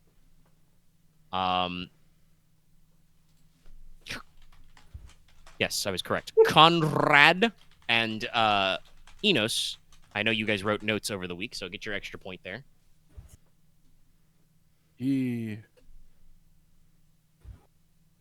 So everybody gets their thing as well.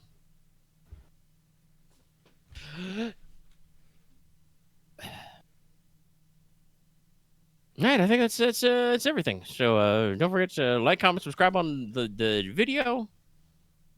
Get the audio on Patreon. Thanks everybody. So get ready for us to be thrust into the grim darkness of the far future, Where there was only where apparently war. there are only warp fish. Distant future, there's only war. Kettle of warp fish. Is the flying Grox. fish called Flish? Oh, what do we roll for fishing? No, it's wish. Probably profession fishing. Anyway, I'm ending the recording. Good night. Good night, everybody. Good night.